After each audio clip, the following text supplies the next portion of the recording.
taking home a lonely gal from my class and turning her into an elegant beauty. Volume 2. By Yuzumoto Yuto. Translated by Yuki Kitsuneko. Audiobook by Masquerade at Masquerade Audiobooks. Prologue. It was early June. On a rainy day when the hydrangeas were in full bloom. Saitome-san, right? Akamori-kun? That day, I came across a drenched gyaru in a nearby park. She was Soroto Maoi, a classmate of mine and a well-known gyaru at school. Rarely attending class, she was notorious for her flashy long blonde hair and carried a reputation that attracted constant rumors. She had an aloof air about her, earning her the title of the lone gyaru. Though we were in the same class, we'd never spoken before. Normally, I would never approach someone like her. But I couldn't just leave her there. She reminded me of my first crush.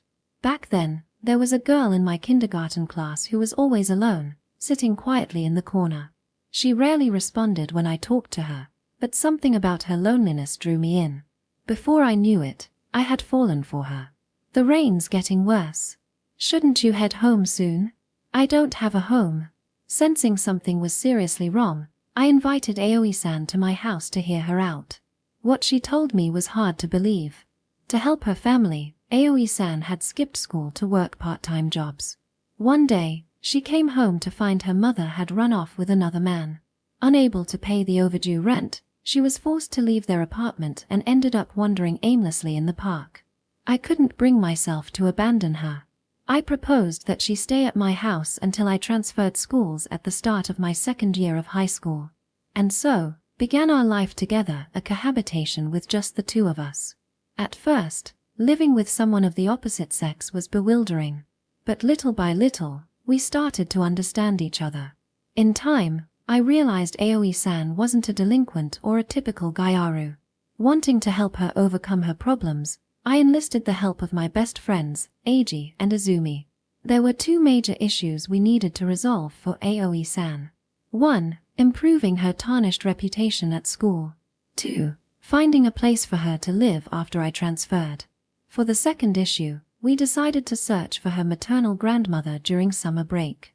But first, we focused on the school reputation issue. To improve her image, we worked on helping her communicate with classmates, participated in volunteer activities to gain favor with teachers, and even had study sessions to avoid failing grades. Thanks to our efforts, Aoi-san's reputation significantly improved by the end of the first semester. Everything seemed to be going smoothly, or so I thought. On the day of the closing ceremony, Aoi-san suddenly disappeared. After frantically searching for her, I finally found her at our old kindergarten. There, the truth came out: Aoi-san was the girl from my first crush. The reason she had reminded me of her was because they were the same person. It had been 9 years since we last met after kindergarten graduation. The sense of fate I felt upon reuniting with her overwhelmed me. In that moment, I realized two things: the deep struggles Aoi-san had been carrying all along and my own feelings for her that I hadn't fully acknowledged until now. While Aoi-san had felt guilty about relying on me, I came to understand that the one truly being saved was me. I needed her more than anything. After we shared our true feelings, we decided to continue living together.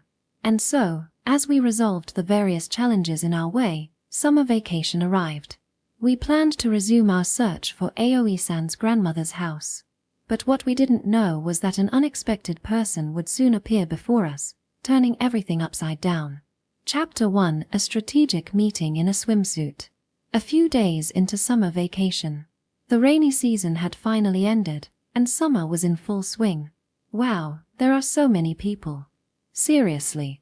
The line stretches all the way back to the entrance gate, I muttered, wiping sweat off my forehead.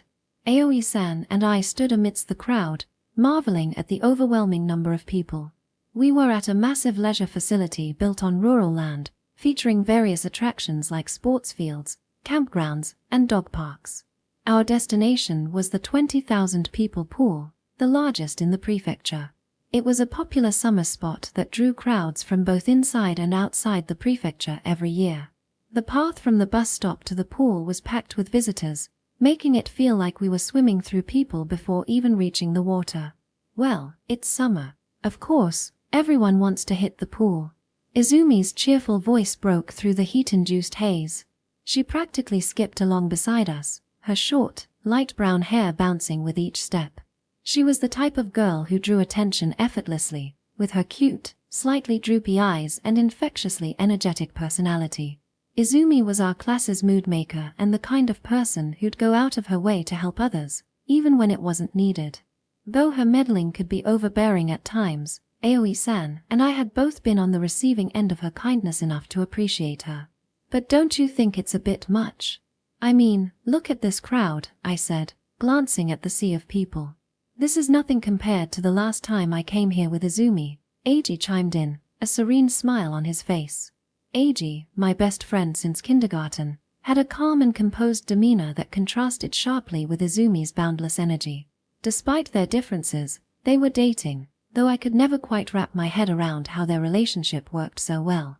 This is nothing, I groaned, looking back at the throng. You've got to be kidding me. The sweltering heat and oppressive crowd made the atmosphere unbearable. My shirt clung to my back, soaked with sweat, and the bottle of water I'd brought was already half empty. Akira-kun, your mood's so low. Come on, cheer up. Easy for you to say. You're the only one who can stay this upbeat in this heat and crowd. Izumi suddenly leaned in close, her expression turning mischievous. She whispered in a teasing tone, her voice barely audible over the chatter around us. Bet you'll feel better when you see Aoi-san's swimsuit.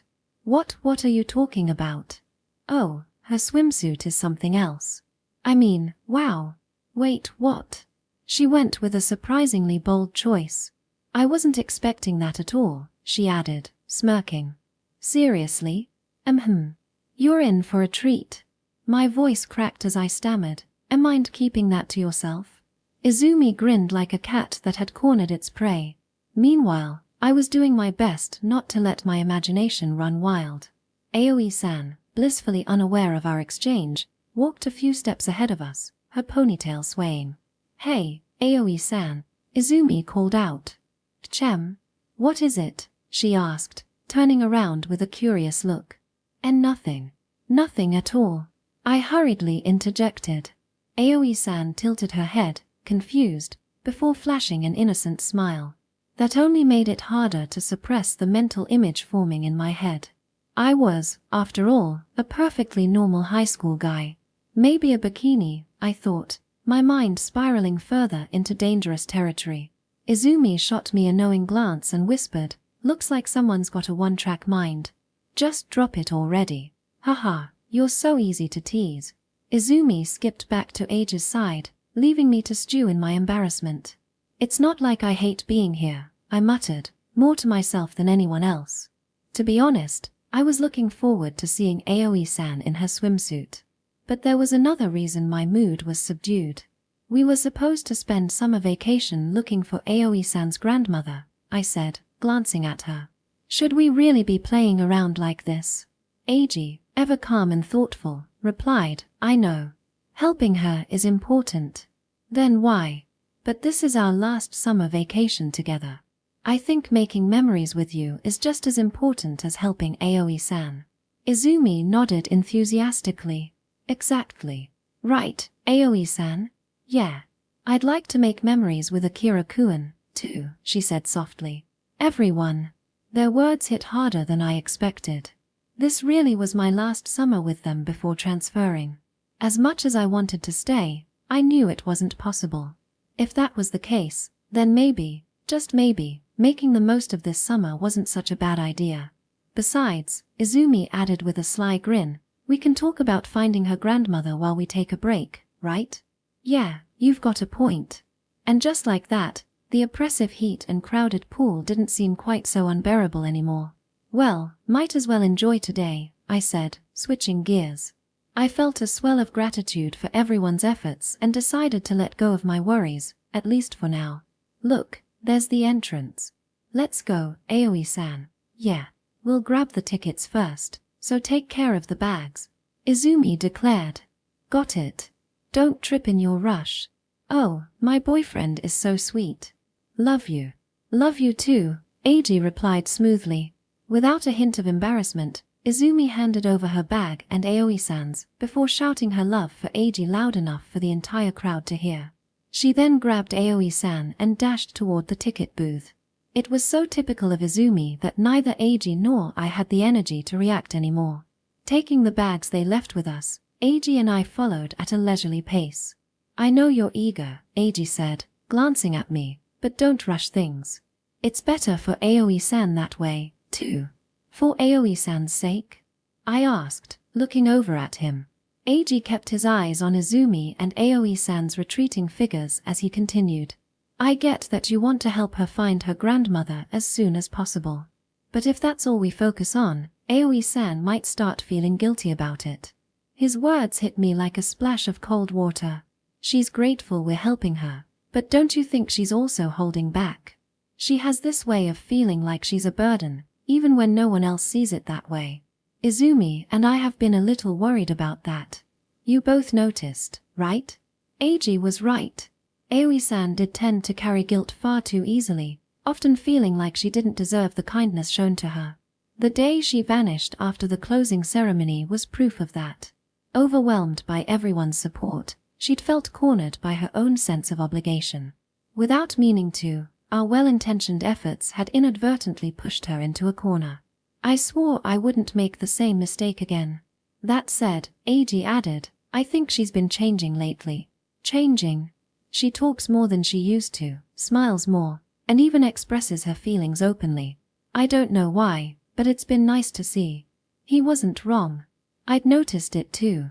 For example, earlier, when Eiji said he wanted to make memories with me this summer, Aoi-san didn't just nod in agreement. She actually said, "I want to make memories with Akira-kun, too."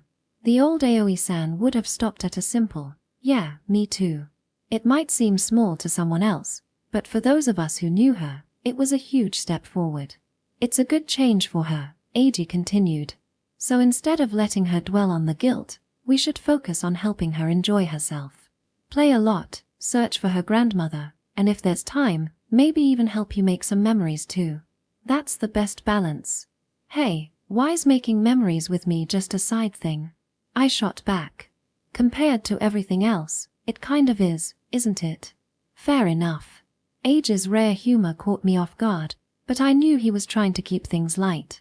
"You're right," I said after a pause. "I might have almost made things harder for her again. Don't worry about it. It's only natural to overlook things when you care about someone. It happens to me and Izumi too. That's why we help each other out. That's what friends are for." "Yeah. Thanks, Eiji." "Don't thank me, thank Izumi. Everything I just said. She's the one who pointed it out." Izumi did. She wants Aoi-san to open up more, to share her thoughts, even the selfish ones. In her words, she wants Aoi-san to be more selfish in a good way. I see. When I first met Aoi-san, I thought I had to handle everything myself. But now, knowing there were people who cared for her just as much as I did, I couldn't help but feel a sense of relief. Even after I transferred, Eiji and Izumi would be here for her. As long as everything was resolved, I could leave this town without regret. "All right," Eiji said, breaking my train of thought. "Let's enjoy today to the fullest." "Got it." Time to have some fun. With a renewed sense of determination, we followed Izumi and Aoi-san. When we walked through the entrance after changing, the sheer scale of the pool took my breath away. "Whoa. This is incredible," I muttered. The sprawling expanse of the facility was overwhelming. A nearby map proudly declared the total area to be equivalent to 2 Tokyo domes. No wonder they called it the 20,000 people pool. The site featured pools of all sizes, a water slide over 300 meters long, and plenty of restaurants and shops. "If you got lost here, it'd be a nightmare," I said, eyeing the map. "Adults get lost here too," Eiji replied with a smirk. As if to prove his point, the loudspeakers crackled with yet another lost child announcement. I couldn't help but chuckle at the timing. "First time here?" Eiji asked as he inflated a pool float nearby. "Yeah. You and Izumi came before, right?" "Once, during Open. It was packed, way worse than today. We decided then to come earlier in summer break next time." "Smart move." Once Eiji finished with the float, he tossed one to me. Let's go grab a spot before they catch up. What about waiting for them? Girls take time to change. We'll message them once we've got a place. I nodded, and we set off to secure a shady area near the grass. Hey! Izumi's voice called out from behind us as we set up. Turning around, I froze. Izumi waved, but all my attention went to Aoi-san standing beside her. She held her bag awkwardly in front of her chest, trying to hide her swimsuit. Oh, come on, Aoi-san. Put your stuff down already, Izumi said with a grin, snatching the bag. The moment she did, Aoi-san's swimsuit was revealed, a floral patterned flared bikini with a white base. Whoa! The sight left me momentarily speechless. The colors of the swimsuit were vibrant but not overly flashy. If anything, the white base gave it a sense of elegance, though I wasn't sure if it was the design or the wearer that made it stand out so much. Even with the modest amount of fabric, it exuded more purity than allure. And the ponytail, now that was a winning touch. It gave her an effortlessly charming look, and the exposed nape of her neck was enough to leave an impression. For a high school guy, it's up there with glimpses of a belly button or a slightly visible bra strap, a certified summer top 3. If this is how the summer starts, maybe I'll manage to complete the set this year. For the record, my personal favorite is the nape of the neck. What about everyone else? Hey, Akira-kun, isn't your nose stretching a little too much? Izumi teased. It's not. Not by more than 2 millimeters, anyway. I shot back instinctively, but I couldn't tear my eyes away. Even I knew I had zero credibility right now. For reference, Izumi's swimsuit was an off-shoulder bikini in sunny yellow. It was bright and cheerful, just like her personality, and the frills fluttered with every step, drawing attention to her movements. Unsurprisingly, most of the guys around us had their eyes glued to her. And how do I know terms like off-shoulder and flared bikini, you ask? Let's just say that after Aoi-san went shopping for swimsuits with Izumi, I got a little too curious. I may have looked up different styles online and ended up mentally hosting a swimsuit fashion show. If I were a girl, I'd probably find it creepy if someone imagined me in a swimsuit. But as I said, it's a guy's high school duty to fantasize, so please don't judge me too harshly. Come on, Aoi-san. Ah. Okay. Izumi gave Aoi-san a little nudge, pushing her to stand right in front of me. Aoi-san looked like she was about to cry from embarrassment, her hands trembling slightly as she clutched at her arms. I hadn't done anything wrong aside from the usual daydreaming, but seeing her like this filled me with a mix of guilt and something close to reverence. So, how do I look? Ha!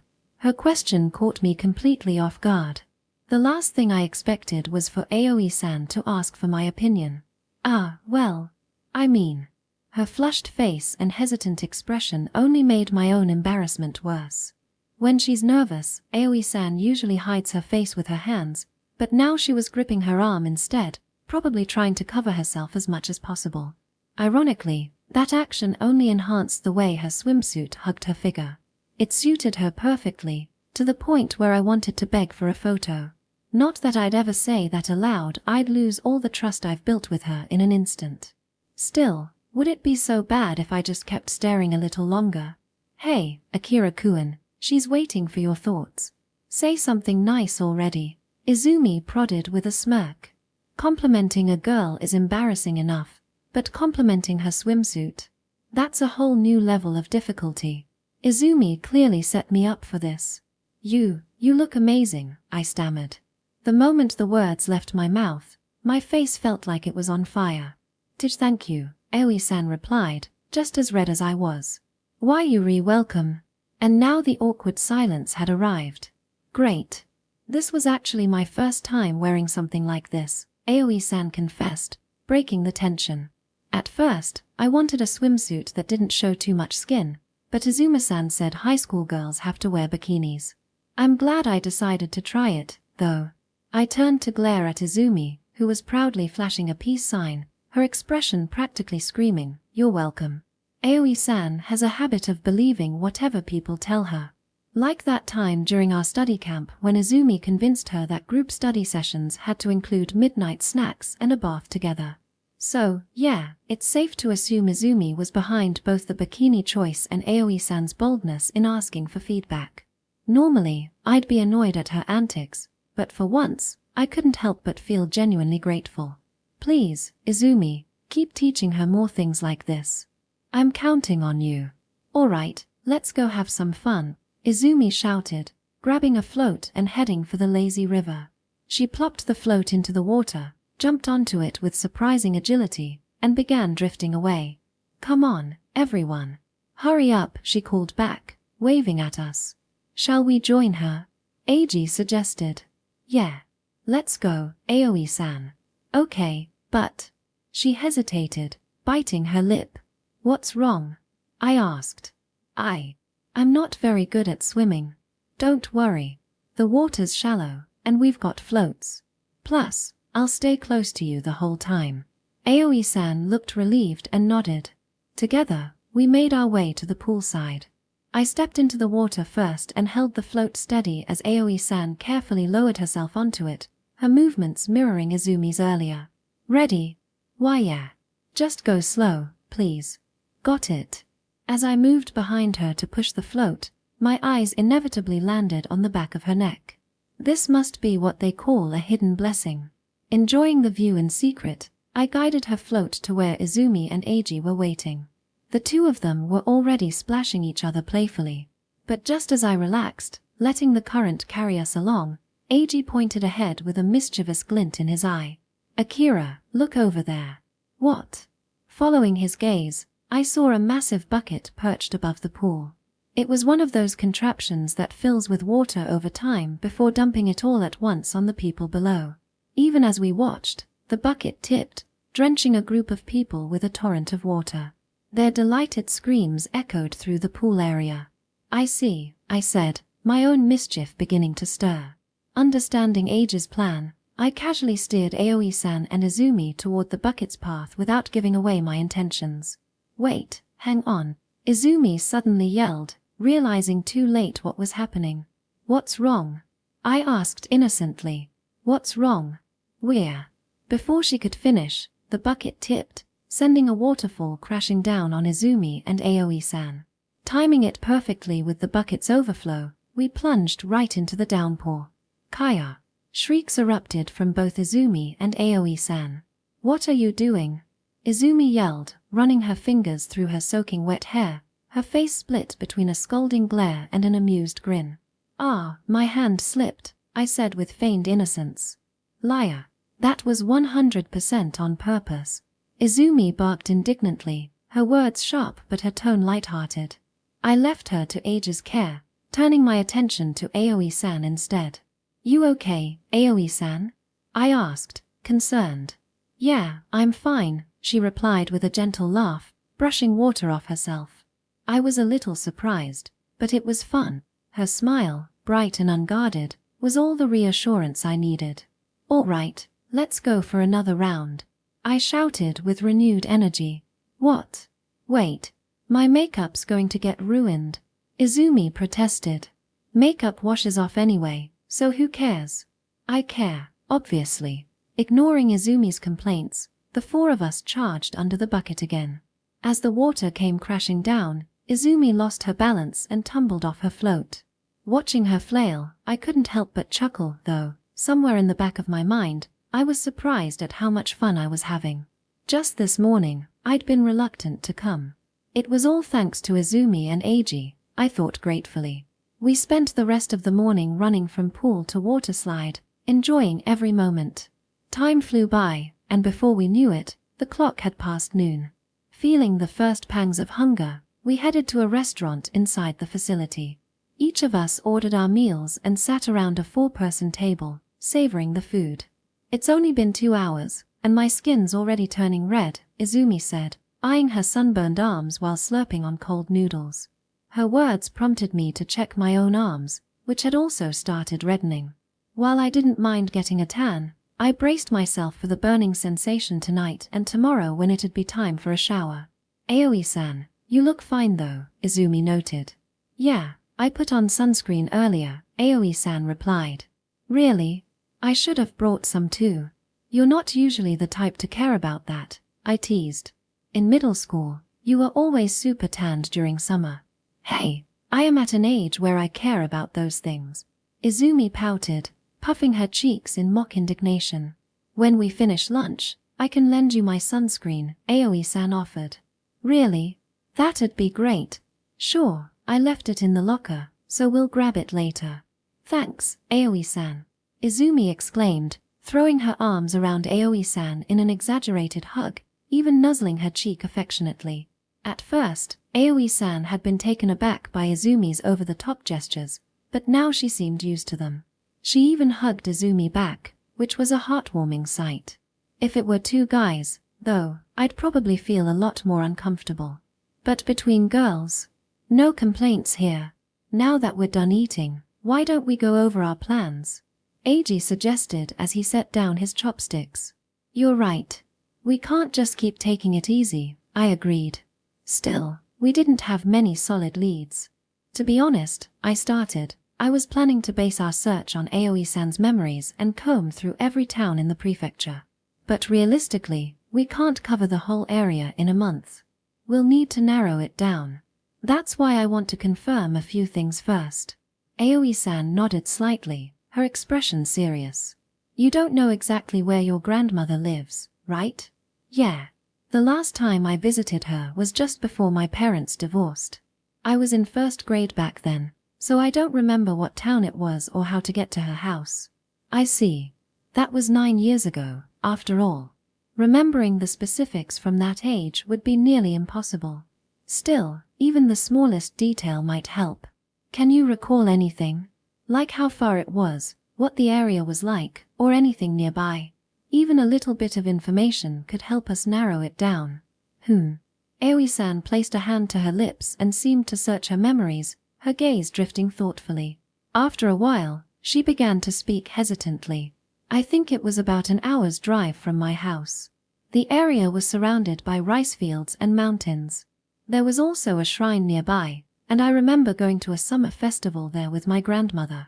An hour's drive from where we lived, in a rural area surrounded by mountains and fields. In other words, a typical countryside setting.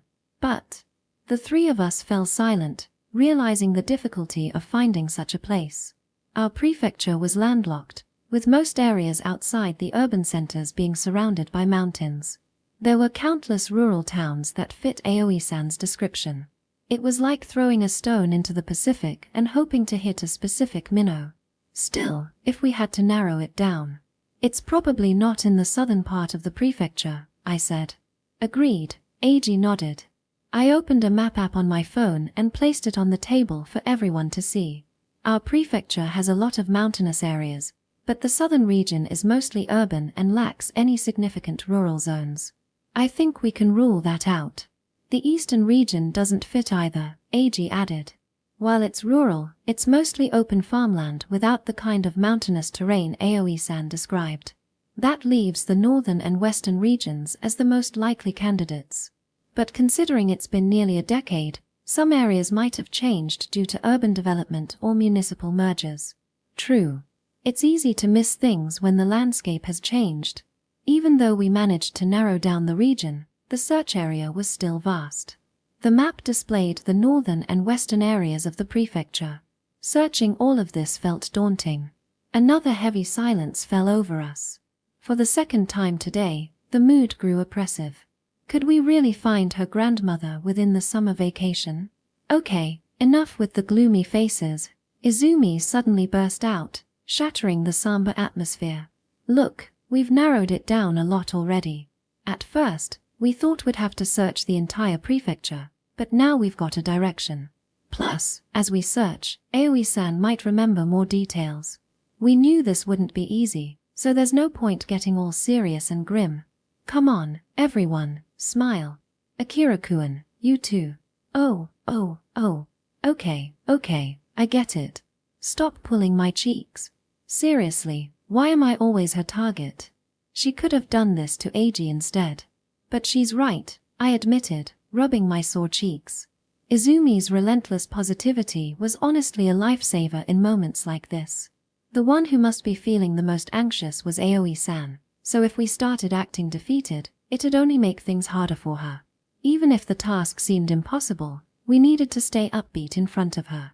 All right, we'll just have to search methodically and do our best, I said, steeling my resolve. That said, there was one major concern left.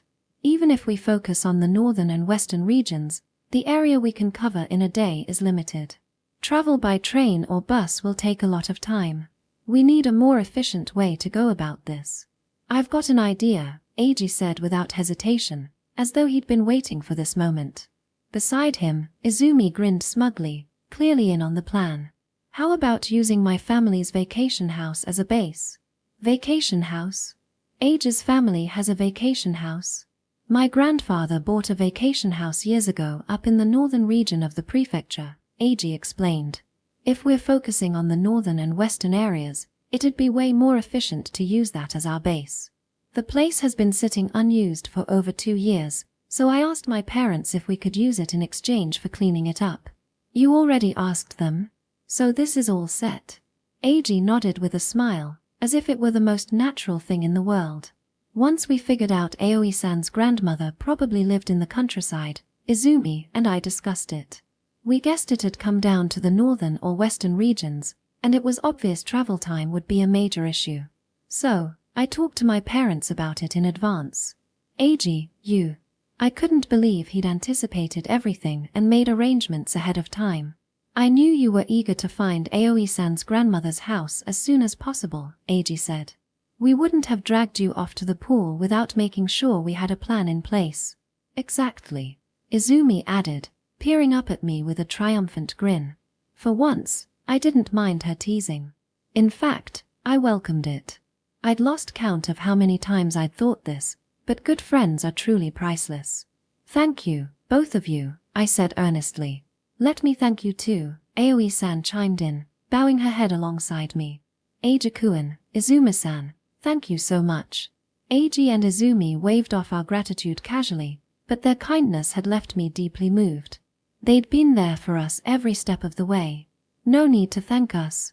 Let's focus on when we'll start using the vacation house, Eiji said, redirecting the conversation. Right. I'd say early August would be best, I suggested. Hiori offered to help too, but she won't be back until the end of the month. Aoi-san, will your part-time job schedule work with that? It should be fine, Aoi-san replied. I'll talk to my manager and adjust my shifts. Great. Then let's aim to leave on the morning of August 1st. Finding Aoi-san's grandmother's house might seem like an impossible task, but standing still wasn't going to help. All we could do was take it one step at a time. Okay. Now that the plan's settled, meeting adjourned. Let's make the most of this afternoon and have some fun, Izumi declared. Under Izumi's enthusiastic lead, we cleaned up our dishes and left the restaurant. As the blazing afternoon sun bore down on us, we dove back into the pool, determined to enjoy the day to its fullest and momentarily forget the heat. Chapter 2: Reunion after 9 years. Then, I'll call them. Yes. Be careful on the road. You too as well. As the sun was setting, Aoi-san and I returned to our town, dropping off Eiji and Izumi at the bus stop. We had fun until the park's closing time at 5 in the afternoon, but by the time we got back to the nearest bus stop, it was already past 6 in the evening. Although the sun was setting, it was still quite bright since it was summer. Are we heading home too? Yes. Let's go. Once Eiji and Izumi's figures disappeared from view, we left the bus stop. It wasn't far from my house, but this area was in the opposite direction of both school and Aoi-san's part-time job, so it felt a bit far from our usual route. The road we were walking on now was one we hardly ever used unless we had specific business in the area, like today. I feel like I'm worn out from all the fun. My body feels a little sluggish. Same here. I think I'll just go straight to bed once I get home. Preparing dinner after getting home feels like a hassle. It's still a little early, but why don't we grab something to eat on the way back? Then we can shower and sleep whenever we want. That sounds perfect. Let's do that. What do you feel like eating, Aoi-san? Just as I pulled out my smartphone to check for nearby places to eat, I received a message from Izumi. Before I could even open it, my phone buzzed with notifications over 10 times in a row. I opened the messaging app, thinking she might be trying to annoy me. What is this? What appeared on the screen wasn't a message, but a picture. Surprisingly, Izumi had sent me a photo of Aoi-san in her swimsuit. There was one of Aoi-san alone, one with Izumi, and of course, a few of me with Aoi-san. To top it off, there were even some sneaky photos that were clearly taken without us noticing. After sending all the photos, Izumi had followed up with a message. Use this as your side dish for today. This is none of your business. But, thank you. I believe in you. Off. I wanted to run home, lock myself in my room, pull the covers over my head, and take a long, hard look at them. I'll treasure these photos for the rest of my life. No, for more than that. I'll make this an heirloom of the Akamori family, passing it down to my children, my grandchildren, and all future generations for hundreds of years. Even though I was the one thinking this, I was so excited that I ended up making a ridiculous vow. What's wrong, Akira-kun? I had completely forgotten that Aoi-san was standing right next to me. As I was gazing up at the sky, she suddenly leaned in to peek at my phone. Crap, I thought, scrambling to hide my phone, but it was already too late. Is this a photo from today? It's not like that. Izumi sent it to me herself. I didn't ask for it. I swear. It sounded like a pathetic excuse, but it was the truth. However, the real issue was that my intentions were far from innocent, and there was no way I could prove that. I'll delete it right away. Since the person in question had already seen it, there was no way to keep it secret anymore. I tried to act calm, pretending to think, that sneaky Izumi, always causing trouble, but deep down, it felt like a dam of tears was about to burst as I prepared to delete the photo. Suddenly, Aoi-san grabbed my hand. I guess, you shouldn't delete it, right? Hey, are you okay with that? Even though she said it, her face was flushed, and her eyes darted around nervously. No matter how I look at it, she seems really embarrassed. But Aoi-san, I thought you'd feel too embarrassed to keep a photo like this. I am embarrassed. It's really embarrassing, but it's a memory, don't you think? I suddenly recalled our conversation from this morning when we were heading to the pool. Eiji had said he wanted to make memories with me since it was our last summer together in high school. Izumi and Aoi-san had also mentioned wanting to make memories and visit their grandmother's house. You don't have to delete it. Please share it with me too. Do you want a photo of yourself, Aoi-san?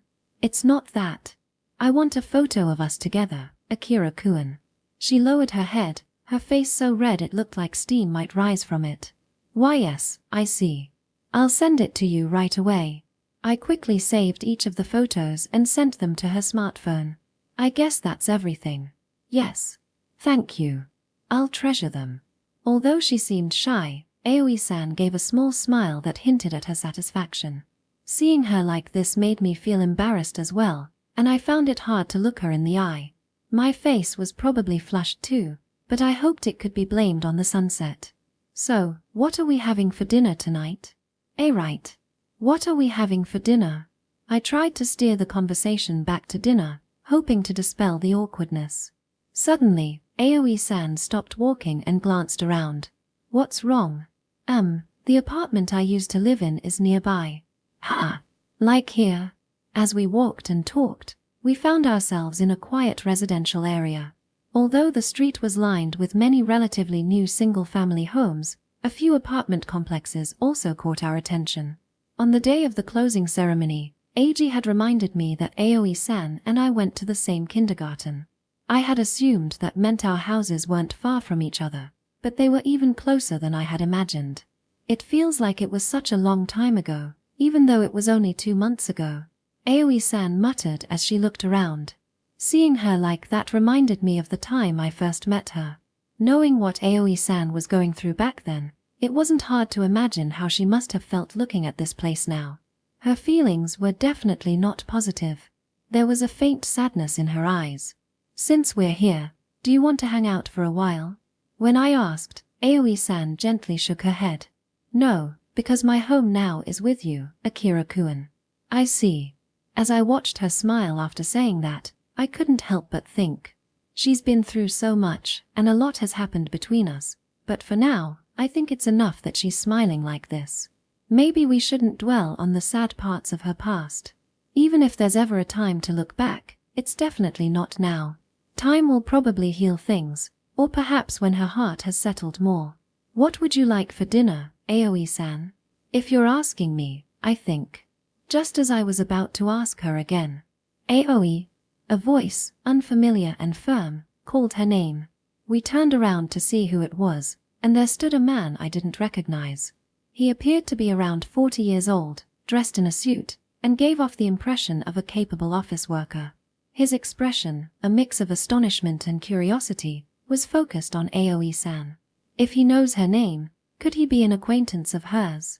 But he seemed far too old to be just an acquaintance. Dad? What? Words I didn't expect passed through my ears. Is this man really Aoi-san's father? Yes, it's really you, Aoi. Thank goodness. I've been looking for you. You've grown up so much. Contrary to her father's relieved expression, Aoi-san's face was filled with confusion. Why is he here? Dad, I got a call from your mother. From my mother? Yes. She wants me to take you with me, Aoi. Hearing her father's words, Aoi-san's expression cracked. It was the first time I had seen her look so heartbroken. When I went to the address your mother gave me, the landlord told me you had moved. I've been searching for you in this area for a month whenever I could. I'm so relieved I finally found you. The situation unfolded so suddenly that I couldn't fully grasp it, but for some reason, a strange, unpleasant feeling stirred in my chest. Rather than standing out here talking, let's go to a nearby cafe and discuss this quietly. Is this person with you, a friend from school? I'm sorry, but I need to talk to Aoi alone. Please excuse us. Just as her father was about to lead her away, Aoi-san, she suddenly grabbed my hand, holding it tightly. I don't think it's my imagination, her hand was trembling slightly. Come with me. Akira-kun.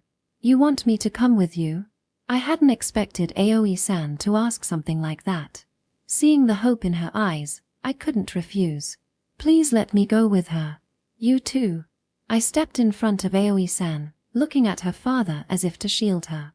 He looked at me with an expression of astonishment or bewilderment. I know all about Aoi-san's situation. I know what she's been through and the kind of life she's led over the past 2 months. I believe I can contribute something to this conversation.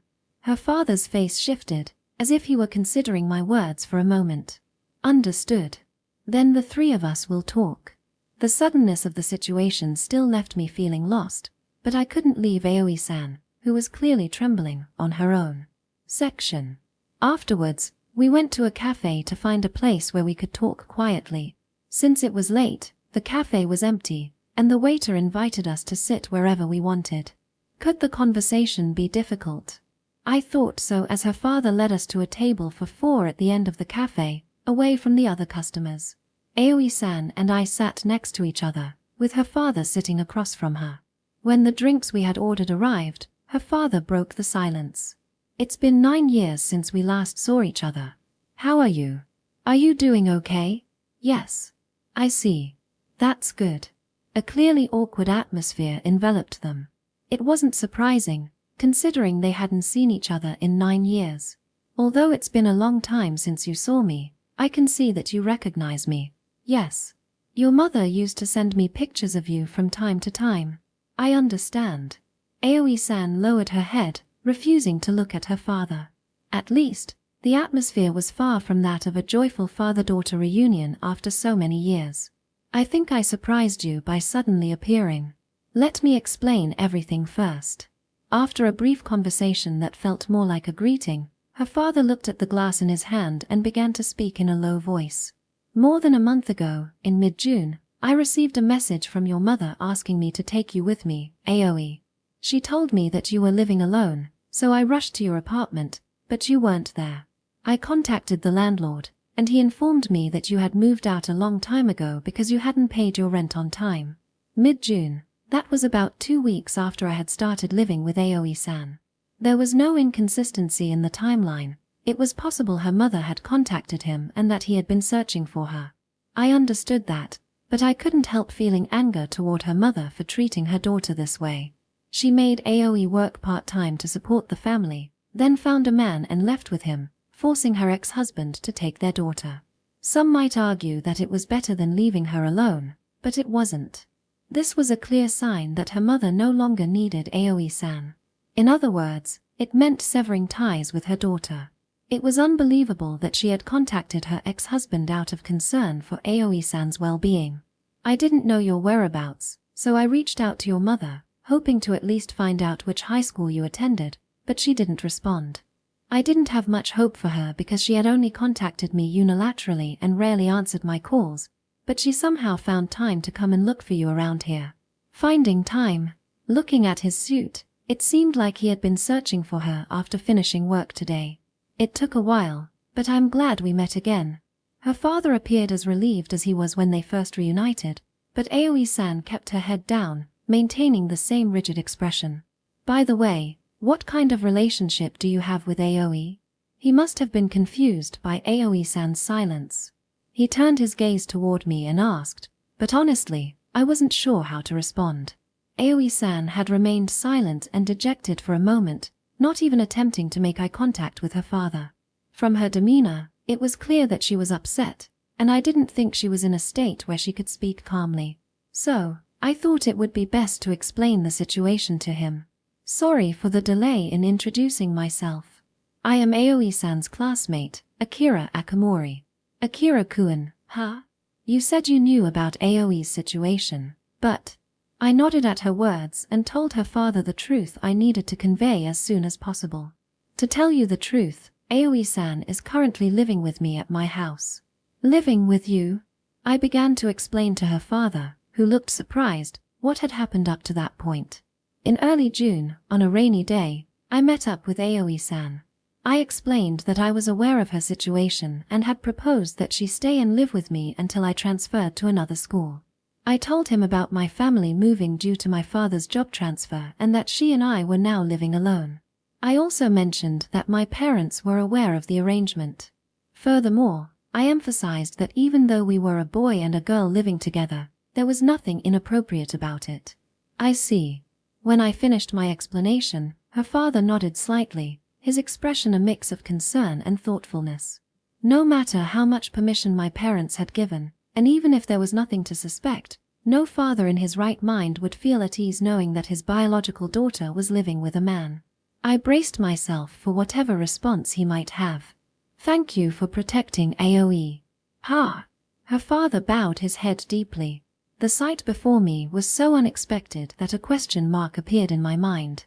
If she hadn't stayed with you, I'm sure she would be in big trouble now. It's also possible that she wouldn't have been able to continue going to high school. As a father, I want to thank you. If there's a chance, I'd also like to properly thank your parents, Akira-kun.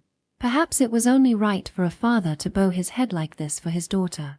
To express gratitude to a friend of his daughter who had reached out a hand to her when she was in crisis shows that he is a wonderful father. Anyone who witnessed this scene would probably agree. However, this exemplary response made me doubt. A man I had never met and didn't know where he came from was living with his daughter. No father would believe what I mentioned, even if I insisted there was nothing suspicious about it. What's more, if he truly cared about his daughter, he should have been suspicious or angry, but he didn't show any signs of that. I couldn't see this father in a positive light, not even slightly. She's caused you a lot of trouble, Akira-kun, but you don't have to worry anymore. I'll take care of Aoi from now on. What? Aoi-san raised her voice in surprise. Her father's words continued to shock her further. Aoi, from now on, how about you live with us? With us. It wasn't just me, but with us. The meaning of those words was immediately clear. Actually, I remarried after separating from your mother. I noticed Aoi-san clenching her hands under the table. We also have a 5-year-old son, and now the 3 of us live together in the neighboring prefecture. I've already told them about you, and they've agreed to let you stay with us, so don't worry. For all the hardships I have put you through, I will take responsibility and support you, Aoi. Suddenly, an unexpected fact came to light. Sitting next to me, I could feel Aoi-san's anxiety. It would be strange if she didn't get upset upon hearing that her father, who had neglected her for 9 years, had suddenly appeared and that he had remarried and had a son. This meant she now had a stepmother and a stepbrother. The atmosphere wasn't exactly conducive to happiness regarding this reunion. No, from the start, I didn't think Aoi-san would be happy about reuniting with her father. Let me think about it.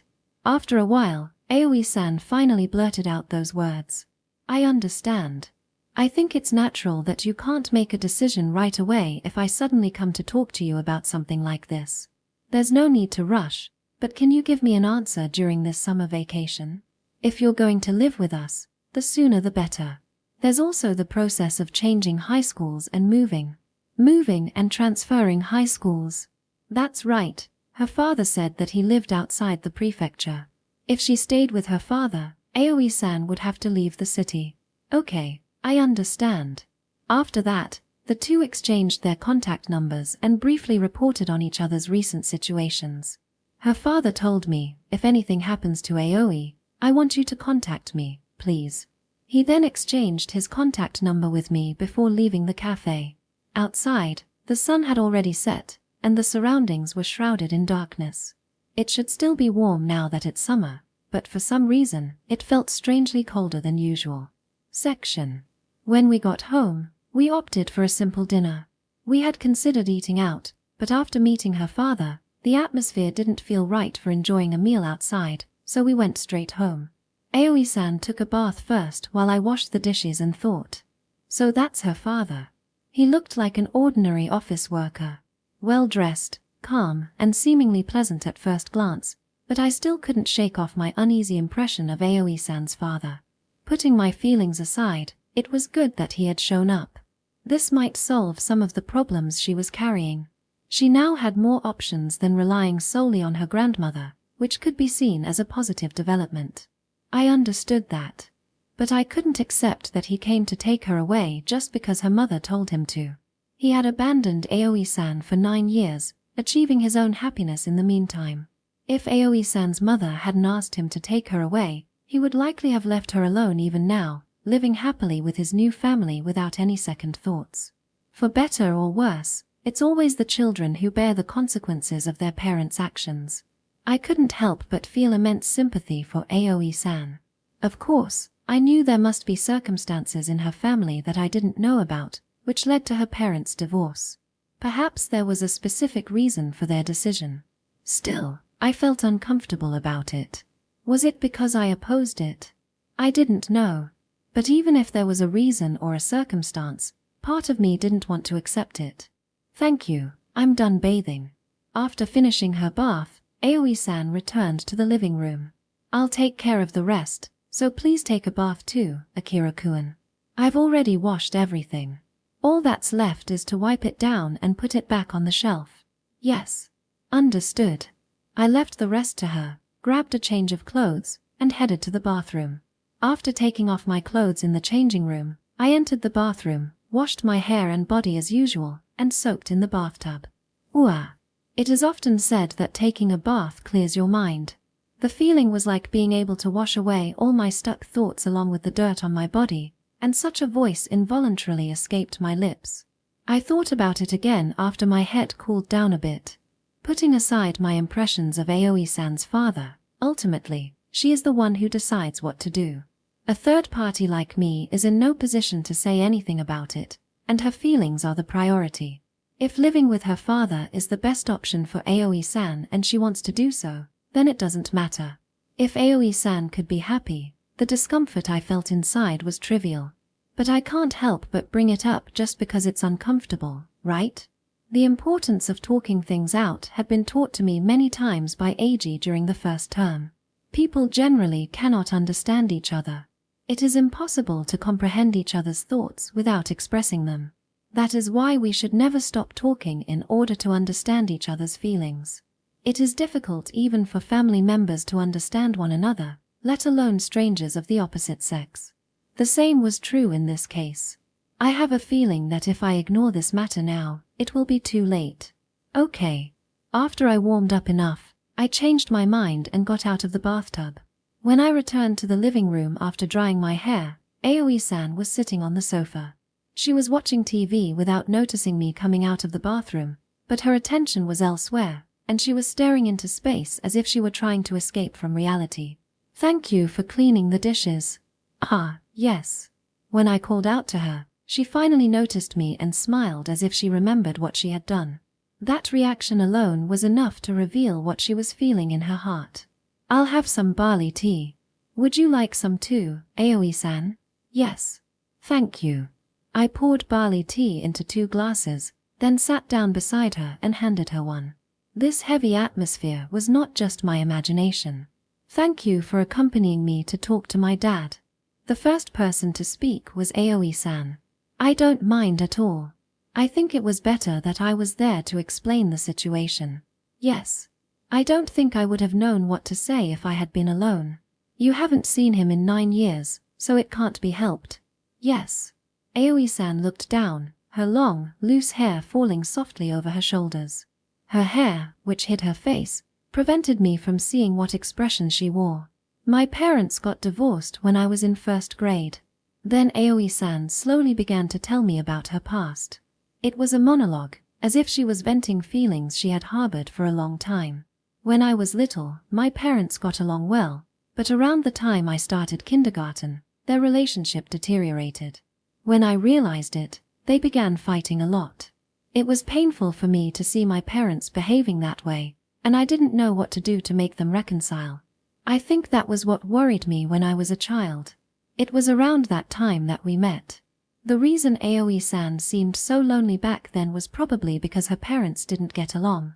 "I thought that if I was a good girl, my parents would make up, so I tried not to be selfish. I always smiled in front of them, listened to them, and did what they told me, but it didn't work." Hearing that, I began to understand it in some way. Aoi-san's difficulty in expressing her feelings in words, her unwillingness to depend on others, and her selflessness, all of these stemmed from her family environment when she was a child. The experiences of her childhood haunted her like a curse and shaped the Aoi-san she is today. When I entered elementary school, everything was ruined. One day, suddenly, my father didn't come home, and I never saw him again. That's why I was more surprised than happy when I saw him today. For Aoi-san, the reunion with her father felt like the resurrection of a trauma, a shock, as if something she didn't want to see was suddenly placed in front of her. Her mood at that moment was something no one could imagine. I was very young, so I didn't know why my parents divorced, and my mother never told me afterward. If she had told me, maybe this feeling would have been a little different. After finishing her story, she took several deep breaths and tried to calm herself. It was frustrating because all I could do was listen. "Thank you for listening to me. I just wanted someone to hear me. I thank you in return. Thank you for sharing it with me." Up until now, Aoi-san had told me about her family several times, but this was the first time she shared something so intimate. This was too much for a high school girl to bear alone. "What are you going to do, Aoi-san?" "What I have to do." She smiled bitterly. "What do you think I should do, Akira-kun?" Aoi looked at me intently. I couldn't decipher the meaning in her gaze. "I will respect your choice, Aoi-san." In my opinion, I thought I was putting Aoi-san's feelings first. However, later, in retrospect, I realized that this answer was a mistake. I think there are many things to consider. But the important thing is what you want to do. I don't think you'll get an answer right now, however, I'll also give you advice, so think about it calmly. The sentence I spoke while trying to think of Aoi-san only made my own feelings worse. Would it be different if I were more honest about my feelings? But right now, I don't know how I feel. You're right. I'll think about it for a bit. Fine. If anything comes up, just talk to me about it. Yes. Thank you. I hate it because regret is always the first thing that comes to mind. Since that night, Aoi-san never spoke of her father again. Section. On the last day of July, the evening before we left for Age's family's villa, while I was vacuuming the room on the 2nd floor, I suddenly heard the intercom ringing. Is it my imagination? I stopped the vacuum cleaner and turned my attention to the 1st floor. Then, it seemed it wasn't just my imagination, as the intercom rang, urging me to attend to it. I was assaulted by a barrage of ding-dong sounds that seemed to say, "Open the door quickly." Yes, yes, I understand, don't keep pushing. I stopped cleaning and walked down the stairs to the front door. As soon as the door opened, a familiar face appeared. Slow. There stood my younger sister, Hiori, as expressionless and dissatisfied as ever. Hiori rarely expressed her emotions and always had that expression on her face. At first glance, she seemed cold or dry, and her appearance and character made her easy to misunderstand, but she was so kind that she even gave up her summer vacation for Aoi-san's sake. She didn't have many friends due to her cold personality, and despite her strangely mature mental age, she was the kind of girl who was liked by those who understood her and who had close, deep relationships with people. Since we were only a year apart in age, we had an equal relationship, like a pair of twins. I'm sorry. I was cleaning the room you'll be using, Hiori. I had a sense of déjà vu in this conversation. That's also true. The day Hiori found out I was living with Aoi-san, we had the same conversation. Suddenly, Hiori came home, and since I was in a hurry to hide Aoi-san in the closet, I was late to greet her. When I opened the front door, the first word that came out of her mouth, with no expression on her face, was slow. This conversation with Hiori, in exactly the same situation as now, made me smile. What's wrong with you? You seem to be smiling. No, it's nothing. I see. I'm home. Yes. Welcome. Maybe because she had been walking in the heat, sweat was pouring down her forehead, but the cold expression on her face was the same as ever. It had been a month since we last met, but I felt strangely relieved by Hiori's unchanging appearance. The reason I felt this way was probably that I hadn't been able to relax lately. For now, come in. I took the small suitcase Hiori was carrying and we headed toward the living room. It's hot outside, isn't it? Do you want a cold drink? Yes. Thank you. Hiori was cooling off under the air conditioning, fluttering the collar of her clothes. When I poured cold barley tea into a glass and handed it to her, she drank it in one gulp and silently handed me the empty glass, apparently very thirsty. I thought that gesture expressed her desire for another glass. For my part, I asked Hiori as I took the glass and refilled it with barley tea. I thought you would come home a little earlier. That was my intention, but there were some things I wanted to finish first. What did you want to finish? My summer vacation assignments. I'll be spending most of summer vacation looking for Aoi-san's grandmother's house, so I thought it would be better to finish them before July ends. Did you finish everything? Yes. Seriously. I hadn't even thought about it. On the contrary, I had completely forgotten about school assignments. If I think about it, Hiori has always been the kind of person who does things without any problems. Not limited to summer vacation assignments, she always handled tasks efficiently and skillfully. In contrast, I can't say that I'm a person who plans everything. If I had to describe it, I tend to do things on the spur of the moment or at random. We are siblings, but we are polar opposites in many ways. That doesn't mean we aren't siblings, it just means Hiori is more like our meticulous father, while I am more like our harsh mother. In some ways, we don't look alike, but we are similar to our parents. In a way, it's like we are siblings, isn't it? Putting that story aside, let's pretend we don't remember the chores right now. Where is Aoi-san? She's at her part-time job since very early in the morning. She's going to take a few weeks off to look for her grandmother, so she wants to work hard while she can. I think she should return home soon. I see. She seems as worried as ever. Well, I think she wants to save money for the future. When I answered her, Hiori let out a small sigh. What's wrong? When I said she seems so worried, I was referring to you, Akira. Me? Why? I knew it when I saw your face. You still worry about everything, don't you? She was so direct that I had nothing to say in response. You're as sharp as ever, Hiori. How many years do you think I've been your younger sister, Akira? From what I could see, Hiori, who didn't show much emotion on her face, slightly raised the corners of her lips, as if trying to express triumph. If she could see through me so easily, it was no wonder she wore such an arrogant expression. As expected, I could clearly sense that I couldn't hide anything from Hiori. Come on, tell me. After all, It's something you find hard to say when Aoi-san is around, isn't it? Yeah. Hiori urged me to sit on the sofa, and I started telling her what happened the other day. I recounted the encounter with Aoi-san's father on the way home after having fun at the pool with Eiji and Izumi. It seemed he was looking for Aoi-san because her mother asked him to take her, and he suggested that she go live with him. Her father has remarried and is living with his new family. Aoi-san has to give him an answer during the summer vacation, and if she wants to live with him, she has to move and change high schools. She said that she would think about it, but we haven't been able to discuss it since. I know that it's not bad news for Aoi-san. If she can live with her father as an option, then the problem will be solved if we can't find her grandmother. But your face says that you can't accept it. Hiori realized it without me having to put it into words. Yes, there's a part of me that doesn't accept it. What's the reason? To be honest, I don't trust a father who left his daughter alone for 9 years. I see. I expressed my thoughts candidly. Hiori brought the glass to her mouth. It's okay, right? What? Unexpectedly, she replied like that. As long as we don't know what kind of person Aoi-san's father is, I think it's okay to be wary of him. It's possible that he really is a bad person. The possibility isn't zero. We don't know what Aoi-san thinks, but I don't think it's wrong for you to distrust her father, Akira. Like that.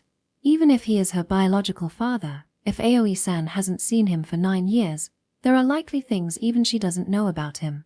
It's up to her to decide what to do, but it's important for you to keep a close eye on her. When she told me that, I felt somewhat relieved. At first, I thought it was rude to distrust Aoi-san's father, or that it was wrong as a human being to dislike someone I didn't know well. But it's also true that, as long as I don't know what kind of person he is, it's natural that I can't trust him so easily. It's okay to think that he might be a bad person, but don't blindly reject him just because you think he's bad. If you get to know him better, there's always the possibility that he's actually a good person. Okay, thanks. I'll be careful. I felt a little better thanks to Hiori. Really, I'm surprised that this girl is still in her 3rd year of junior high school. Is that all? Ha! Is that all? There's another reason why you can't accept him, right? No. I think that's all. When I answered that, Hiori exhaled as if she were a little dazed. Akira, you always put Aoi-san first, am I wrong? That's a good and admirable thing, but you should stop thinking only about others and consider your own feelings as well. My own feelings? Is there some other reason inside me that I can't accept it? I've thought about it, but the thing I always understand the least is my own feelings. Do Izumi and Eiji know about this? No, I haven't told them, and I guess Aoi-san hasn't either. Then maybe it would be best if we talk to both of them after seeing how things go. I also think that Aoi-san has something on her mind and is keeping quiet, so it's best to leave her alone for a while. You're right. Just when the conversation had stopped. I'm back. Suddenly, Aoi-san's voice echoed from the entrance. As soon as she returned home, she stomped into the living room. Hiori-chan. Welcome back. She probably saw Hiori's shoes at the entrance and realized that she was home. Aoi-san greeted Hiori with a smile upon seeing her again after such a long time. I'm back home. Welcome back to you too, Aoi-san. Yes. I'm back. Come to think of it, the first time the two of them met was much worse. Hiori discovered that I was living with Aoi-san, and the latter was bombarded with Hiori's interrogation-like questions about her relationship with me, which seemed endless and were torturous for the shy Aoi-san. Since then, the two of them exchanged contact numbers and seemed to chat frequently. Recently, Aoi-san told me that the three of them, along with Izumi, had created a group chat and were all good friends.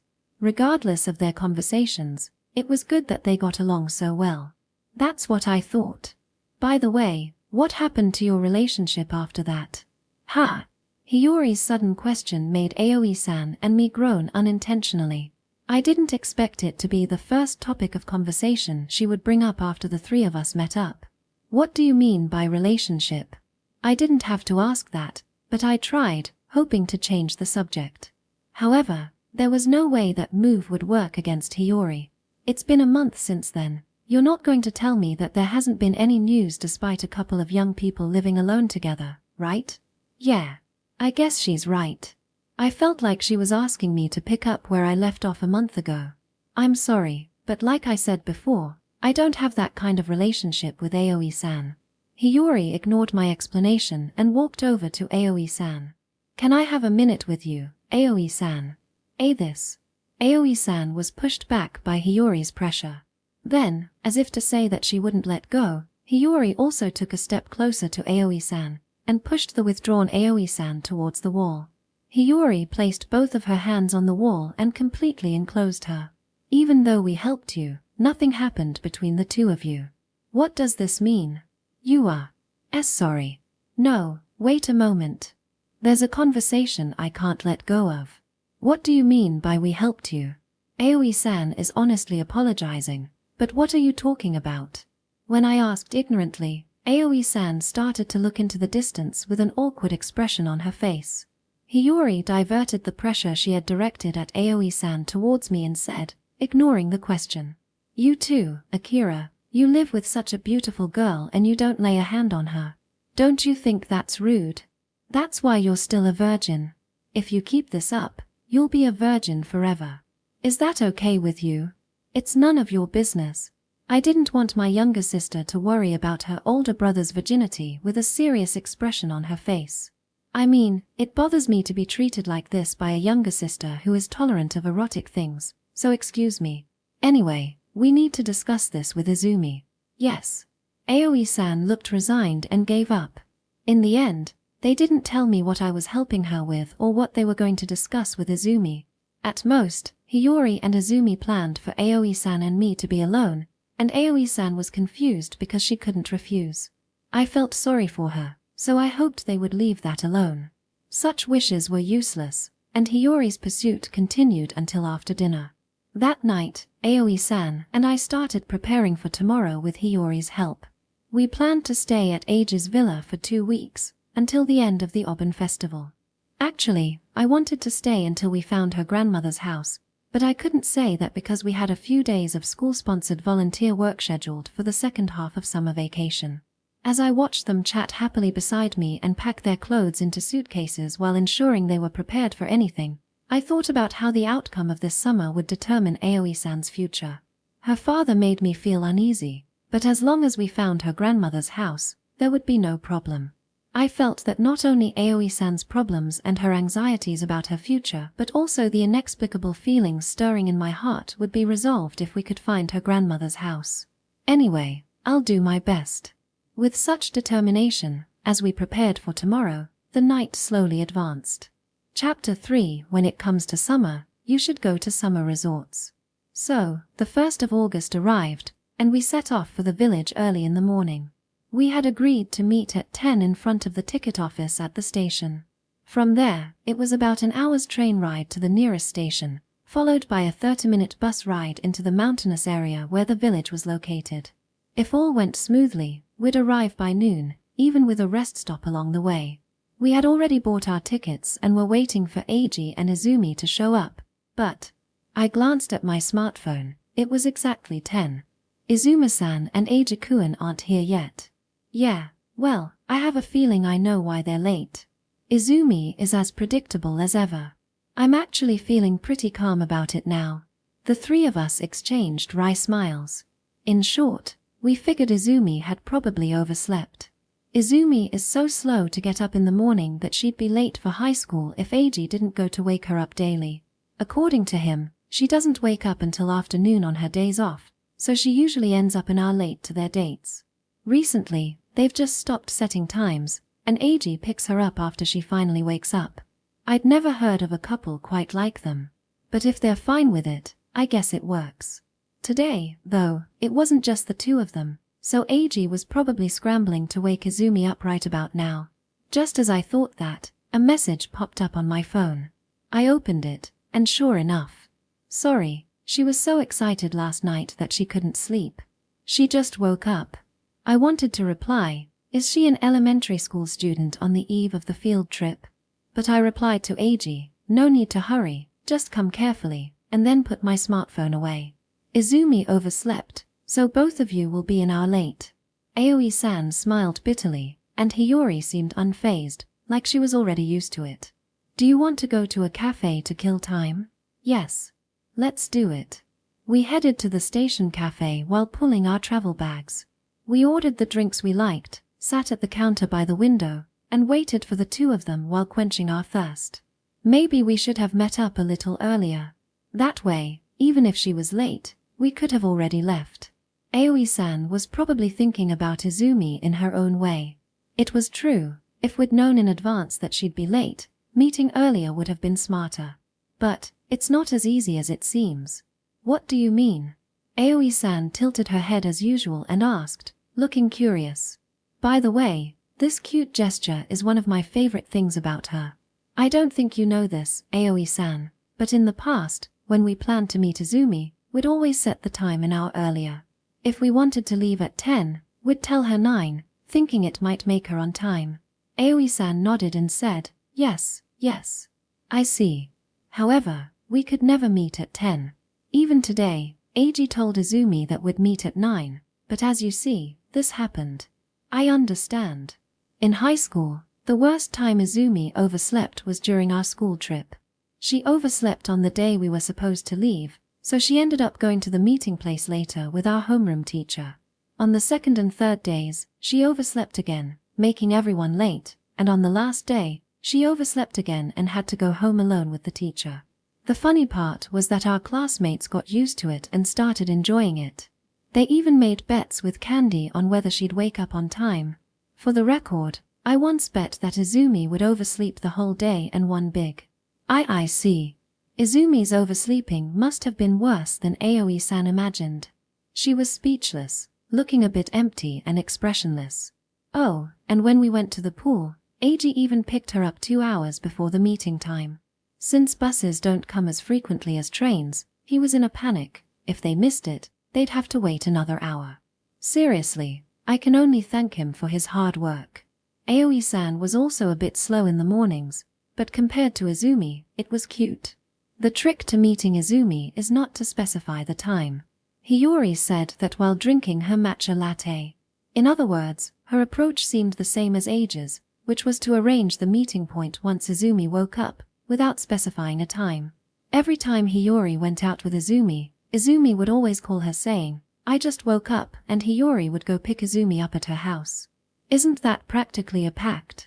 By the way, Hiori only recently started calling Izumi by her name, but now it's just normal. Well, let's tolerate her falling asleep since Izumi has already done a lot for us. Yes. Of course. As we talked, we continued to wait for them. After a while, we spotted Izumi behind the glass window. Behind her, Eiji, looking exhausted from the morning, was carrying 2 suitcases. Thank you for your hard work. As soon as Izumi entered the cafe, she ran over and hugged Hiori. Hiori-chan, long time no see. How are you? Izumi hugged Hiori as if she were a cat. Hiori felt that this physical contact was a bit too much. Long time no see. I'm doing well. How about you, Izumi?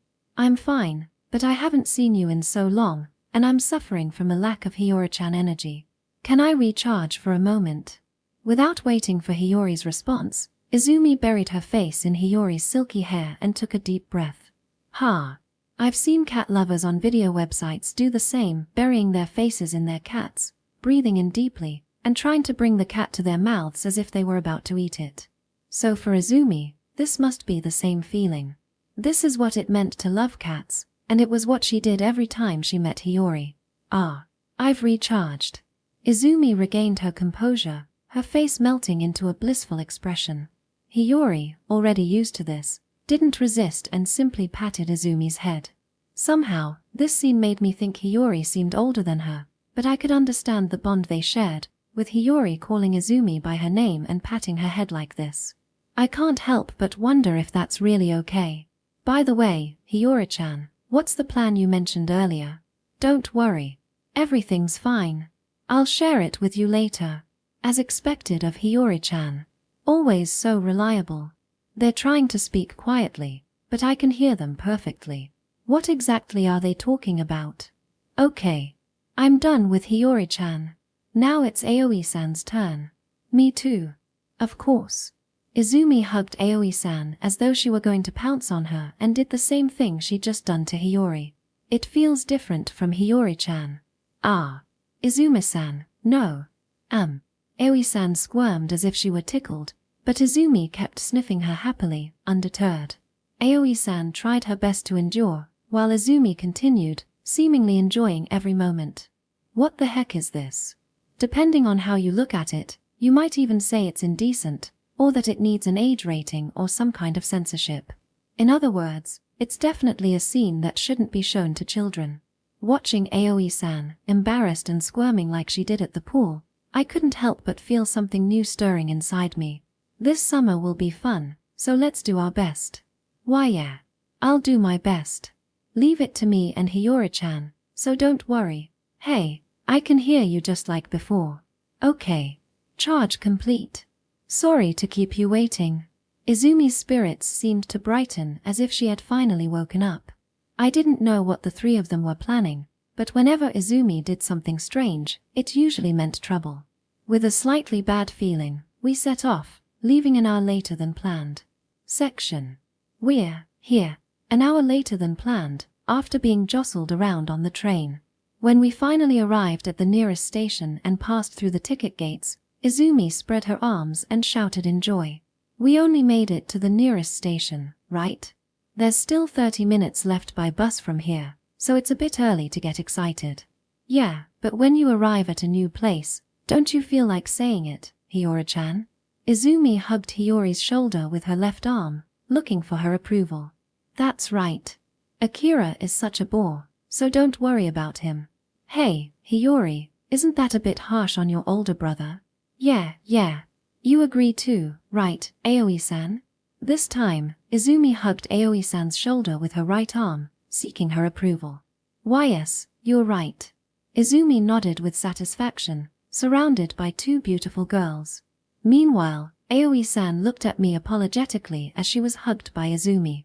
Don't worry, Aoi-san. Just focus on keeping Izumi company. Still, this place really is the countryside. In front of us was a classic rural scene. The station was deserted and unstaffed, lacking automatic ticket gates, and the building itself looked like an old prefabricated structure. The platforms and stairs were worn, with cracks in the pavement. Ahead of the station was a forest or maybe a hill, dotted with a few scattered homes. We'd definitely arrived somewhere out of the ordinary. Where's the bus stop, Eiji? If we walk for 15 minutes, we'll reach a main road. There's a supermarket nearby and a bus stop too. I thought we could buy a few things at the supermarket while we wait. This kind of inconvenience was typical for rural areas, but complaining wouldn't change anything. Following Eiji's lead, we started walking towards the supermarket, pulling our bags along. It's really hot. The sun was relentless, even in the morning, and the heat was slowly wearing me down. Unlike Izumi, who seemed to be walking briskly ahead, Aoi-san wore a tired expression. Are you okay, Aoi-san? I think so. I offered Aoi-san the bottle of water I'd bought at the station. Here, drink this. Are you sure? Thank you. I opened the bottle and handed it to her, and she stopped to take a drink, quenching her thirst. Thanks. You should drink some too, Akira-kun. Yes, you're right. I took the bottle back, bringing it to my mouth. But my hand suddenly stopped as I realized what I was about to do. What's wrong, Akira-kun? Oh, no, nothing. Isn't this basically an indirect kiss?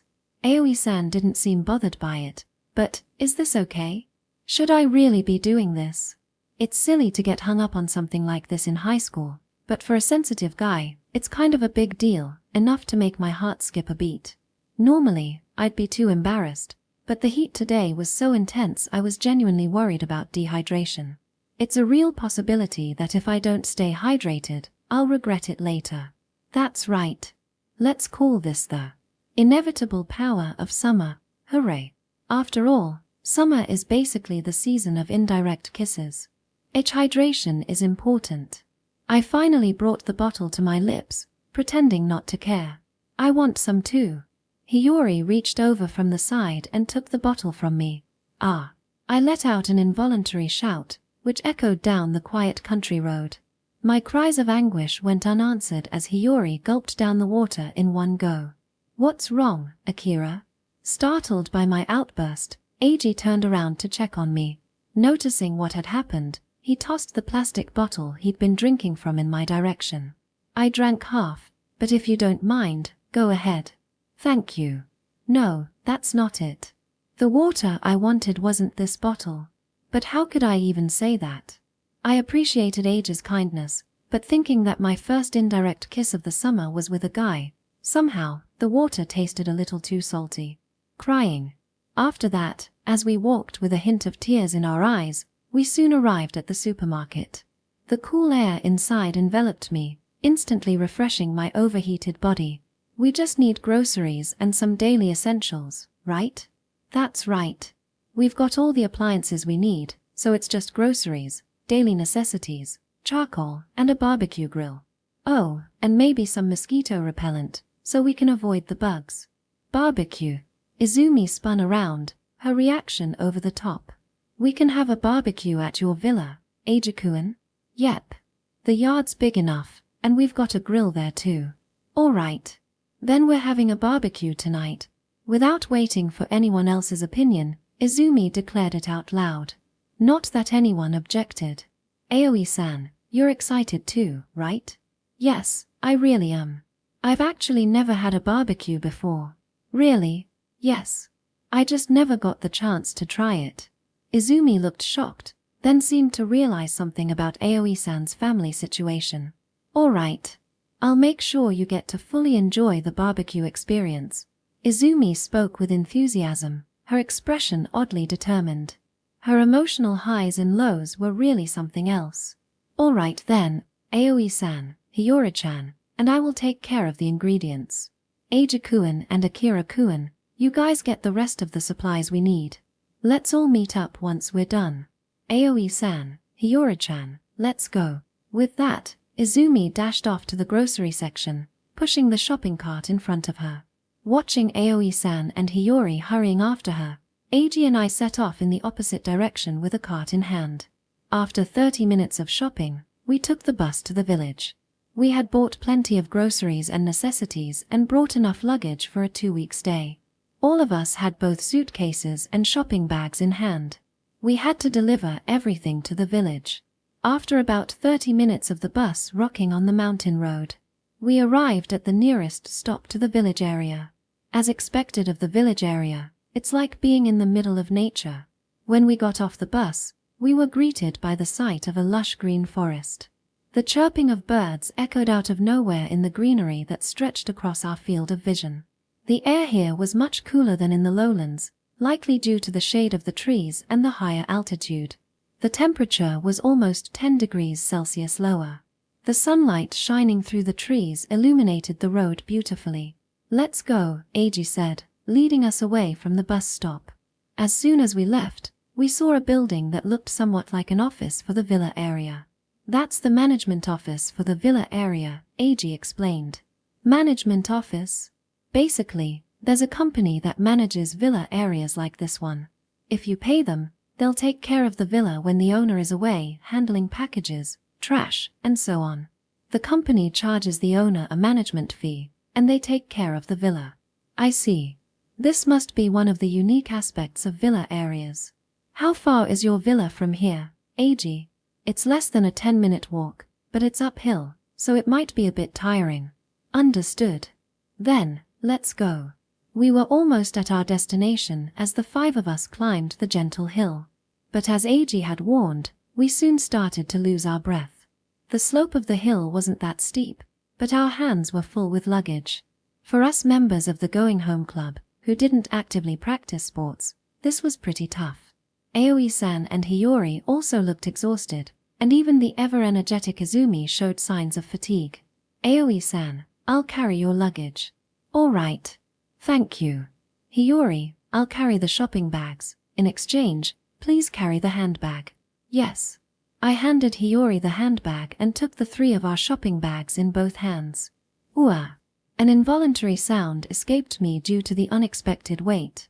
I had picked up the 3 shopping bags thinking they'd be fine, but inside were several large bottles of mineral water. Maybe they'd been packed so that no single bag was too heavy. The plastic handles were digging into my fingers from the weight. This probably wasn't a good idea. "Are you okay, Akira-kun?" "I'll help you," Aoi-san said, looking at me anxiously. To be honest, it was heavy, but I couldn't let myself look uncool right now. "It's okay. No need to worry." I forced a fake smile. "Aoi-san, Akira-kun's trying hard to look cool right now, so just let him be." "Shut up. Leave me alone already." Izumi teased me with an exhausted look. Getting caught trying to show off was the most embarrassing thing, so please stop doing it. I am sorry. I said something unnecessary. No, you don't need to apologize, Aoi-san. How do I fix this atmosphere? We arrived. Just as we were talking, we arrived at the village. When I looked up, I saw a 2-story wooden house built in an open space in the middle of the forest. The house had a wide wooden deck and was situated in a space surrounded by trees. The yard was large enough for dogs to run freely, but it was also overgrown with weeds, likely due to a lack of maintenance. A closer look revealed that, overall, the house was a bit old. From any point of view, it couldn't be said to be in perfect condition or beautiful, but, on the contrary, it gave off a mysterious charm. What is this? I think it's safe to say this place feels like a setting where Totoro could appear. Wow, what a beautiful place, Aoi-san exclaimed in admiration. Indeed. But it looks like it needs a lot of cleaning. Well, in exchange for staying here, we'll just have to work hard, Aoi-san said with a gleam in her eyes. Hang on a moment. Eiji took a key from his bag, unlocked the gate, and we all entered the grounds. After Eiji opened the main door to the wooden house, Izumi ran inside. As soon as we stepped in, we noticed a peculiar smell, a mix of wood and dust. Just as Eiji had mentioned, the air was a bit stale from being closed up for so long. Cleaning the villa was a requirement for using it, but this might be more challenging than I thought. That's what went through my mind. Wow. Impressive. Izumi's shout came from the back of the room. Everyone, come here quickly. When we went over at her call, we instantly understood why she was so excited. There was an elegant living room made of light-colored wood. The wooden walls and floors created a warm and unique atmosphere. The lighting and furniture matched the room's tone, complementing the cozy feel. Most striking of all was a wood stove in one corner of the room. Although it wouldn't be in use during the summer, it felt like a signature feature of the villa. The extraordinary charm of this secluded retreat completely captivated me. I'm surprised. This villa is even more beautiful than I expected. Even the usually calm Aoi-san looked thrilled. I understood the feeling. I also felt like I was on a vacation, which lifted my spirits. Of course, I knew we weren't here just to play, but I couldn't help but get excited by this gorgeous villa that exceeded my expectations. Everyone, come here too. Izumi, who had been in the living room, disappeared and was now calling us from farther away.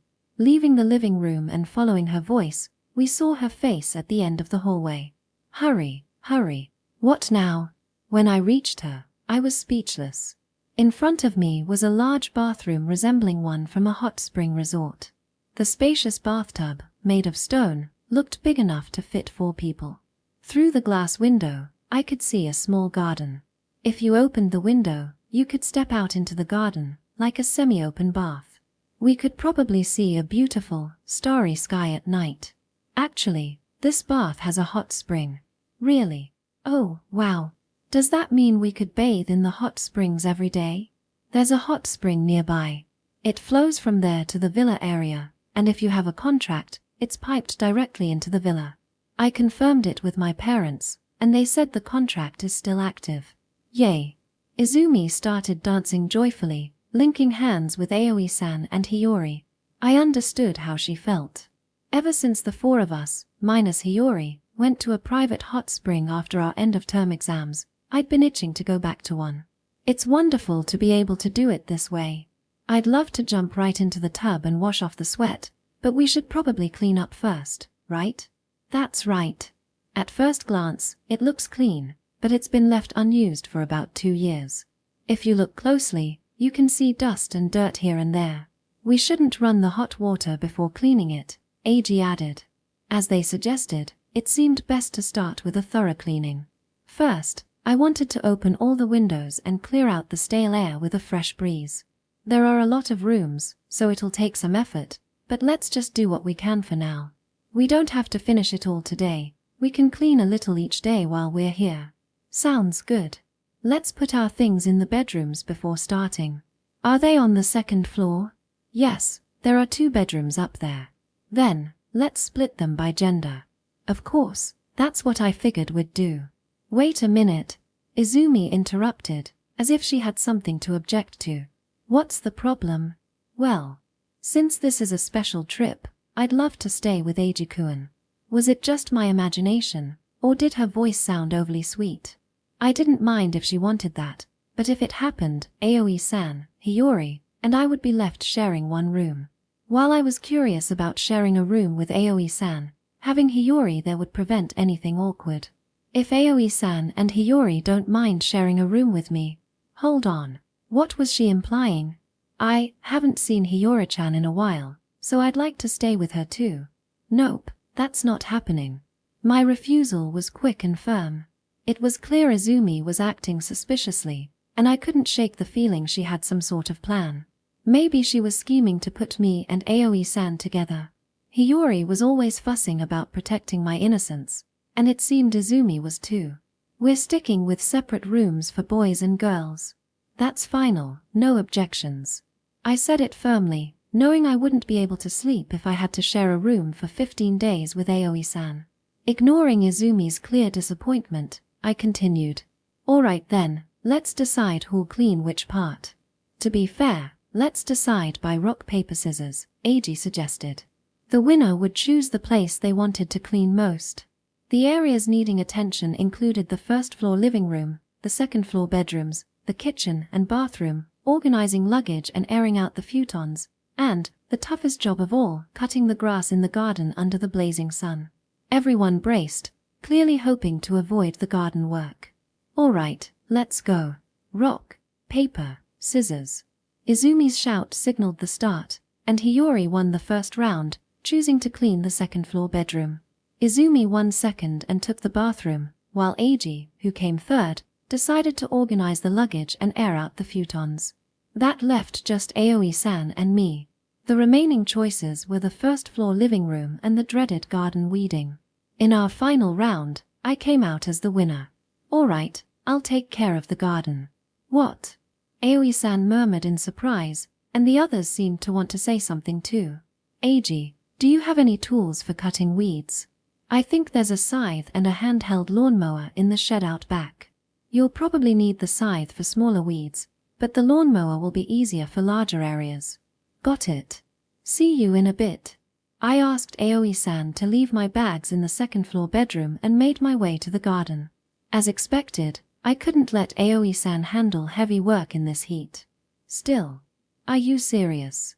Staring at the vast garden, I was stunned, holding the lawnmower I'd retrieved from the shed. At first glance, the garden had seemed like a mysterious little hideaway with its overgrown, untouched look, but now it felt more like a punishment game. The idea of tackling all this grass under the sweltering sun made me want to give my past self a good shake. Now, all I felt was dread at the thick carpet of weeds everywhere. Let's get to it. There was no point complaining.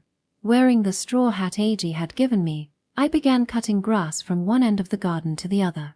Although the altitude made it a bit cooler, the midsummer sun was still relentless. I kept cutting, pausing to wipe the sweat from my face, already feeling worn down by the heat and the scent of freshly cut grass. After almost an hour of work and multiple water breaks, I managed to finish about half of the garden. Realizing it was impossible to get it all done in one go, I decided to tackle the rest in the cooler afternoon or maybe even tomorrow. With that plan in mind, I stuffed the cut weeds into a trash bag. Ha! When I looked up, wiping sweat from my brow, my eyes met Aoi-san's as she cleaned a window in the living room. Maybe she was trying to encourage me because she smiled and waved at me. I stood up to wave back. A sudden wave of dizziness hit me, and my vision blurred. I tried to steady myself, but I had no strength left. This isn't good. Akira-kun. I thought I heard someone shouting, but my consciousness faded faster than I expected. When I opened my eyes, an unfamiliar wooden ceiling came into view. I quickly realized I'd fallen asleep, but the memory of what happened earlier was hazy. Feeling a strange heaviness in my head, I closed my eyes and tried to recall the events. I remembered heading to Age's villa with everyone, traveling by train and bus, and talking about cleaning the place first. And, oh yeah, I was supposed to cut the grass in the garden. I'm not done yet, ouch. As I remembered and tried to lift myself up, the heaviness in my head turned into pain. I slowly opened my eyes, clutching my head. Are you all right? Aoi-san? Aoi-san's face came into view, watching me anxiously. I was cutting the grass. Akira-kun, you collapsed when you tried to get up. You probably have mild heat stroke. Now I remember. I was cutting the grass, saw Aoi-san, tried to stand, and then fell. Despite staying hydrated, I'd been working silently under the blazing sun. It makes sense. I'm sorry for worrying you. No, I'm sorry too. No, you don't need to apologize, Aoi-san. Akira-kun, you took over the garden work because of me, didn't you? Aoi-san looked a little downcast. Well, yeah. To be honest, I wasn't sure how to respond. It would be easy to brush it off here, but I knew that wouldn't really ease her feelings. So, I decided it'd be better to tell her the truth. It was really hot out, and the sun was intense. I didn't want you doing heavy work in that heat, Aoi-san. I thought I'd look cool, but instead I ended up fainting and making you worry. Not very cool at all, right? No, that's not true. Aoi-san shook her head. Thank you, Akira-kun. You don't need to thank me. As expected, her thanks made me feel a bit bashful. If this were the old Aoi-san, she'd probably still be apologizing with a guilty look. But now, she was expressing gratitude openly, with a warm smile and sincere eyes. It made me feel happy, embarrassed, and itchy all over. How could I describe it? Maybe a sort of shame from being thanked so earnestly. Thank you. I'm all right now. I started to sit up, intending to hide my embarrassment. Then, Aoi-san put her hand on my chest to stop me. Rest a little longer. Eiji-kun and Izuma-san are finishing up the garden, so don't worry. They'll be done soon. So, please. I see. In that case, I'll take your word for it. As I lowered my head again, I felt an odd sensation against the back of my neck. It wasn't like a pillow or seat cushion, it was just the right softness. When I touched it, it felt warm and soft, almost comforting.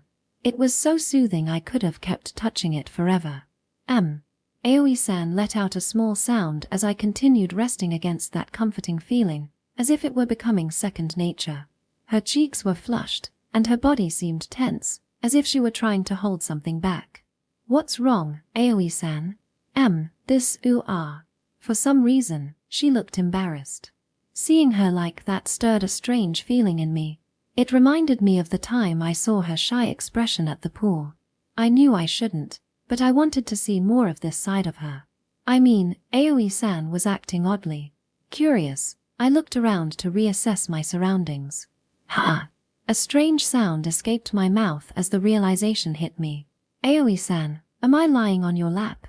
That's right. I was lying on the sofa with my head on Aoi-san's lap. To make matters worse, I'd been resting on her bare thigh the whole time. Now that I realized, I quickly stopped touching it. Feeling the warmth of her bare legs against my neck, I tried to sit up, thinking it'd be awkward to stay like this, but Aoi-san pressed a gentle hand to my chest, preventing me from moving. It's okay. Just rest a little longer, she said, her voice tinged with embarrassment. Can you clearly say which is okay, lying on your lap or touching your bare legs? Personally, I'd choose the latter, or ideally, both. But this wasn't the time to think such nonsense. But, lying on your lap is. Izuma-san told me you'd recover faster if I did this. Damn it, Izumi, feeding Aoi-san such nonsense again. I've always said that Aoi-san is so innocent and pure that she believes whatever she's told. But, well, if it ends up like this, maybe keep teaching her that nonsense. I'd already spent over an hour working hard under the hot sun to cut the grass. I think I can accept this as a reward, right? Then, I think I'll rest a bit longer. Yes. And, if it's ticklish, you can touch my thighs a little, okay? I understand. Seriously. Is touching her thighs actually not off limits? First mission accomplished. Whoa. Hiori? Surprised, I turned toward the voice and saw Hiori peeking from behind the sofa. She looked at us with her usual unreadable expression. Save that kind of thing for when you're alone. Basically, she was telling us not to flirt in front of others. No, we're not flirting. Isn't it a problem if you can't control your excitement? I put a freshly dried futon in the bedroom on the second floor, so you can continue there. Just finish before dinner. We won't. I was wrong. She was more like telling us to flirt. Please, don't worry so much about your brother's virginity, oh little sister. Next to me, Aoi-san hid her blushing face in her hands while Hiori, expressionless as ever, whispered, now, on to the second mission. What does she mean by mission? But still, seeing Aoi-san's expression as she fought her embarrassment stirred a playful, mischievous feeling in me. It felt like I was entering some kind of forbidden territory, a bit immoral. This feeling was no longer just a misunderstanding. That day, it felt like I had opened the door to a new world. Section. The sun had already set by the time Eiji and Izumi finished cleaning the garden. Thanks to my rest and drinking water while quietly enjoying the comfort of Aoi-san's bare thighs, I regained my strength without any issues. We had completed the cleaning inside the villa for now, but there were still other tasks to tackle, such as cleaning the exterior walls, removing fallen leaves from the gutters, and pruning the trees in the garden. We would save those for tomorrow and the days to come. As dinner time approached, we decided to start preparing for the barbecue. How should we divide up the tasks? I asked Izumi as she pulled ingredients from the refrigerator. It would be best if Eiji-kun prepares the chairs and tables. We don't know where everything is stored, after all. Got it. I'll handle the preparations outside, including setting up the tables and chairs. Eiji immediately headed out through the living room window onto the wooden deck to start his preparations. Hiori-chan will make the salad and barbecue sauce with me. Since it's a simple meal with just grilled meat and vegetables, I want to create a few different sauces so we don't get bored. Understood. I'll help you, Izumi. Hiori responded with her usual dry expression, but she seemed full of motivation as she made a small fist in front of her chest, shaking her body slightly with excitement. In reality, Hiori's mood was often conveyed through her movements since her face rarely showed it. Izumi, if possible, I'd like to make a Japanese-style sauce as well. I love that idea. Accepted. The choice of a Japanese-style sauce was unique to the two of them. Both Izumi and Hiori adored Japanese food, tea, and other items with a Japanese flair. They preferred Japanese sweets over Western ones and were more interested in kimonos than dresses. The two were polar opposites in personality, but their similar tastes were likely one of the reasons they got along so well. So Aoi-san and I will be in charge of cutting the ingredients. That's right. I know it's quite a bit of work to prepare dinner for 5 people, but do your best with Aoi-san. Sounds good to me, but Aoi-san isn't very good at cooking. To be honest, I sometimes worried about letting her handle the knife. That aspect of her seemed unchanged, as she wore a slightly worried expression. That's why. I tilted my head, unconsciously echoing her words. Aoi-san and Hiori-chan aren't good at cooking, so you and I can't work together, Akira-kun, right? I'll teach Hiori-chan, and you can teach Aoi-san very carefully. Or, if you want, you can hold her shoulders, hips, and butt. If I held her shoulders and hips, it would be considered sexual harassment, and if I touched her butt, I'd be a molester. What the hell? Izumi might be right, but I couldn't shake the feeling that this combination was intentional. They tried to put Aoi-san and me in the same dorm, got us alone when I fainted, and now Izumi and Hiori are pairing up first to make sure Aoi-san and I work together. Isn't this pair's plan way too obvious? What do you think, Aoi-san? If you're not comfortable, I'll ask Izumi to give us a different task. No. I want to try it too. Aoi-san seemed a little hesitant at first, but then her eyes filled with motivation. With that, I stood beside her in the kitchen, ready to start cooking. After putting on our aprons and washing our hands, we set up the ingredients, cutting boards, and knives on the counter. Well, we're just chopping ingredients, so it shouldn't be too hard. Why yeah. I decided to start with the onions and passed one to Aoi-san. She then brandished the knife with an intense look of concentration. Wait a minute. What's wrong? What's wrong, you ask? This is déjà vu. When we went on that study camp, Aoi-san cooked with Izumi but didn't use a knife, so I never got to see her handling one. I didn't expect her to hold the knife sideways and swing it around just to chop an onion. One wrong move, and this scene could turn into a horror movie. Background music started playing in my head. It's good that you're motivated, but maybe you're putting too much tension in your shoulders. Am I really? Yeah. Try to relax a little more. Aoi-san placed the knife down and rolled her shoulders. Yeah. I think I'm more relaxed now. Alright, this time, just keep the knife close to the onion without swinging it around. She took a deep breath to steady herself, then gently placed the knife on the onion. Yes. That's it. You don't need to use much force. Okay. What should I do next? Next, make your left hand into a cat paw. A cat. Aoi-san tilted her head in her usual sweet way, probably not quite understanding what I meant. A question mark practically appeared over her head, but then her face lit up as if she'd had a flash of inspiration. She raised her left hand beside her face, curling her wrist. Like this. Is she trying to imitate a cat?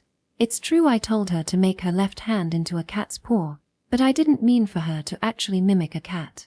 Why would she think I was telling her to act like a cat when teaching her how to use a knife? What should I do? Her actions are way too cute. I can't bring myself to correct her. To top it off, the apron Aoi-san is wearing has a cat pattern on it, which feels like pure fate.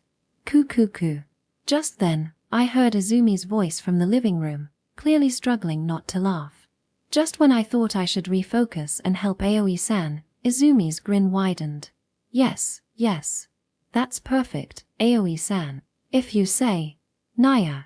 In that pose, you'll be able to cut the ingredients perfectly. There she goes again, filling her head with nonsense. Naya. Goo ha ha.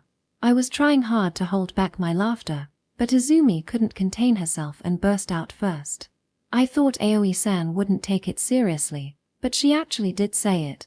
Well, it's so cute, so maybe it's fine, right? What? Seeing our suspicious reactions, Aoi-san probably realized she'd been tricked.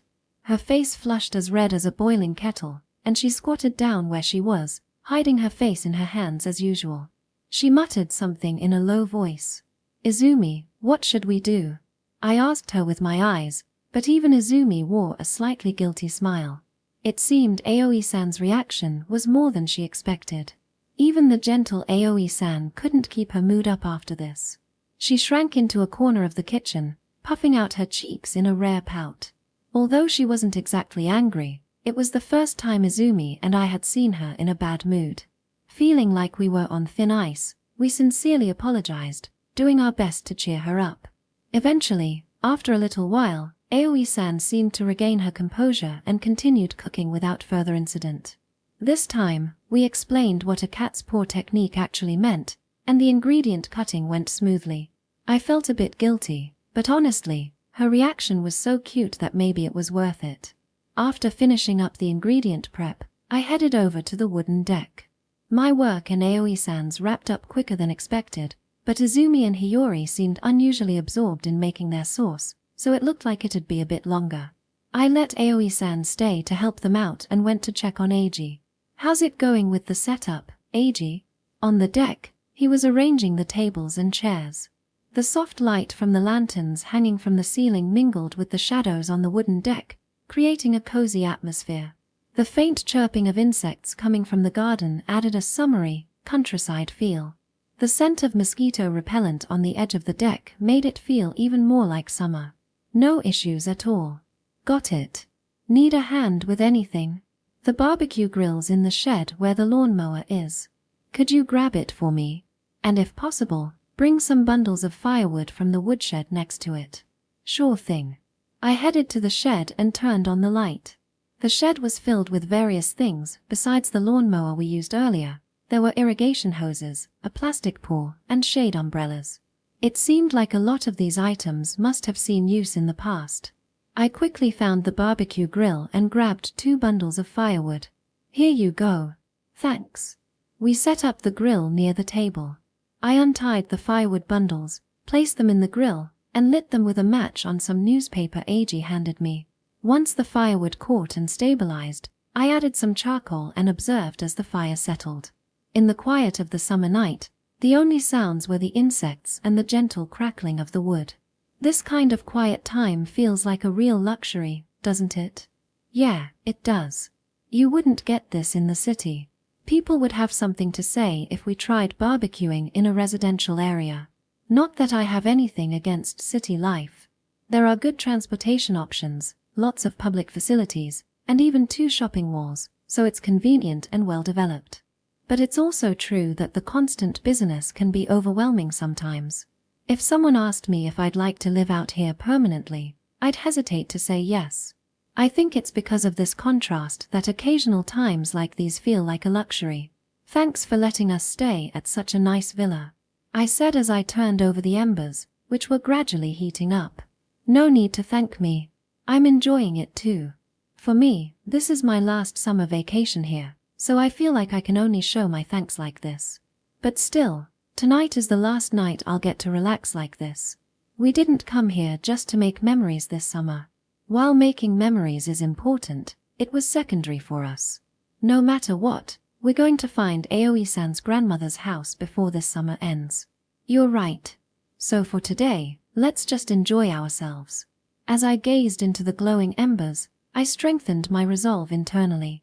Yes, if we can find her grandmother's house, Aoi-san won't have to go live with her father. We're sorry for the wait. Just then, Izumi and the others appeared on the deck, carrying plates of food. They brought dish after dish from the kitchen, which was great, but is it just me, or did the amount of ingredients increase? It definitely looked like more than what Aoi-san and I had cut. Especially the meat. The vegetables were the same, but there was definitely more meat. I thought it wasn't enough for 5 people, so I asked Aoi-san to cut more. Yes. It wasn't nearly enough. It's a Japanese sauce made with wasabi. Good meat tastes delicious even with just a bit of wasabi, but for those who find it too strong, we've adjusted it with spices to balance the flavor and make it enjoyable. I've never tried anything like it before, but it's refreshing and really easy to eat. Right. The other sauces are tasty too, so eat up. Akira-kun, is the next batch of meat ready yet? It should be just about done. Give it a moment. I kept grilling the meat and vegetables, bringing each batch over to the serving plate as they cooked. However, the barbecue grill was small for a group of 5, so it couldn't handle a large amount of meat at once. This meant the food disappeared almost as soon as it hit the plate, with everyone eagerly grabbing it hot off the grill. I felt like a server at a wanko soba restaurant, barely keeping up with demand. Akira, more meat please. As I kept grilling, Hiori handed over her plate again. Since the meat wasn't quite ready, I gave her some mushrooms instead, but she looked back at me with a disappointed expression. Everyone's eating so fast. Could you maybe slow down a bit? It's just too tasty to wait, right, Aoi-san? Yes, it's really delicious and enjoyable. Exactly. This is what barbecues are all about. I thought to myself that maybe they could pitch in with the grilling, but seeing Aoi-san so happy, I couldn't help but feel content. When I heard Aoi-san had never been to a barbecue before, it stirred up mixed emotions within me.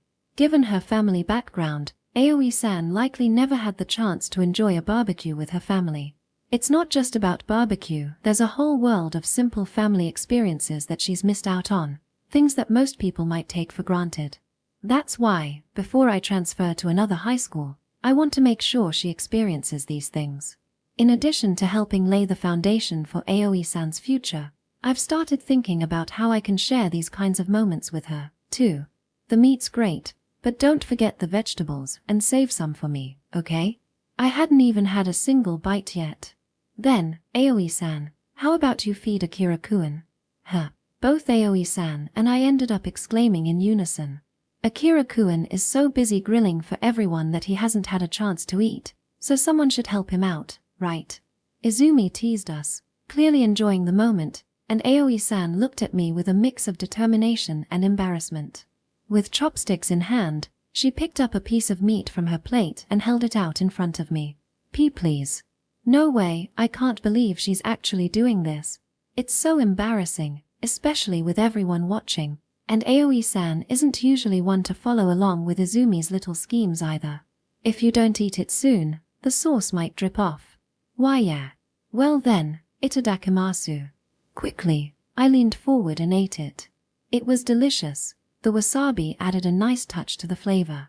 But more than the taste, what stood out was that these were the chopsticks Aoi-san had just used, right? I couldn't help but dwell on that more than the flavor of the meat. How is it? Yeah. It's really good. Right. I knew you'd like it. Looking at Aoi-san's genuine smile, I felt a bit guilty for letting my mind wander to strange thoughts. The unintentional indirect kiss moment was something I'd quietly lock away in my heart, without saying anything about it. They kissed indirectly. Yes, they did. A flawless indirect kiss. Mission number 2, complete. I could still hear them, even though they were trying to whisper. They're totally ruining the atmosphere. Wait, what's this about a mission? Though curious about their little conspiracy, I decided to focus on savoring the taste of the meat instead. Afterwards, I continued grilling the food without having time to eat. After a while, Eiji took over, and I was finally able to eat. An hour later, we ran out of food, and with full stomachs, we chatted while enjoying the night breeze. Meanwhile, as I had expected, Izumi rubbed her stomach, looking as if it hurt from eating so much. Are you okay, Izumi? I'm fine. If I eat some sweets, I'll be fine. She unexpectedly said this to Aoi-san, who looked at her worriedly. You're lying, aren't you? Hiori-chan. I have some ohagi I bought at the supermarket in the refrigerator. Okay. I'll bring them right away. Hiori fed Izumi the ohagi as if she were treating a sick person. Izumi was slowly getting better, and by the time she ate the second one, she had fully recovered.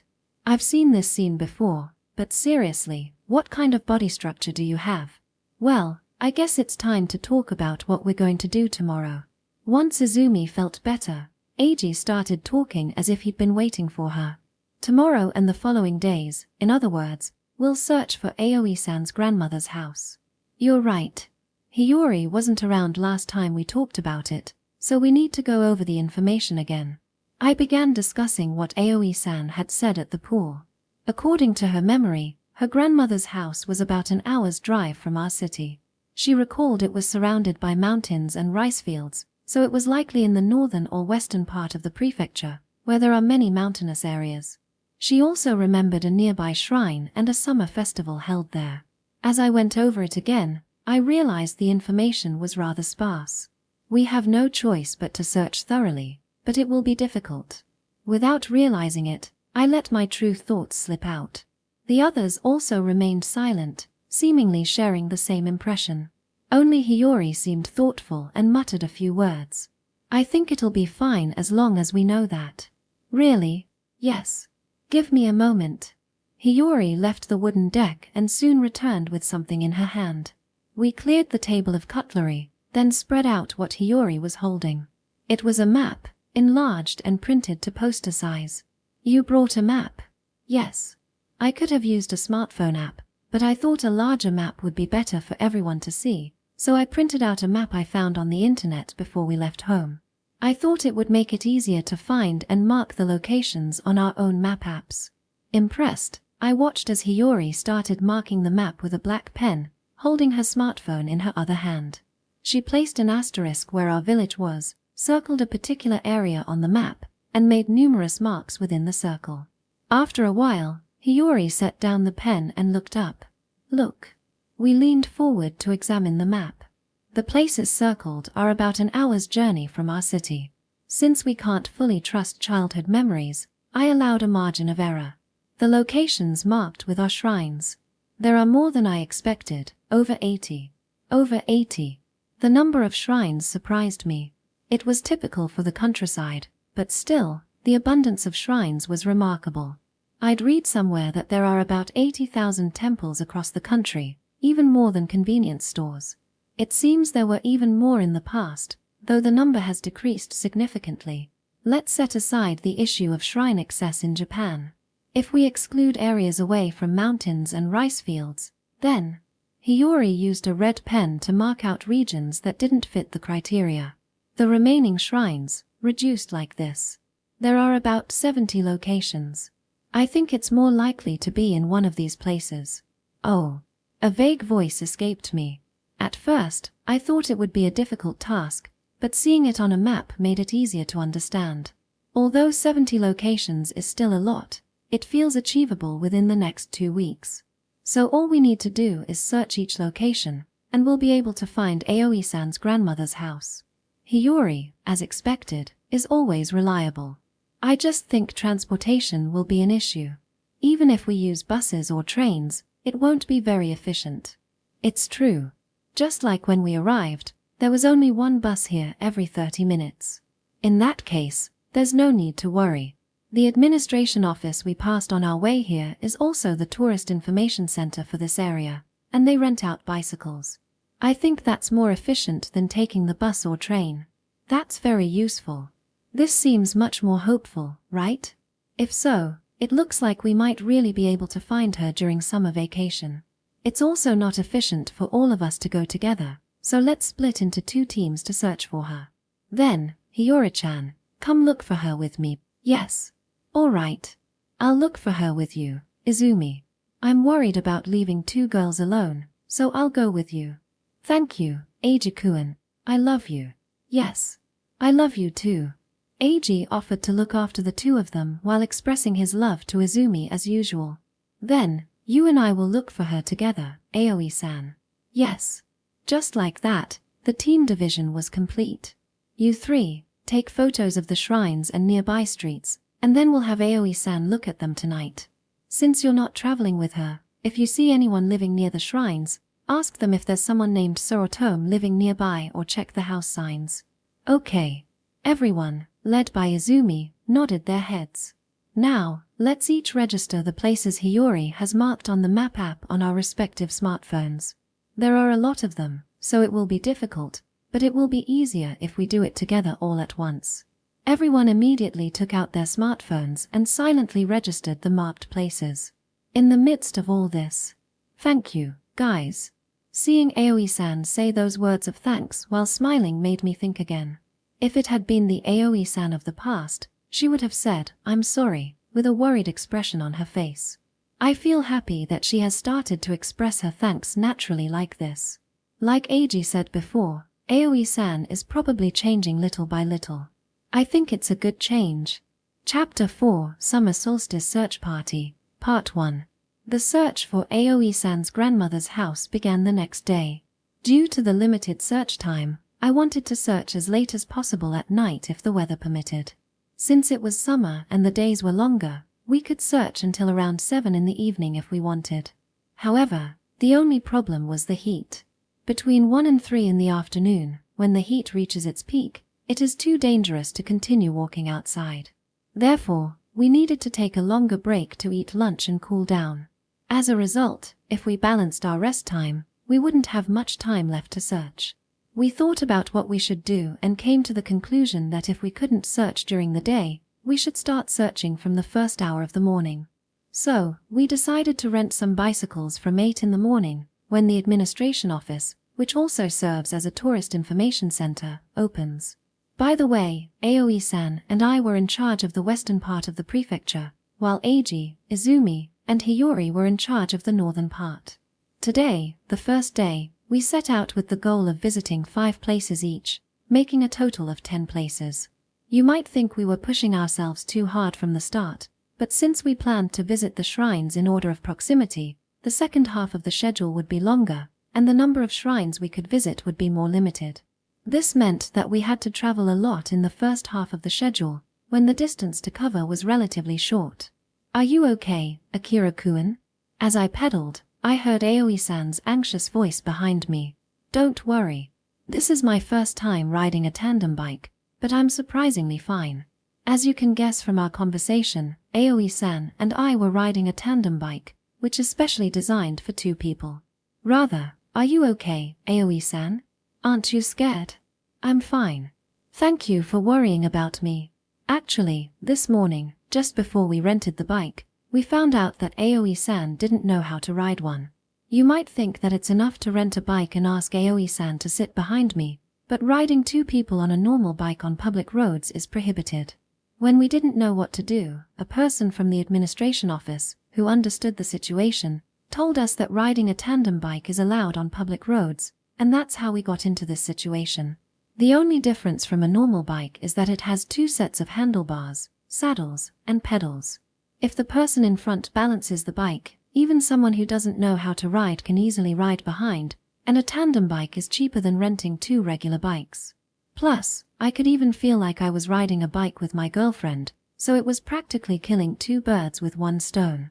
It's indeed an advantage, but I don't show such hidden intentions at all. This whole area is really rural. Yes. There's nothing but rice fields. Not far from the village, rice fields stretched as far as the eye could see. Although we knew this was the countryside, seeing it like this made us feel it even more. The roads in the prefecture are developed in their own way, and there are also restaurants and convenience stores, but if you move away from the big roads, there's nothing but fields. However, it feels good to ride a bike on an empty country road. As we cycled along, feeling the wind, we could see a few houses in the distance. Is the first temple over there? Yes. It seems that there is a temple in front of that residential area. Okay, let's go there. After a while, we walked through the residential area and found a small shrine, just as Aoi-san had said. The grounds were filled with large cedar trees and the noisy sound of cicadas. When we parked the bike near the entrance and went through the small torii gate to enter the shrine grounds, there were no worshippers or anyone else but us. Should we at least pay our respects? Yes. That's right. After we both finished praying, we strolled around the shrine grounds, stepping on the scattered gravel. From what I could see, this place was not well maintained. Perhaps there were no Shinto priests living here. Last night, when I was researching the shrine before going to bed, I found that lately, due to management difficulties and a lack of successors, many Shinto priests are either absent or serving multiple shrines simultaneously. Still, it seems that in some cases, if there are not enough priests, they combine their efforts. It was a pity, because I thought that if there were a priest, we could talk to him. How about it, Aoi-san? Do you remember anything? She stopped and looked around seriously. She was probably comparing her memories with the scenery she saw.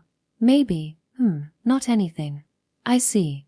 Let's take a walk around the shrine, just in case. Yeah. After taking a few photos for good measure, we left the shrine and took a look around the neighborhood. The houses were all old wooden structures, typical of rural settlements. By the way, I wanted to ask you about this. What's wrong? What kind of person is your grandmother, Aoi-san? Well, she was a very calm person. Aoi-san had a nostalgic look on her face as she spoke. Whenever I visited her, she greeted me with a smile, played games, and was very kind to me. The last time I saw her was when I was in the first year of elementary school, but I still clearly remember her warm smile. It was the first time I had seen Aoi-san talk about her past with a smile. When she discussed memories and family matters, she always wore a sad expression. At least when she talked about her father and mother, she never smiled like that. As expected, the best thing for Aoi-san was not to live with her new family in her father's house but to be cared for in her grandmother's house. I'm sure I would have become a spoiled granddaughter if she had been by my side. I see that your grandmother was very kind to you, Aoi-san. But I'm also a little scared to see her if we meet her. I haven't seen her for 9 years, and I'm sure she has her own circumstances. She might have forgotten me. It was true. That possibility was not zero. But I'm sure everything will be fine. I felt hopeful when I said that.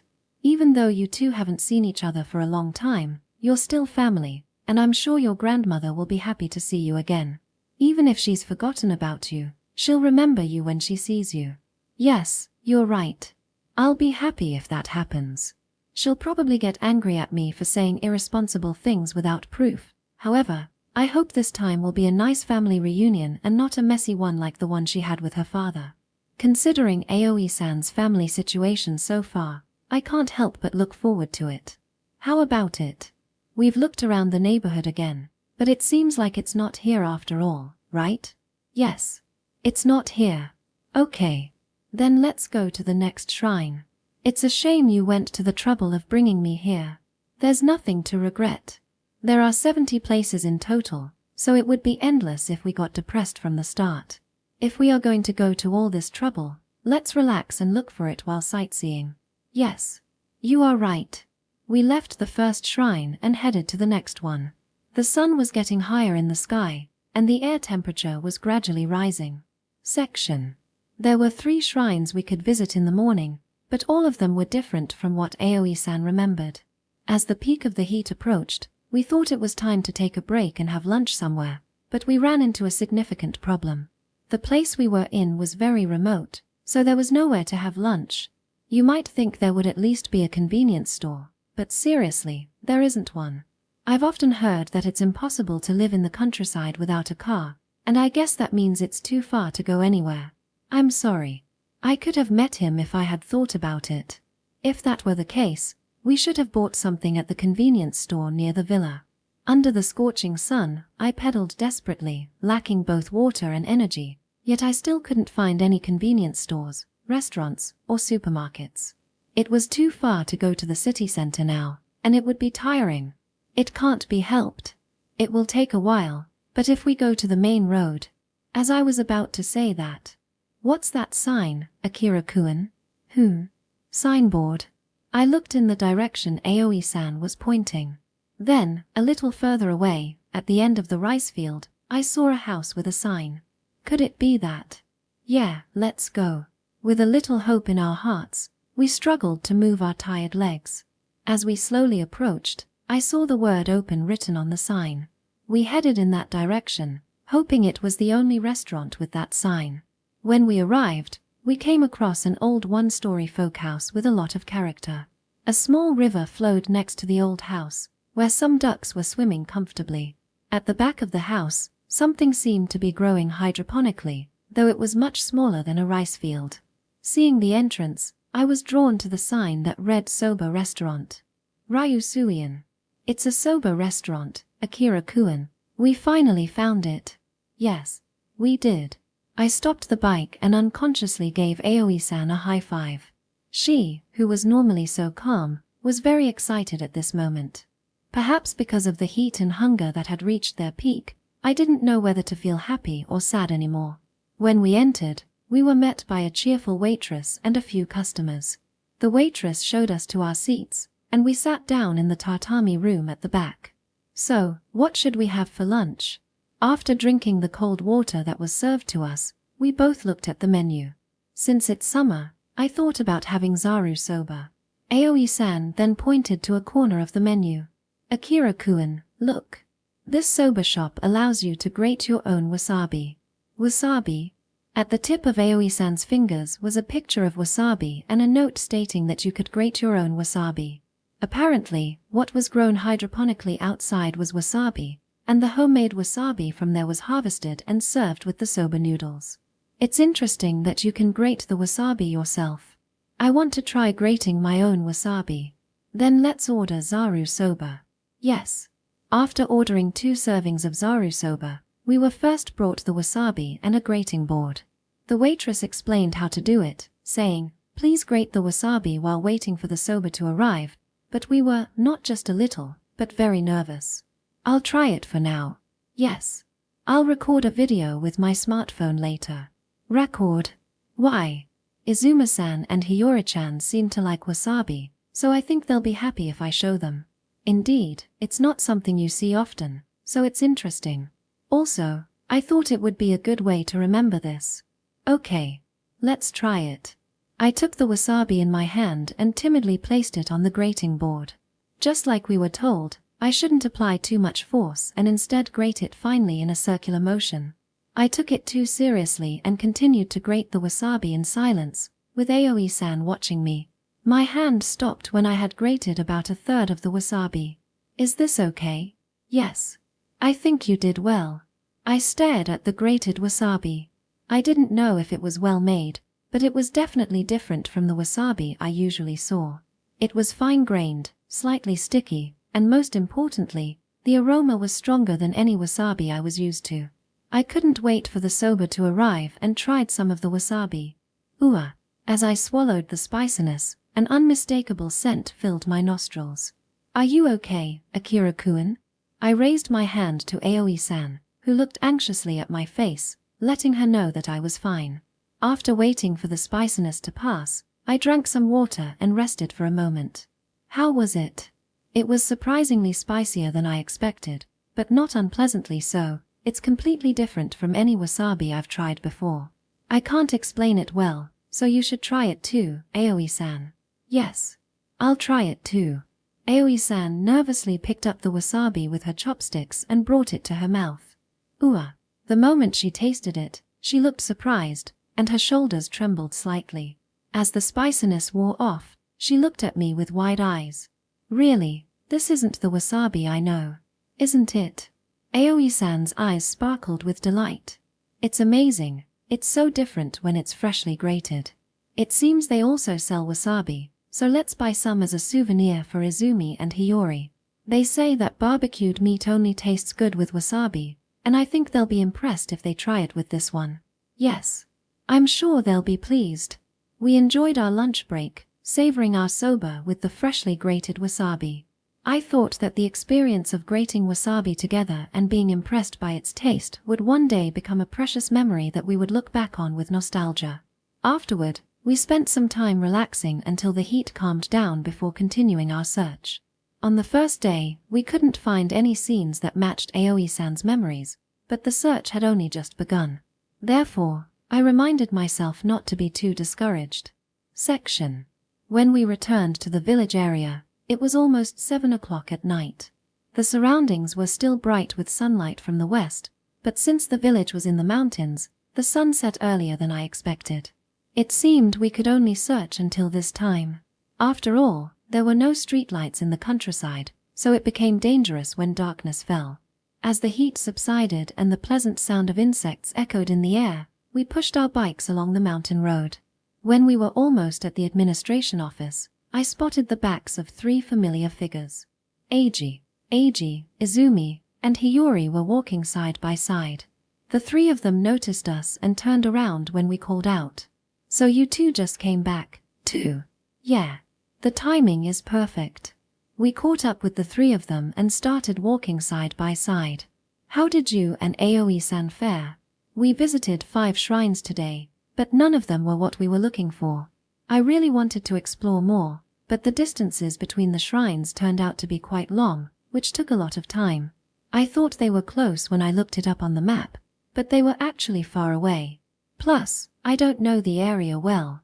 You're right. We barely managed to visit 5 places. When we get back to the village, I want you to see the photos we took, Aoi-san. Yes. Thank you.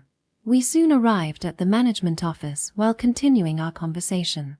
While Eiji was at the reception desk completing the procedure for returning the bikes, a poster on the window caught my eye as I casually looked around the office. A fireworks display. The poster featured a yukata-clad couple watching fireworks, giving it a realistic feel. This festival is organized by a famous tourist town in the village area. It lasts for 3 days, starting on Friday of this week, with a fireworks display featuring no less than 20,000 fireworks on the final day. The grandeur of this event, especially for a rural town, is likely meant to attract tourists. Oh, yes. There will be a fireworks display soon. Izumi was beside me, looking at the poster, her voice echoing with excitement. I'm looking forward to it. You say that with enthusiasm. Are you planning to go to the festival? Yes. Eiji-kun told me about it before. Hey. I let out a sigh. We finally started looking for Aoi-san's grandmother's house. If we can find her before the festival, that's one thing, but if not, we won't have time to enjoy it. But, it's also important to have some free time, right? That's true, but our time is limited. I knew Izumi had no bad intentions. I understood that she wanted to take a break, but if we couldn't find Aoi-san's grandmother during this summer vacation, she would have to stay with her father. Let's calm down a bit. Eiji. As I unconsciously became agitated, Eiji patted my shoulder, helping me regain my composure. I understand your feelings, Akira.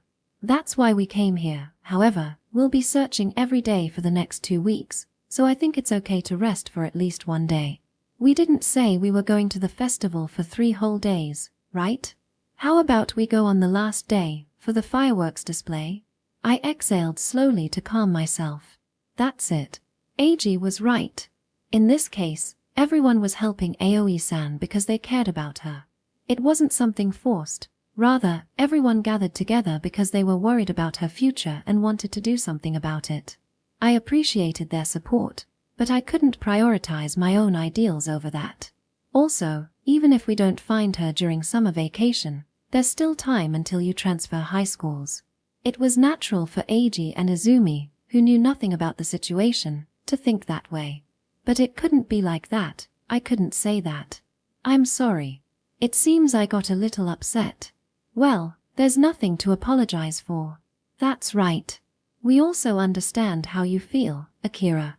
The kindness in their eyes made my heart ache. It's just that if we try too hard, Aoi-san might feel bad. To prevent that, I think it's also necessary to convey to her in an easy-to-understand way that we're having fun too. You're right. In fact, I, who had always lived with her, knew more about the subject. That's not all. As I said before, we also want to make memories with you.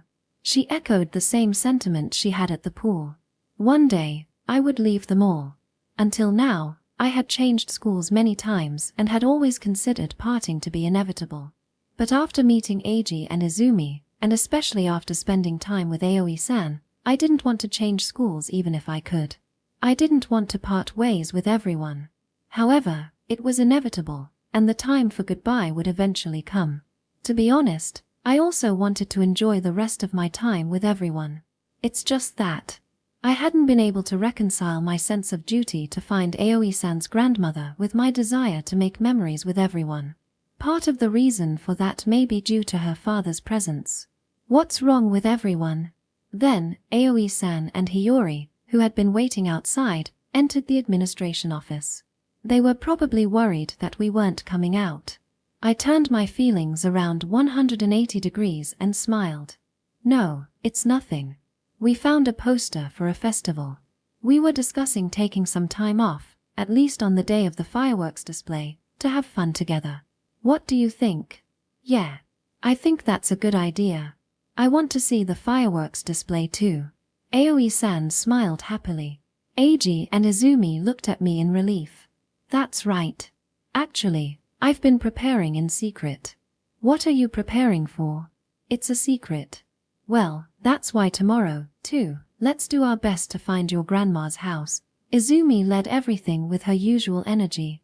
As always, I still had no idea what I was doing, but I was grateful for Izumi's quick changes during times like this. There was no trace left of the uneasy atmosphere between us.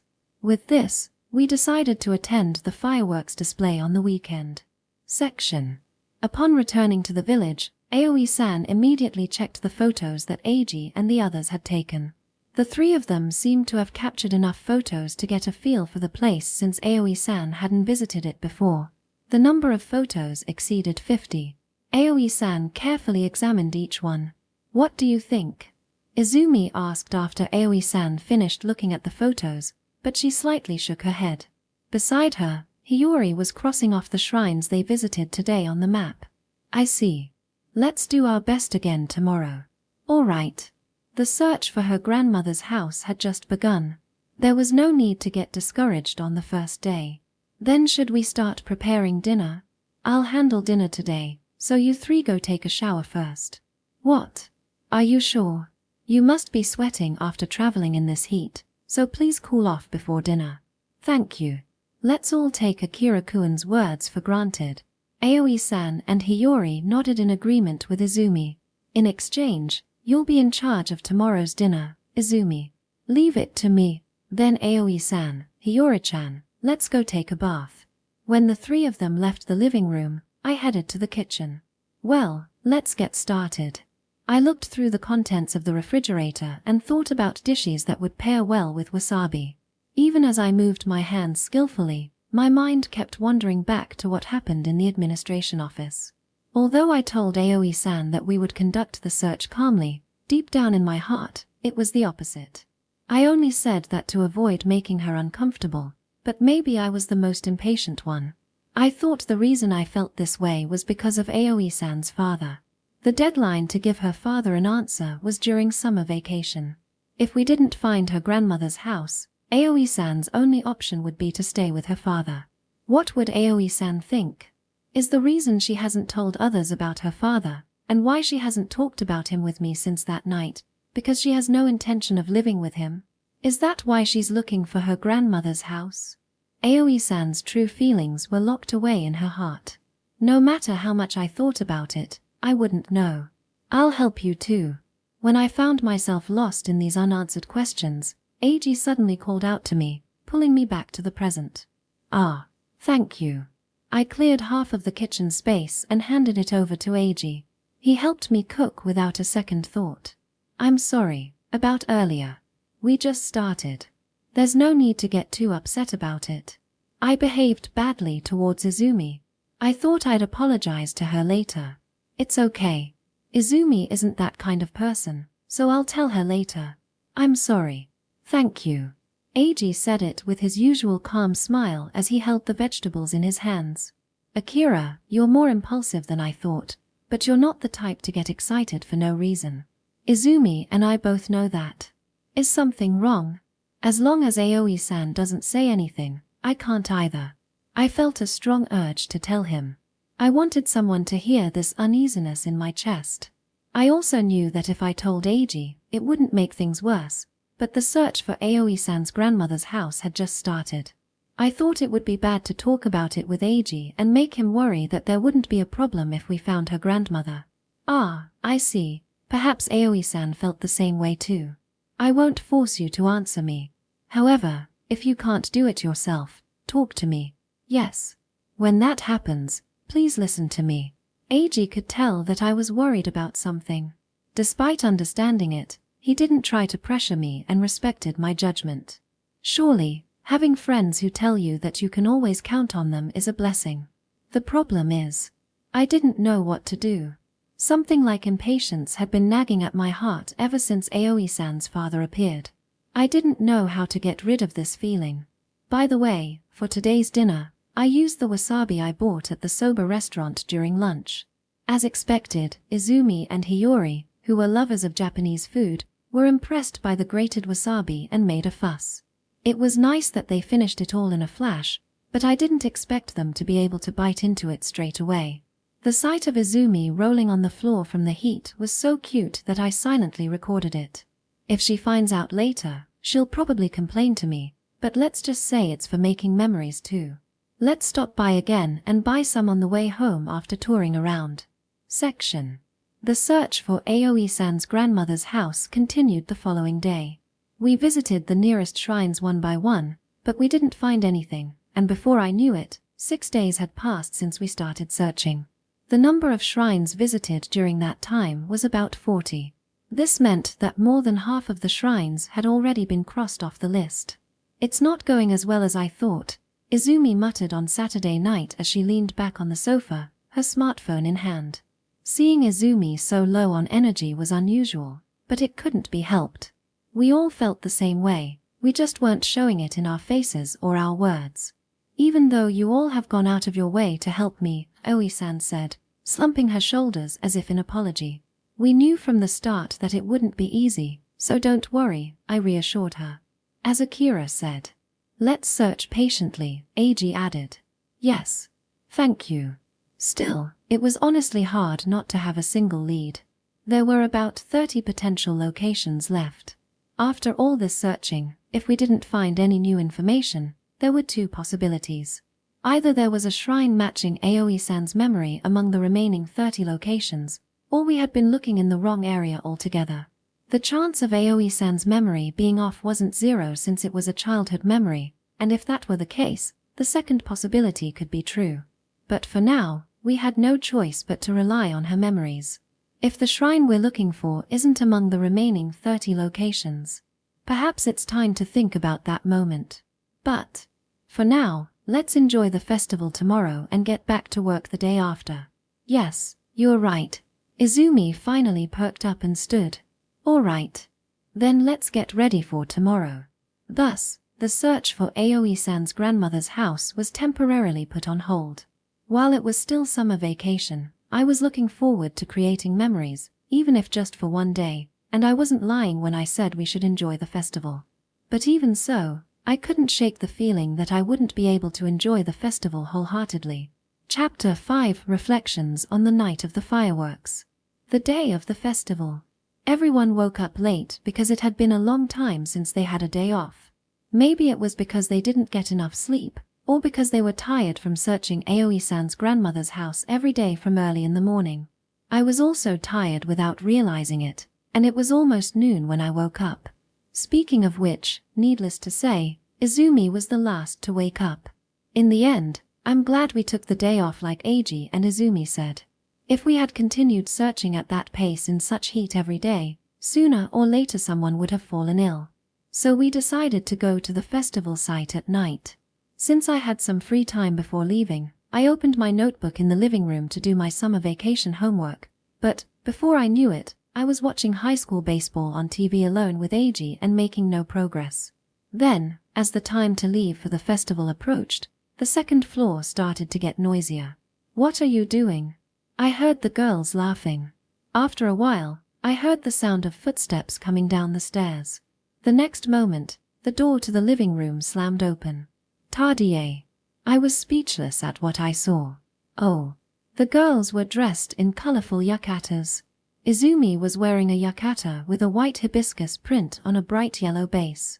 Although at first glance it gave a striking impression, the combination of yellow and white made it elegant rather than too flashy.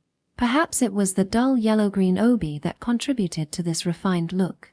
Unlike Izumi, Hiori was wearing a yukata with morning glories on a calm purple fabric.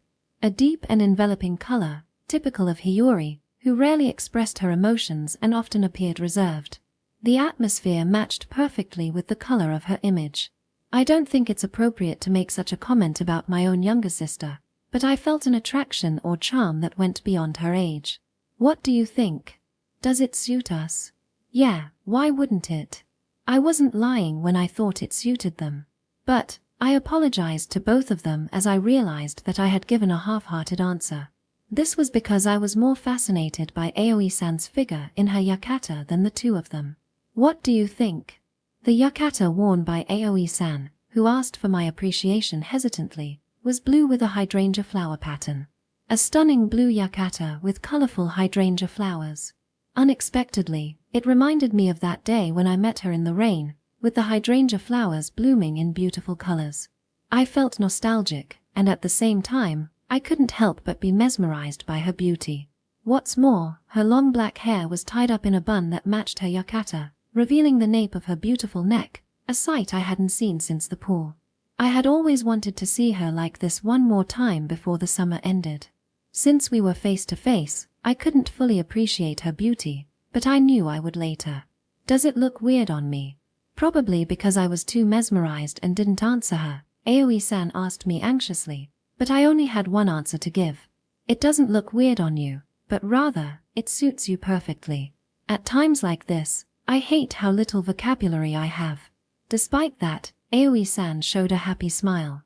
Hey, Akira-kun, isn't your face a little flush? It's flushed, or should I say, your mouth is also open. My face isn't flushed and I'm not gaping either. I've already said it, but if I see Aoi-san's figure like this, what else can I do? I wanted to say that, but I tried to calm myself down so my feelings wouldn't be revealed. You're so prepared that you brought a yukata. I told you that Eiji-kun mentioned a nearby festival, didn't I? I told Hiori-chan to bring a yukata, and since Aoi-san didn't have one, we went shopping together. I wanted to thank Izumi for letting me see something so pretty after the swimsuit. Also, I want to apologize for opposing going to the festival. I'm sorry. And thank you. The preparations are done. Are we going now? Yes. Let's go. We left the village and headed to the festival. Section.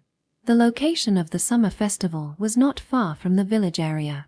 It was a big festival, not only for the locals to enjoy, but also for the tourists who gathered at this time, making it bigger than the summer festival held in our hometown. We passed several parking lots on the way to the festival, but almost all of them were occupied by vehicles with license plates from outside the prefecture. They were probably tourists who had come to see the fireworks or were visiting their villages like us. According to the person at the administration office, many people from outside the prefecture come every year just for the fireworks show. It really is a big summer tourist event. There are a lot of people here. Yes. If we get separated, it will be hard to meet again. When we arrived at the festival location, there were a lot of people, and I couldn't help but say it. The area was packed with people, from couples to families to groups that looked like students. If there were so many people at the beginning of the festival, there would probably be even more when the time for the fireworks approached. I think it's better to enjoy all the stalls and then reserve a spot early to watch the fireworks. Maybe it's like Hiori said. When I turned around to answer, Hiori was licking a candy apple. Hey, when did you buy that? Yeah. Let's have fun while we can. Izumi, who said that, was chewing a crepe with whipped cream stuck to the tip of her nose. Alright, when did you buy that? Yeah. I want to eat shaved ice. Aoi-san said that while she was eating yakitori. You say you want shaved ice, but aren't you eating the opposite? Listen up everyone. Then Izumi stood in front of us and raised her voice. Look, the festival is a battlefield.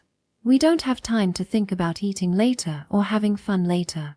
If you want to see, eat, or have fun, don't think about it, just do it, okay? Aoi-san and Hiori nodded with serious faces. Okay. Then let's go. Izumi took Aoi-san and Hiyori's hands and started running. It's okay if you're excited, but it's dangerous to run around wearing a yukata and a pair of jita. It's dangerous in crowded places, so be careful. Okay. Izumi said, her spirits at its highest. There was no way she would listen to me. The three of them just left the appropriate responses and went to the other side of the street. They started visiting the stalls here and there. It must be hard for you to always accompany Izumi, Eiji. That's right, but I never get tired of being with her. I agree, but she's a bit silly and dangerous. We're just guards today, aren't we? Yeah. Well, it's fine if everyone enjoys it. We watched the three of them as we held the conversation. We lost track of time and enjoyed the festival. Speaking of festivals, these kinds of stalls, such as target shooting, goldfish picking, and raffles, haven't changed. I used to really enjoy them when I was a kid, but as I grew older, I stopped playing and rarely had the chance to participate in festivals. It was nice to give it a try after such a long time. I was surprised to find that I actually had fun amongst the children. It's also not bad to have fun with friends who know me well and enjoy the festival as if we're back in our childhood. Above all, seeing Aoi-san enjoying the festival makes me feel relieved, and seeing her having a good time with Izumi and Hiori makes me thankful that we came here. As I thought such things while watching the three girls who were innocently playing with the feeling of being their guardians, time passed in the blink of an eye. In an hour, the fireworks display, which would be the main show of the festival, would begin. It's still early, but we have to go soon. Yes. We have to find a place. Can I buy some food and drinks first? Izumi wanted to buy food and drinks while eating obunyaki. No, you've already eaten enough and you're also eating right now. I wanted to tell her, but Izumi's stomach was always on another level. We split up and lined up at the stalls to buy yakisoba, squid cakes, okonomiyaki, and other things that could replace dinner. When we put together what each of us bought in our hands, it was quite a lot. If there's anything left, we can take it home. Now all we need are the drinks. What do you want to drink, Aoi-san? I think I'd like some orange juice. In that case, I'll buy that for you too. Is that okay? Yes. Finally, everyone bought their drinks and the shopping was over. We started walking to get a good spot near the fireworks launch site. On the way there, Aoi-san was strolling around while chatting with Izumi and Hiori, looking like she was having a good time. The number of people has suddenly increased. You're right. I think a lot of people are trying to get a spot early like us. As Eiji mentioned, people started walking towards the fireworks launch site. Because of the large crowd, it was difficult to move forward. There were so many people passing by that I thought we might bump into someone if we weren't careful. Kaya. Just as a small scream echoed, Aoi-san, who was walking in front of me, lost her balance. It seemed she had bumped into someone passing by, so I quickly grabbed her shoulder to steady her. Fortunately, she didn't fall, but her drink did, and the juice spilled from the container and rolled onto the ground. Are you okay, Aoi-san? Yes. I'm fine. Didn't your yukata get wet? We left the flow of people and checked her yukata in the shade of a tree outside the street. Nothing seemed to be wet or dirty. It looks fine. Yes, but I dropped my drink. Don't worry. I'm just glad you didn't get hurt. But you went to the trouble of buying it, Akira-kun. Aoi-san lowered her shoulders in apology. Eiji, go ahead with Izumi and Hiori. As I said this, I passed the food I was holding to Eiji. I'll go buy more drinks with Aoi-san. Text me when you find a spot. Okay. There are a lot of people, so be careful. Yeah. Come on, Aoi-san. Yeah. We parted ways with Eiji and the others for a while, and Aoi-san and I headed back the way we came. I'm sorry, Akira-kun. I think I got too carried away and didn't see my surroundings. Aoi-san's shoulders were still slumped like before. Seeing her looking so depressed reminded me of the time when we first started living together. Aoi-san seemed to apologize every time something happened. Lately, she has been quite cheerful compared to when I first met her, so seeing her gloomy figure now feels unusual. When I was thinking about what to say, I realized there was no need to overthink it. Just say what's on my mind. There's no point in half-heartedly comforting her. The important thing was to speak from the heart. Isn't it okay if you get too carried away? What? Aoi-san was surprised and looked at me. Could it be that it's been a while since you attended a festival, Aoi-san? Yes, since before I entered elementary school, when my father took me to the festival. Before I entered elementary school. Yes, perhaps she feels that way. Without needing to confirm it now, the reason was easy to imagine, given Aoi-san's family situation. If it's been so long, anyone would get carried away. I tried to sound cheerful and said this in a reassuring tone. I haven't been to a festival in a long time either, so I'm enjoying myself now, and Izumi, as you can see, is having a blast. Hiori is the kind of person who doesn't show anything on her face but is excited in her heart. It's a festival, so it's impossible not to get carried away, and of course, there's the possibility of spilling a drink or two. However, Aoi-san's face didn't change. That's why I decided to tell her about my own failure. And it doesn't matter if you spill the juice if you compare it to what happened to me before. Compared to what happened to you, Akira-kun? When I was in elementary school, my mother bought me ice cream during a family vacation. I was so happy when the employee gave me the ice cream, and when we got back to the car, I jumped for joy, and the whole ice cream fell out. Of course, I would drop it if I jumped.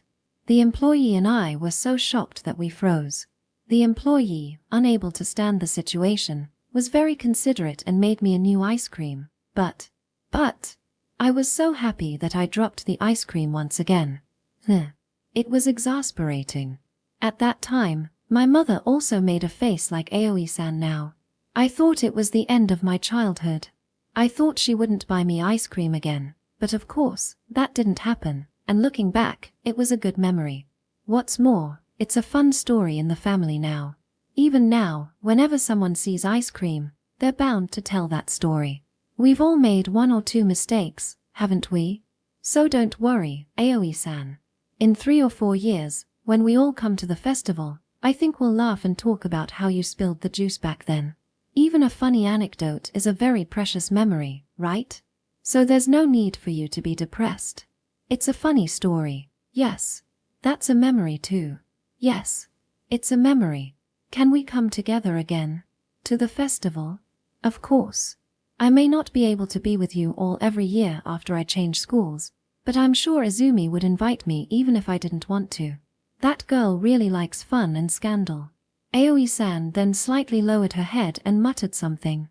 I can come, every year. What? I couldn't hear well because of the noise around us. When I looked at Aoi-san's face, her cheeks were slightly flushed. Even though it's not possible every year, can I come back to the festival with you, Akira-kun? What? What does this mean?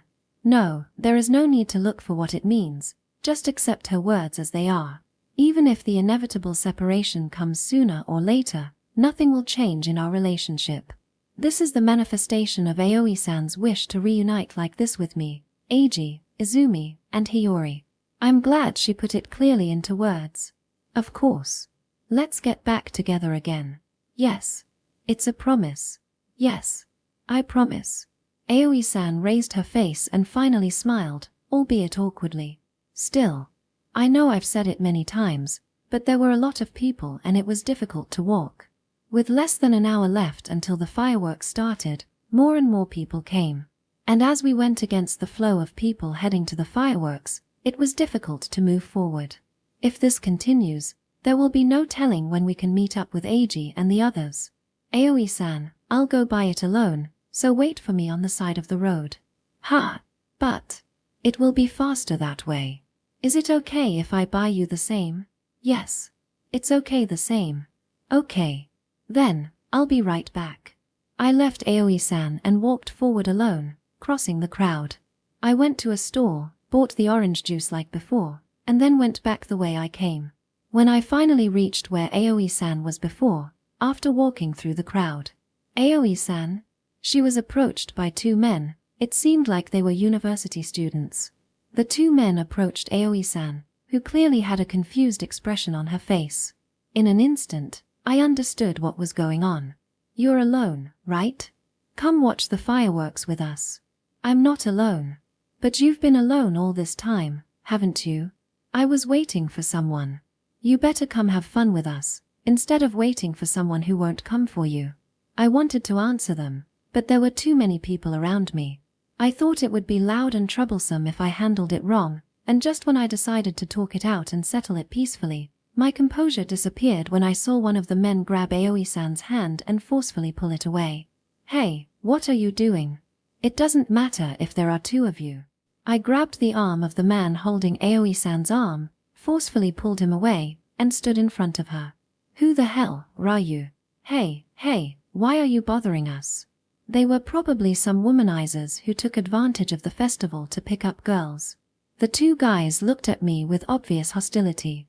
Don't you realize that she doesn't like what you're doing to her? This has nothing to do with you. If you don't want to get hurt, don't bother us. They approached me menacingly, but I wasn't scared in the slightest due to my boiling rage.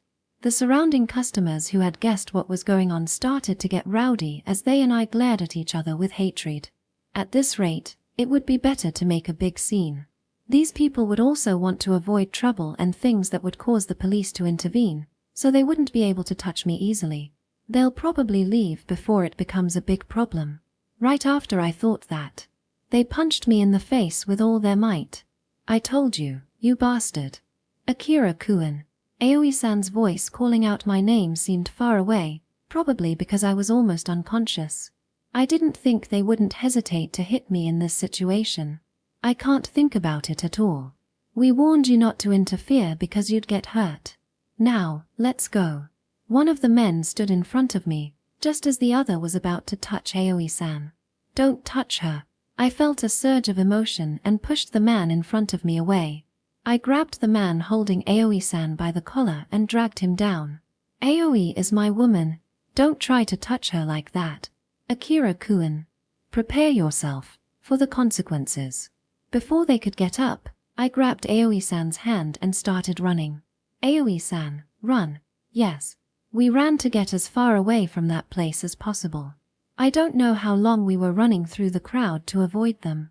When I realized that I had dropped the drink I bought somewhere along the way, we found ourselves away from the crowd, far from the fireworks area. We eventually got tired and stopped. I looked at Aoi-san while catching my breath. I think we're safe because we're far away from them. Are you okay, Aoi-san? Yes. I'm okay. I'm sorry I scared you. I shouldn't have left you alone. No, it's not like that. I knew you'd come save me, Akira-kun. Aoi-san. She exhaled and smiled softly. Thank you for saving me. The moment Aoi-san said thank you, fireworks shot up into the dark sky, their loud sound drowning out her voice. Aoi-san and I were unconsciously mesmerized by the fireworks. It's amazing, it's beautiful. Yes, it's beautiful. As Aoi-san exclaimed in amazement, the fireworks that colored the night sky were indeed beautiful. But I was more fascinated by Aoi-san's face looking up at the night sky than the fireworks themselves. Section 2 hours later. In the end, Aoi-san and I continued watching the fireworks until the very end. Since there were too many people to travel and meet up with Eiji and the others, I simply sent them a message to not worry. Aoi-san and I enjoyed the fireworks show together until the finale. When the show ended, I had intended to meet up with Eiji and the others somewhere, but I thought it would be difficult to meet them in the crowd on the way back. Therefore, I decided to return separately to the village while keeping an eye on the situation. After a while, when the number of people had reduced, "Are we going back home too?" "Yes." The moment I stood up to leave the place. Aoi-san stopped her steps with a small murmur. "What's wrong?" "It seems like my strap has come loose." When I looked at Aoi-san's feet, I saw that the strap of the jita she was wearing had come loose at the base. Maybe it happened because I made you suddenly run away from those womanizers. Maybe. Are your feet okay? Do they hurt? I'm fine, nothing's wrong. I checked the jita, relieved that it wasn't damaged, but I don't think I can fix it. Still, there was no way to make her walk barefoot. In that case, there was only one way to fix this situation. Akira-kun. As I squatted down with my back to Aoi-san, she tilted her head. "I'll carry you." "Ha! But..." Aoi-san looked worried. "It's okay. Just hold on." After a slight hesitation, she placed her hand on my shoulder as she said that. Aoi-san climbed onto my back and we started walking towards the village. "Are you okay, Akira-kun? Am I not heavy?" "I'm okay." She's not as heavy as Aoi-san was worried about. Rather, she's quite light, so I'm okay, but other parts of me are not. Carrying Aoi-san means that my back and certain parts of her are touching. And to be honest, I don't really know how to handle this feeling, but the situation alone excites me. I'm too uncontrollable at times like this. As I walked along, trying to keep my attention away from my back as much as possible, Aoi-san suddenly put her arms around my neck and held on tightly. "Akira-kun, can I ask you something?" What is it?" "I was thinking about that thing about my woman." I didn't think I would mention it now." No, I thought that if I told them that, they would leave you alone." "I see. You're right. I wasn't lying when I said that.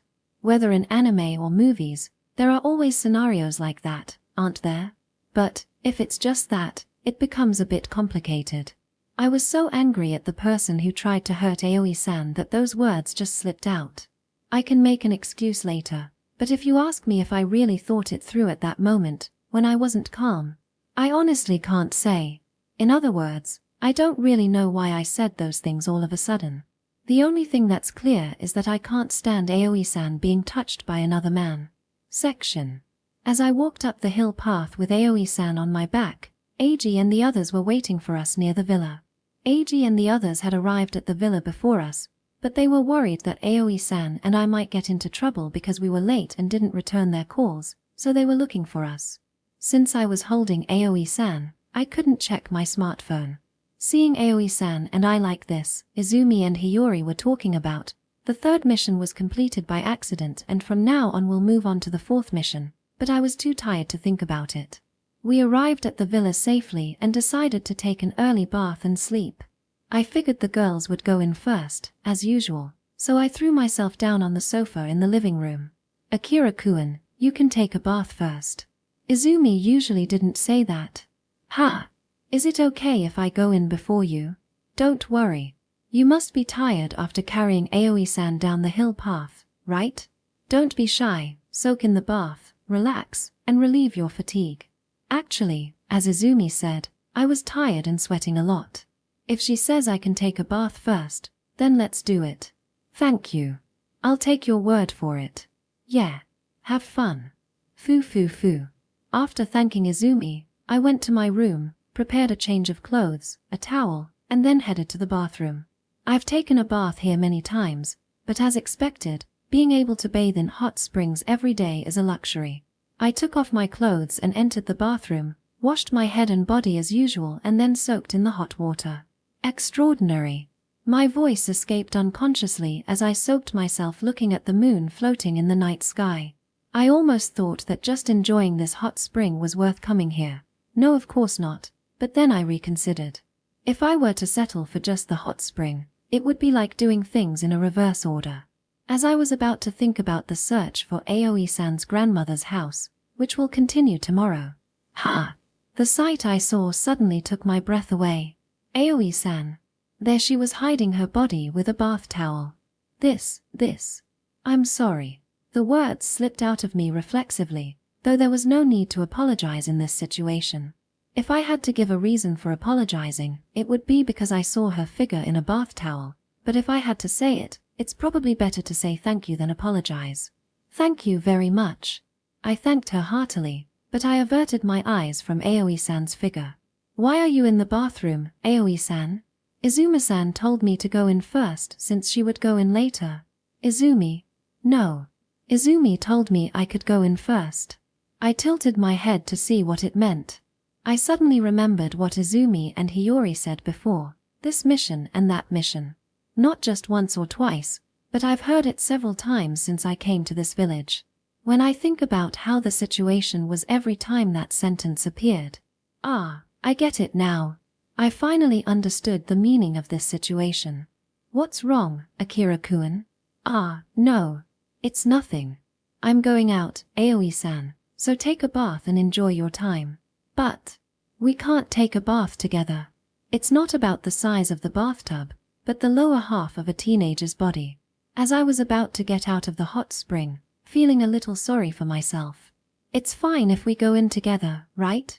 What? Aoi-san said words I didn't expect to hear. Haven't we entered the hot spring together with the others before? That's true. I remembered the time we went to the hot springs with the others as a party after finishing the end of the first term exams. But, at that time they were wearing yuami, so it was fine. However, I feel that the situation is different with covering the body with a towel, but if Aoi-san is okay with it, I really welcome it. Is it really okay for me to enjoy such a wonderful moment like this? I'm so happy, I could die tomorrow. Do you think this counts as making memories? Is it just my imagination, or does Aoi-san look different somehow? It was almost like she was determined to keep me in the bath with her, after all. Then, Aoi-san sat on the stool and started washing herself, without waiting for my answer. If she turns around now, and I catch a glimpse of her bare skin, she won't know. A tempting whisper from a demon of desire echoed in my mind, while an angel of common sense warned me not to look.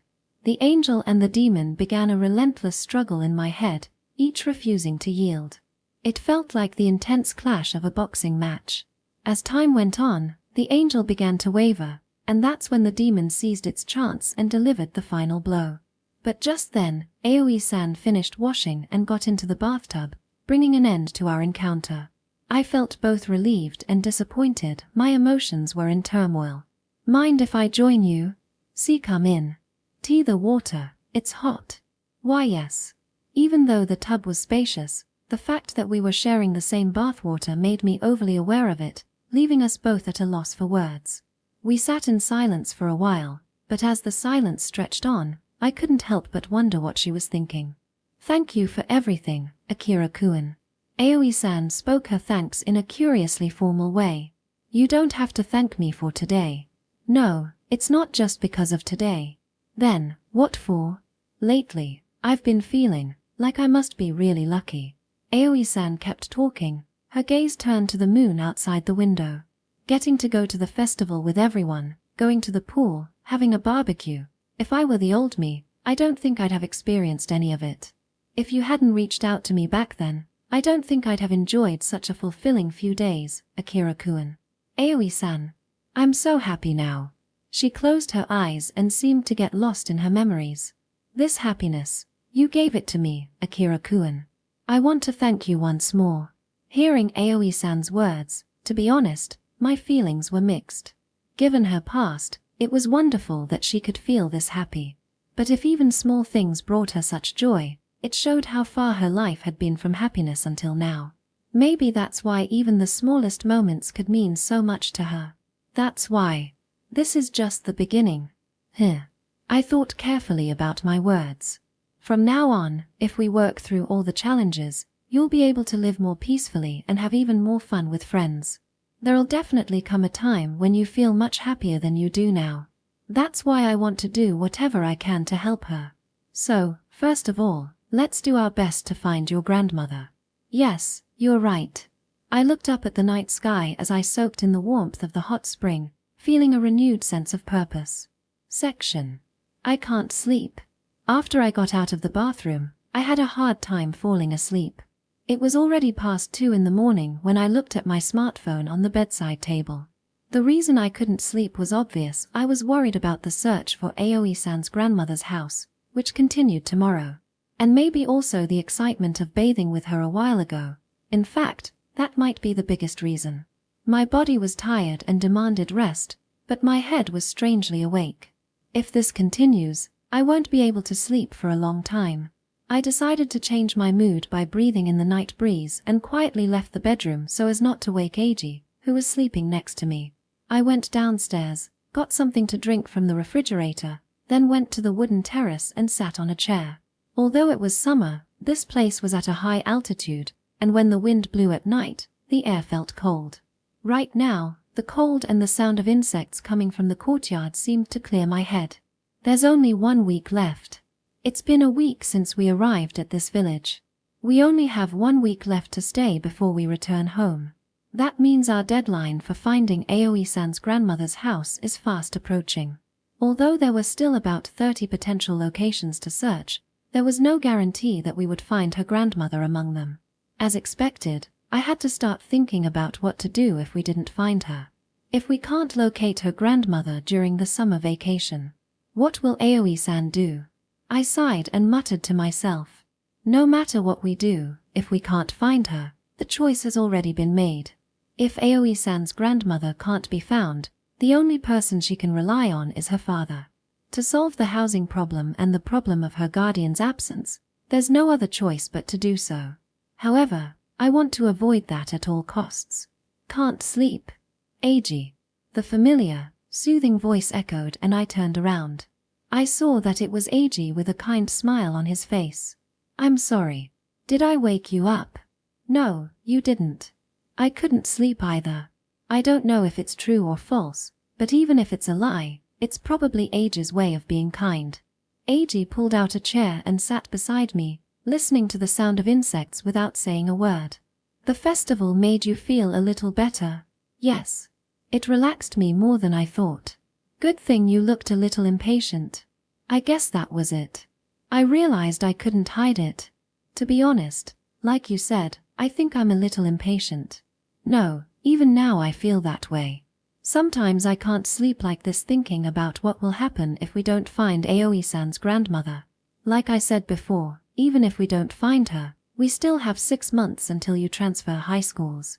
I don't think there's any reason to rush, or is something wrong?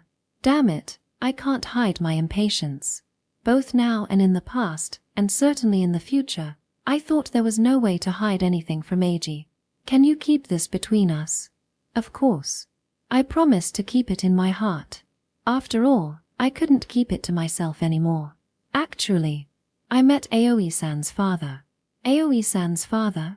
Alongside Eiji, who was normally very calm but now tended to have a surprised expression, I began to explain the details of the incident.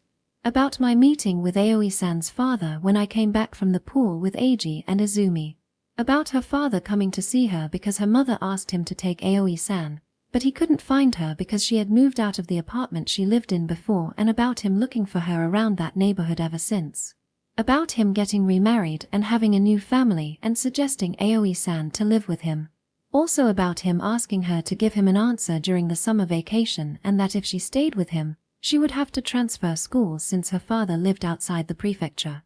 After giving a long explanation, I sighed. So all that happened. Eiji himself seemed to be speechless. It's not that I wanted to hide it from you. I haven't talked about it with Aoi-san since then, and since she doesn't seem to have any intention of telling me, I couldn't tell her myself. Yes, I understand the situation. I think the reason why Aoi-san is keeping quiet about her father and is still looking for her grandmother is probably because she has no intention of living with him, but that's under the assumption that she will find her grandmother, so if she doesn't, I think she'll have to rely on him. The world isn't good enough for a minor to continue living without a guardian. If her grandmother couldn't be found and her father wasn't trustworthy, at worst, she might have to spend some time in a suitable place, like the children at the orphanage that Aoi-san visited as part of her volunteer activities. While the environment around Aoi-san is getting better, I want to prevent that from happening. Can I ask you something? Yes, what is it? Is it wrong for Aoi-san to be in the care of her father? Eiji asked with a very serious expression on his face. What I am going to tell you now is from a third-party point of view, objectively and based on the situation. So please calm down and listen to me. Maybe because I clearly showed my rejection. Eiji began his story like this, urging me to calm down before continuing. Aoi-san's father, who was abandoned by her mother, appeared to her and told her that he would take care of her. If we look at the situation alone, it is not a bad choice for Aoi-san. Of course, I know that there are problems with her father's new family, but I think that there are more advantages for her future because with her biological father, not only will her problems regarding where to live be solved, but also all the problems regarding her guardian. I know. For example, the consent of the parents or guardians when going to higher education, or the guarantor when renting a room after finishing high school, or other issues that come with being a minor will be settled. But still, You're not sure. Yes. I had no intention of hiding my feelings from Eiji. I can't believe a father would leave his daughter alone for 9 years and then form a new family and live happily. If he hadn't come looking for her, I would have thought he had forgotten about her. I don't think Aoi-san could be happy living with someone like that, even if he's her father. I understand. I'm sure she cares about her father and family because she's like that. She was unable to say what she wanted to say. She kept pretending to be strong and would one day wear herself out. Given Aoi-san's personality, which tended to be shy and reluctant, that future was crystal clear. I understand your feelings, but I don't think you have to be so negative. Why do you think that? I don't intend to take the side of Aoi-san's father. However, from a neutral point of view, I think it's a mistake for those of us who don't know much about him to feel excessive antipathy. Of course, many people would think the same as you if they only knew about the situation. But what we see is only one aspect of a complicated family situation. Eiji continued speaking in his usual calm tone. Perhaps there are circumstances that neither you nor Aoi-san are aware of. No, there should be. It wouldn't be fair to her father if we rejected him without investigating, right? Eiji was right. It's more accurate to say that I only saw one aspect, or almost none. If you care about Aoi-san, you should find out what kind of person her father is without letting your emotions get in the way. That is to say, I think it would be better if you looked at him more neutrally than Aoi-san herself. I understand. I understand it in my mind. However, I can't keep the balance between my mind and my emotions. But, I thought about it. The softness returned to Eiji's voice, who until then had spoken calmly. I want you to act according to your heart, without worrying about what I just said. According to my heart. What I just said is an objective opinion, not from the heart. I was only talking about weighing the advantages and disadvantages, but you are struggling because you are using your heart. Using my heart. You feel upset and worried because you care about Aoi-san. If you didn't care about her, it wouldn't bother you. I want you to ignore the details and act according to your will, as you have done until now. Eiji. If as a result you can't do anything, I will be there to help you.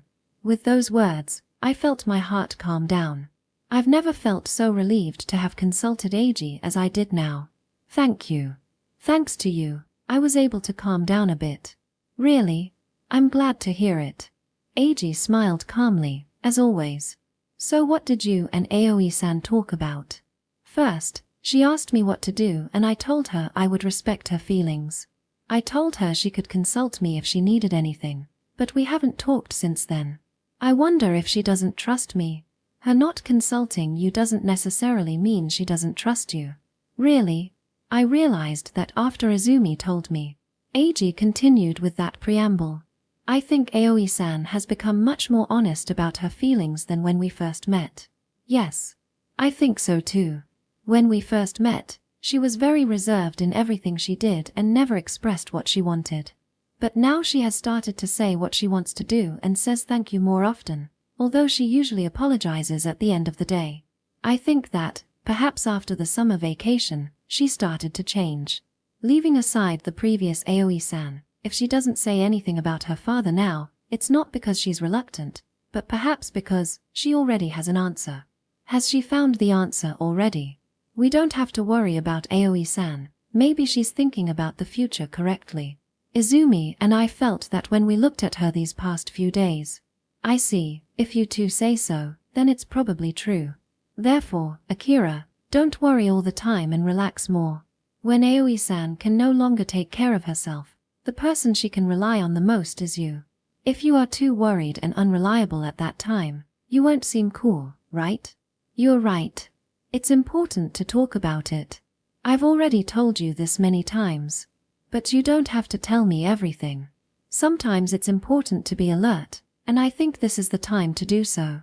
As Eiji said, Aoi-san had her own thoughts. I have to be firm so that I can always help her. One more thing. Eiji continued as if he wanted to add something. It's important to take care of Aoi-san's feelings, but you also have to take care of your own. For a long time, you've been neglecting your own feelings. What do you mean? I knew what Eiji wanted to say, but I didn't dare say it myself. It's exactly what I said. Why do you have such a strong dislike for Aoi-san's father, even though you know that her father has his own circumstances? Why? I think it's time for you to put a name to your feelings for Aoi-san. Eiji left the wooden deck as he said that. I, who was left alone, repeated the words that Eiji said. It's time to name my feelings. It's not that I didn't realize it. I realized it when Aoi-san had left home on the day of the closing ceremony. I thought I was helping Aoi-san, but it turned out that she was helping me. Above all, the shocking fact that Aoi-san was my first love. When I found out about those things, there was a huge emotional change in me, that's for sure. But I'm still not clear on what to name this emotion. Why do I care about Aoi-san? Is it friendship or kindness, a desire for protection, self-satisfaction, a sense of justice, or some other unknown emotion? I still don't have an answer. I asked myself over and over again as the night breeze blew by, only the sound of insects echoing in the darkness. Chapter 6, Summer Solstice Search Party, Part 2. After the summer festival was over, we only had 1 week left. Although summer vacation was still ongoing, Aoi-san and Izumi were scheduled to participate in school-sponsored volunteer activities after the Obon festival. This meant that even if we didn't find her grandmother, we wouldn't be able to extend the search period. Also, there was no need to extend it if things continued as they were. We had already checked out many possible locations and only had 30 shrines left to visit. The rest of the shrines are quite far from the village since we started our search in the vicinity of the village. But even so, we can visit 3 shrines a day, or 6 if we split into 2 groups. If we assume we can find it, then, by calculation, it's 5 more days and we'll have the results. The next morning, we went over the situation during breakfast. As expected, everyone was getting impatient, and the great excitement we felt while enjoying the festival had died down. No wonder, as it was clear that it wasn't a good situation to be in right now, if you think about it with a cool head. Well, though, I think the most impatient person is myself again. Last night, even after going back to bed, I was so restless that I couldn't sleep until dawn. What if? Izumi prefaced her question with a guess before continuing. We can't find her. What's going to happen? Izumi was probably being careful with Aoi-san so as not to make her too anxious. While thanking Izumi for her concern, I thought it was time to mention this possibility.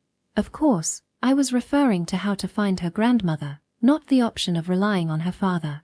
In that case, we should rethink the scope of the search and start from the beginning. Although, I guess we should wait until after the second term to proceed.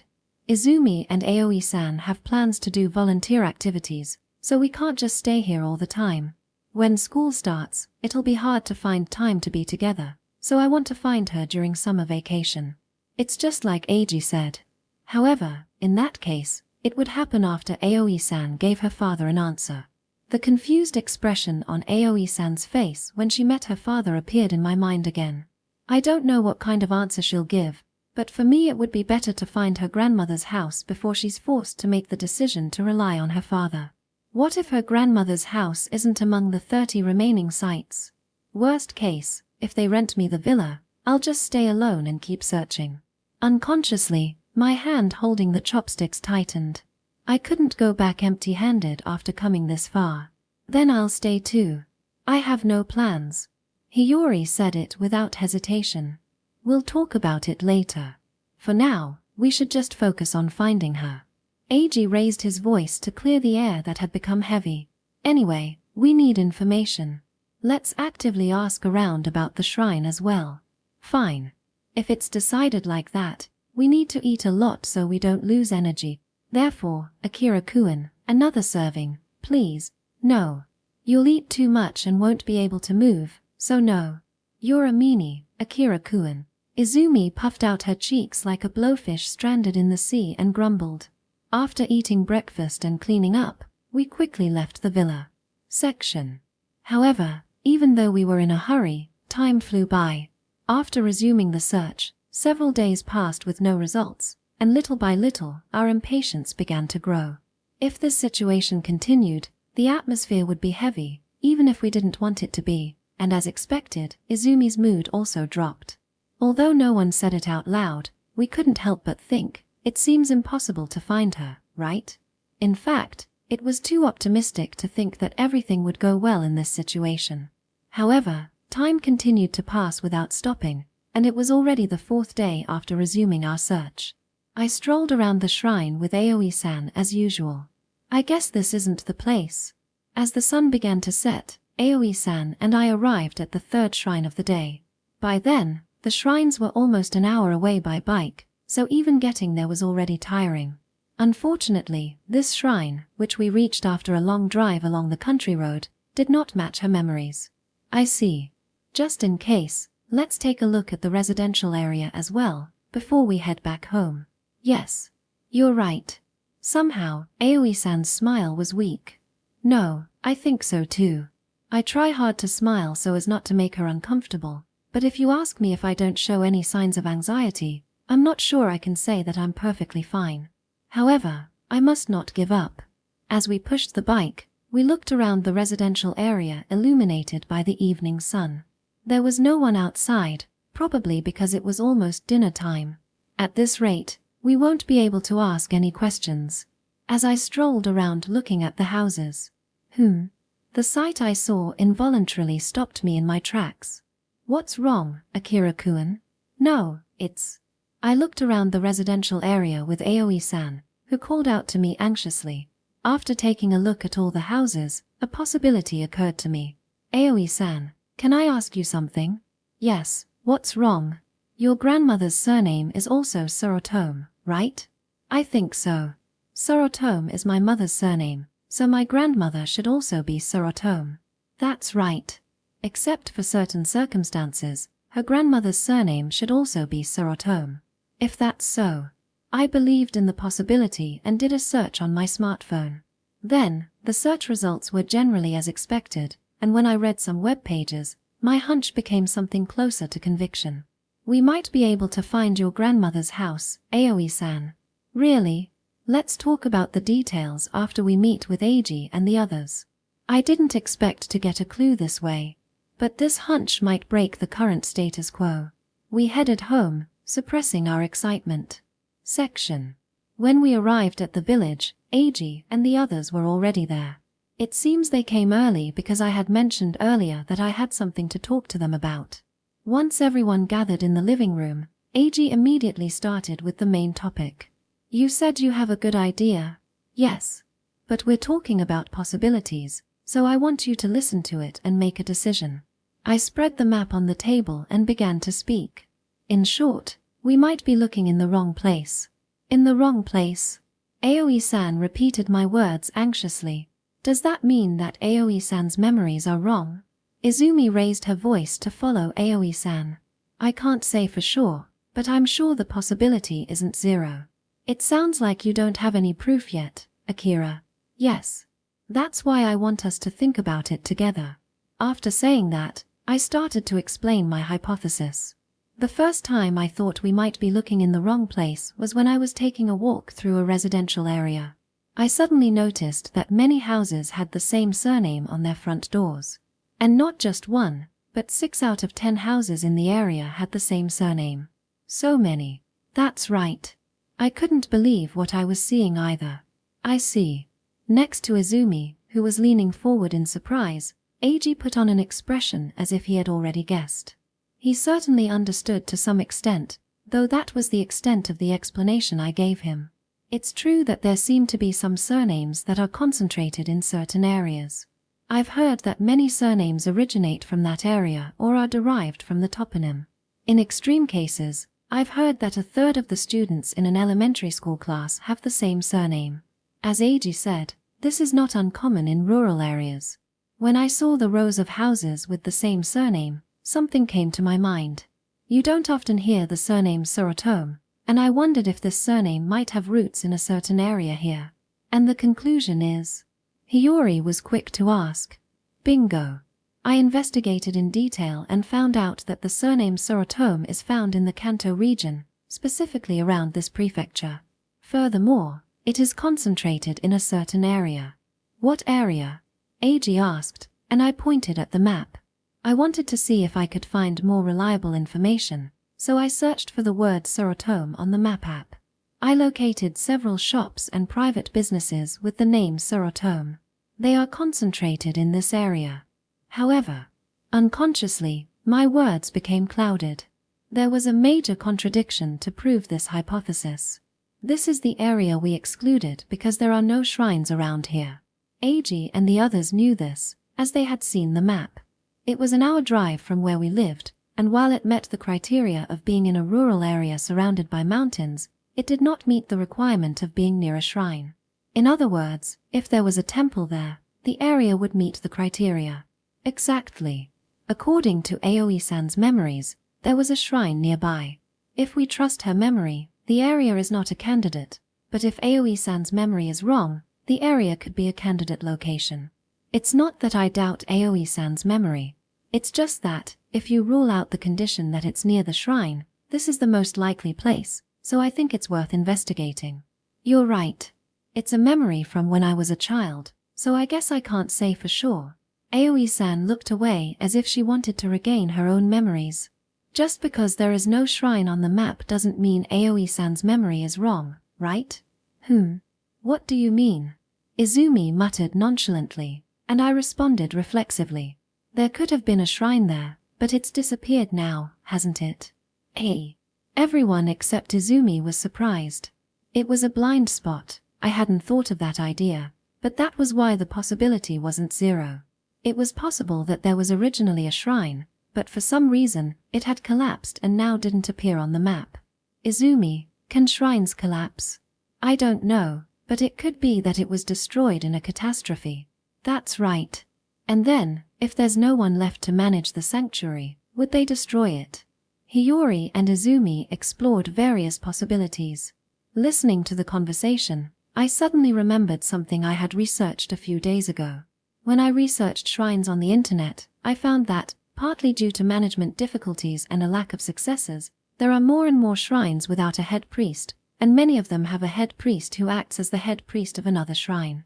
Still, I have read that in some cases, when there are still not enough priests, shrines are merged.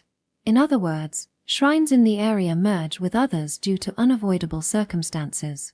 If that was the case, it might be the reason why Aoi-san's memory was correct but we couldn't find her, and it was very likely that the area was the place Aoi-san remembered. However, there was one big problem. There is no way to know what the situation was like back then. There is. Hiori said immediately. I printed this map from the internet, but when I searched through different sites, I found a place where we can see aerial photographs by date.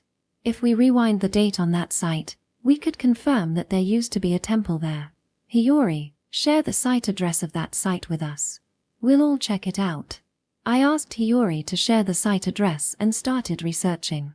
The trigger was seeing a residential area where people with the same surname lived. Starting from some information, we investigated possibilities, exchanged opinions on contradictions and questions, and finally tried to come up with an answer. Checking the site hastily, I found that the maps were not updated annually, but were recorded every 5 to 10 years, though the frequency varied from region to region. I started looking back from the most recent map, but my pounding heart quickened as I went back. In the quiet room, my heart was beating so fast I thought I could hear my own heartbeat. I found it. In the midst of all this, a single sentence from Hiori broke the silence. We all put down our smartphones and looked at Hiori's. There was a map from 15 years ago, with a structure that looked like a shrine, though it was an aerial photograph, so I couldn't be sure. As for the map spread out on the table, it was a vacant lot. Here, it's here. The room erupted in excitement when we finally found the answer. We did it, Aoi-san. Yes. Aoi-san and Izumi shouted in joy, high-fiving each other, while Hiori took out some puddings from the refrigerator as if to celebrate, and the three of them began eating them together. Perhaps they were intending to make a toast. Seeing the three of them like that, I collapsed onto the sofa in relief. Good job, Akira. Eiji then offered me a bottle of juice along with a few words of thanks. Yeah. Though that doesn't mean it's confirmed. I thought as I accepted the juice. Yeah. We can't rest easy yet. We won't know until we go tomorrow. Still, we've come this far without finding any clues. I didn't want to say anything insensitive to Izumi and the others who were happy, so I decided to share in their happiness. Okay. Let's all go here tomorrow. Yeah. It's the first time we're all searching together since we came to the village. I'm already looking forward to tomorrow. A bright atmosphere enveloped the room, as if the gloomy atmosphere that was there until this morning was a lie. With 3 days left, I felt like I could finally see hope. Section. The next morning we woke up earlier than usual. Maybe we couldn't suppress our anxiety and gathered in the living room an hour before breakfast, even though we hadn't arranged to do so. I was surprised when even Izumi, who by default always fell asleep, woke up as well. Well, I understand her feelings. After all, I was the one who woke up first. Everyone was looking forward to this day. After eating breakfast and getting ready as usual, we left the villa just in time for the management office to open, rented the bikes, and left from said office. It was 40 minutes of pedaling, while suppressing our restless feelings. At first, we had a pleasant conversation while riding the bikes, but as we got closer to our destination, we gradually became less chatty. The fact that Izumi was so quiet showed how nervous she was. Afterward, we arrived at this peaceful place, surrounded by rural scenery at the foot of the mountains. Amidst the beautiful countryside, which looked like something out of an anime that was always broadcast on TV every summer, there were old people here and there, working in the rice fields and fields from early in the morning. Where did the shrine used to be, Hiori? At the foot of the mountain. From here, it's the opposite direction to the residential area. We left the residential area behind and headed to the shrine site first. We arrived at our destination with a feeling of tension that was hard to describe. Yes, this is it. There was a large empty lot. There were still signs that there had been a temple here, as around the vacant lot there were still neatly stacked stone walls and a large cedar tree still standing in the center.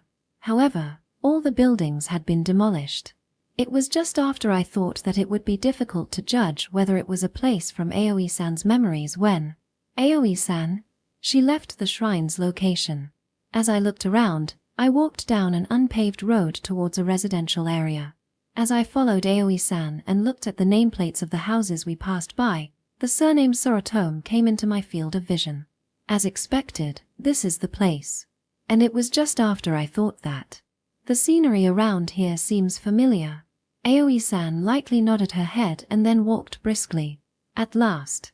We finally arrived at her grandmother's house that we've been searching for.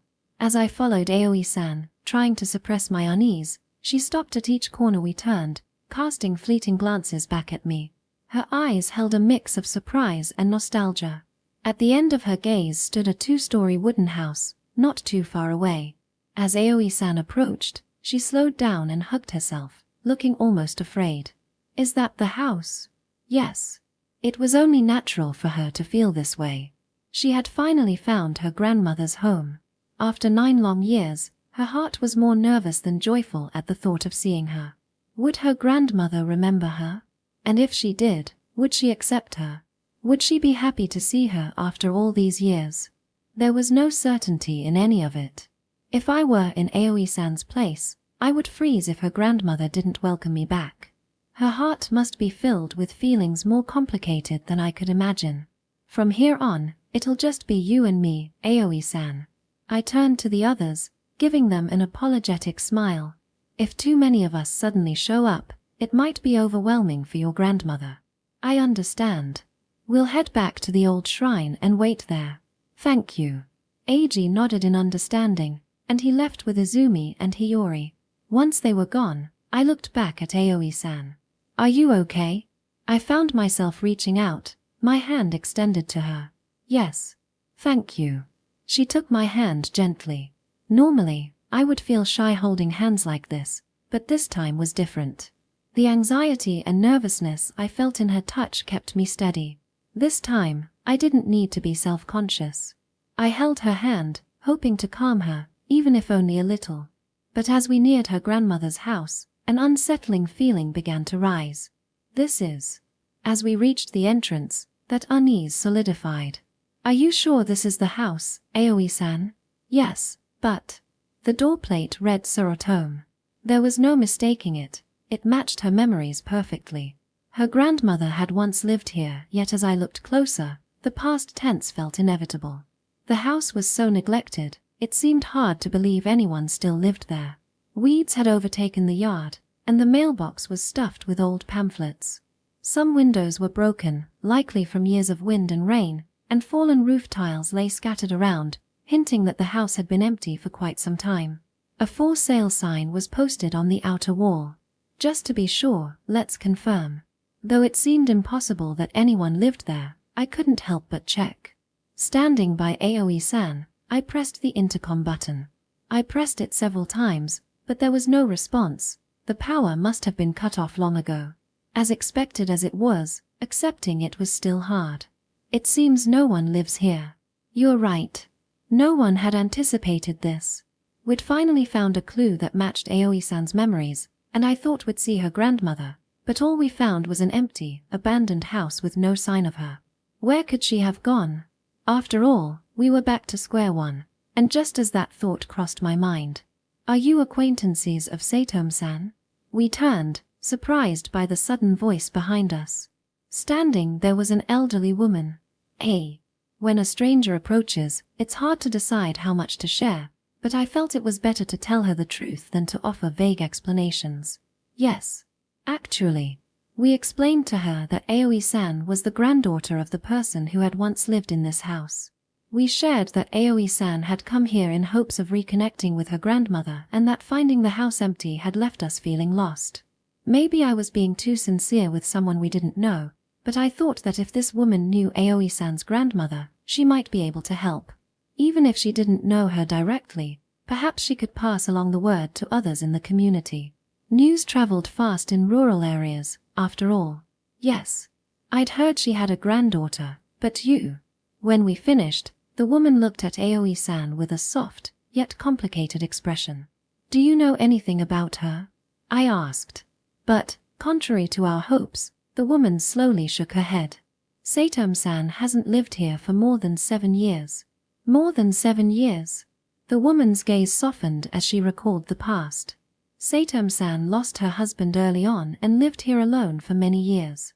But 7 years ago, her parents fell ill and needed care. That's when she left this place, full of memories of her husband, and returned to her family home. So, does anyone know where her family lives, or have any way to contact her? Again, the woman shook her head. No, Her family lives far from here. I see.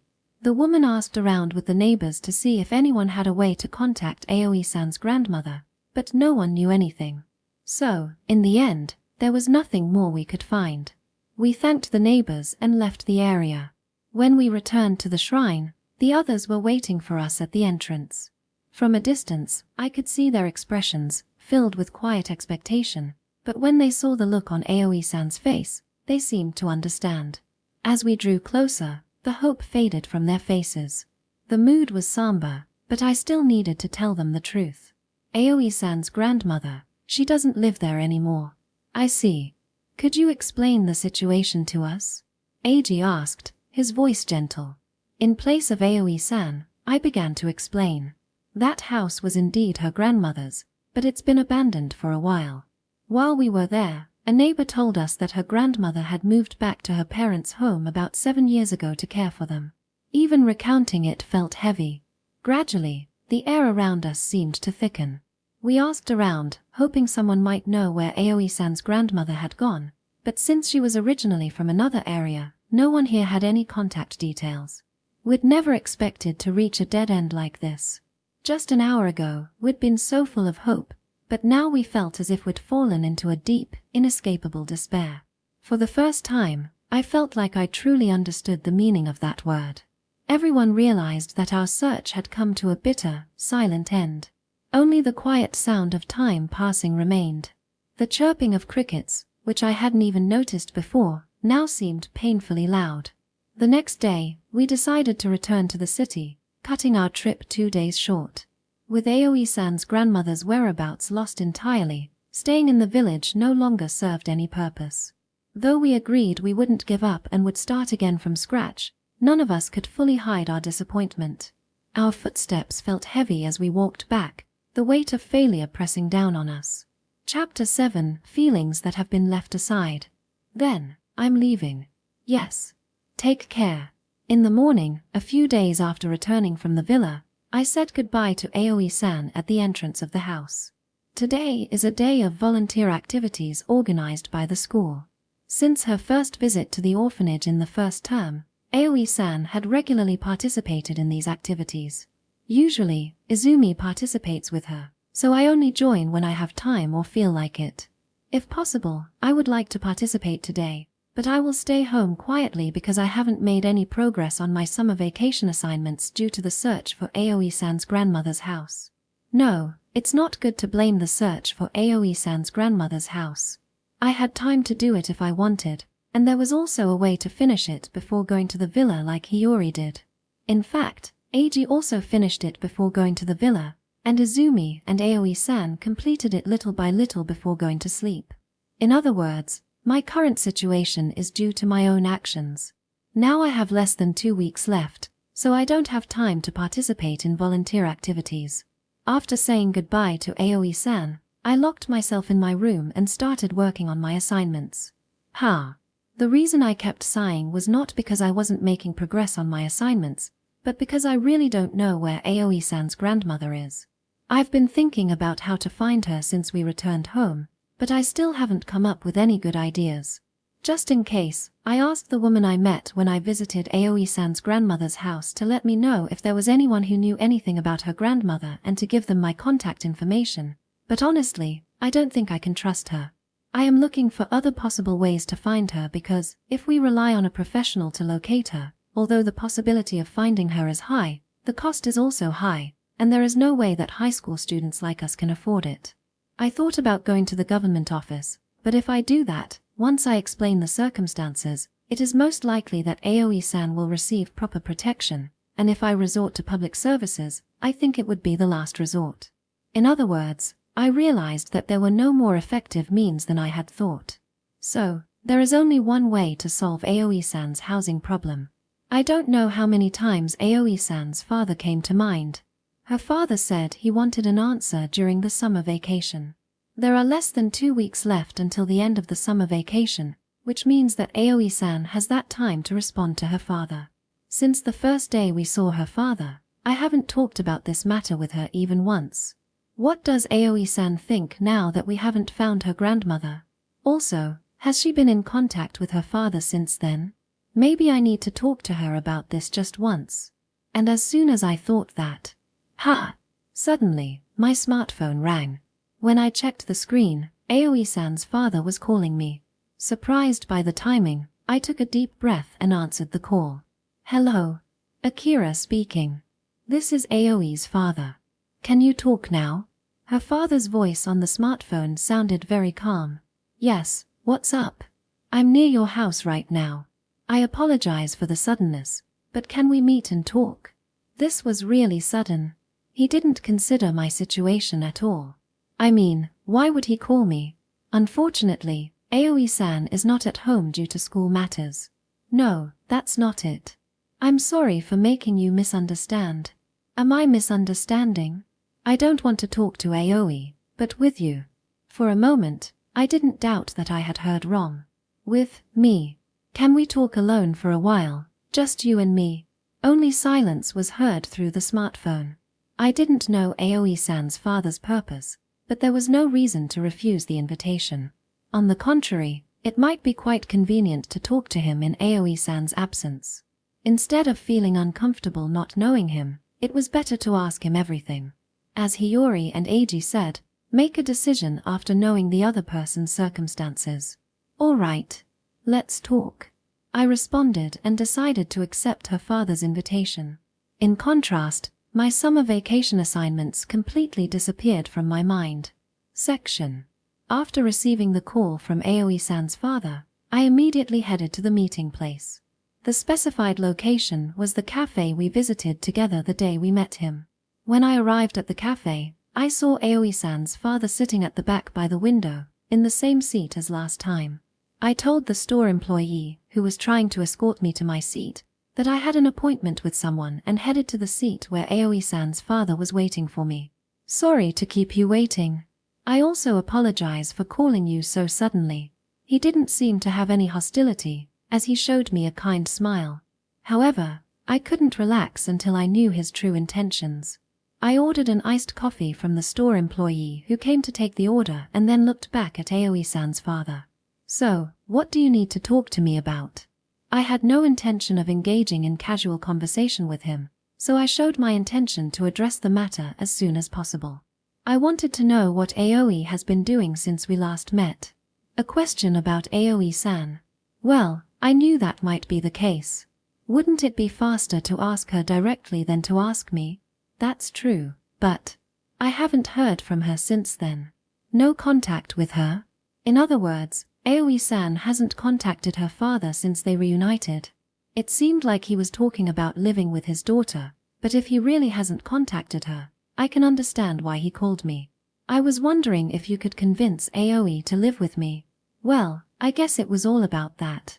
He doesn't get along with his daughter, whom he hasn't seen for a long time, and after getting into trouble, he asks for help from me, someone close to his daughter, a classmate, and a housemate. Well, I can understand the discomfort of dealing with his daughter whom he hasn't seen for 9 years. Although she is being taken care of at your house now, she can't stay there forever, Akira-kun. Without thinking about when that will happen, it would be better for Aoi to move in with me as soon as possible. If she is worried about it, can you encourage her to live with me? Without hesitation, her father spoke directly to me. In other words, this man believed from the bottom of his heart that doing this would benefit Aoi-san. He thought he was the only one who could save the poor daughter abandoned by her mother. He acted innocent and, with a sense of justice and duty in his heart, wanted to make her happy for everything she had been through. Without knowing what Aoi-san was thinking. I won't do it. Her father seemed surprised. You should tell her yourself instead of asking me. Besides, it wasn't my intention to say these words, but I couldn't help it because of him, as he didn't consider Aoi-san's feelings. I am against Aoi-san living with you. I looked directly at him and said it clearly without blinking. I dared to raise my voice to convey that this was my opinion. On his part, he seemed bewildered. May I know why? Rather, I ask you, did you really think I would agree with you? I answered his question without delay, with some anger. Does this father know what he has done? You left her alone for 9 years and never came to see her. During that time, you formed a new family and lived happily. The only reason you came to find Aoi-san was because her mother asked you to take care of her. If it weren't for that, you would have left her alone until now, right? That is.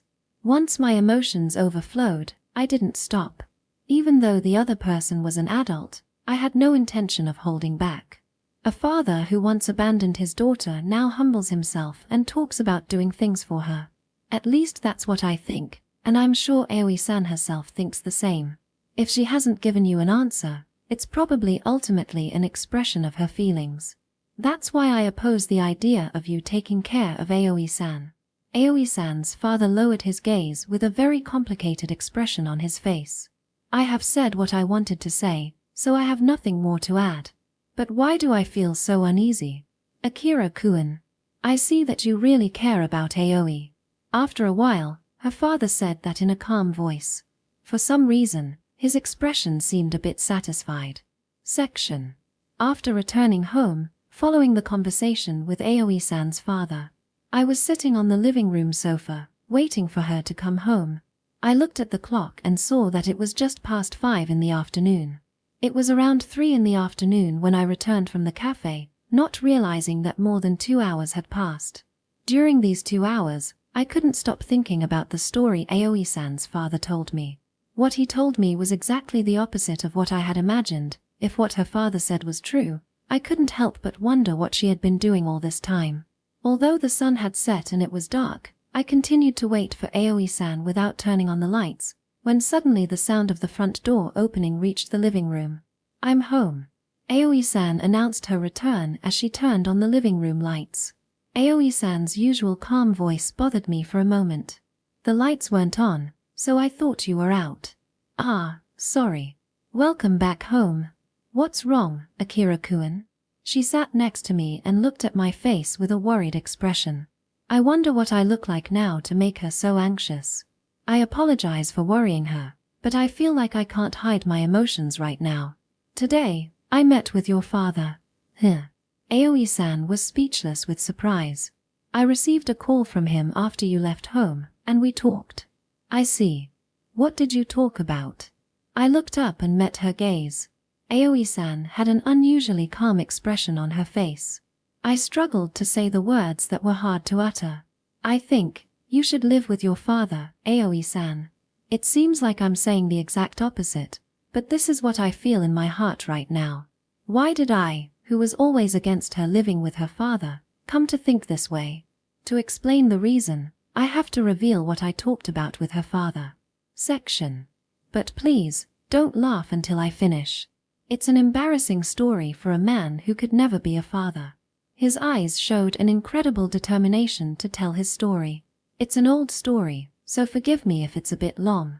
With that preface, Aoi-san's father, after quenching his thirst with a cup of coffee, began to tell it. As you know, I divorced Aoi's mother when she was in her first year of primary school. However, the marital relationship between Aoi's mother and me broke down long before that. As I recall, Aoi-san also mentioned something like that.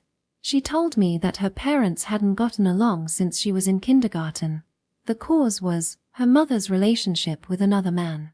Somehow, I felt it was about that. This is one of the main reasons why parents get divorced.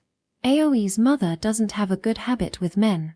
I thought it was my fault because I didn't realize it until we got married, but even after that and after Aoi was born, she continued seeing other men. Knowing this, we had a meeting to talk about it, but her mother was too agitated to discuss it. Given the reason for her mother's disappearance, I imagined that the reason for their divorce was the same. But just because I imagined it doesn't mean I sympathize with her father.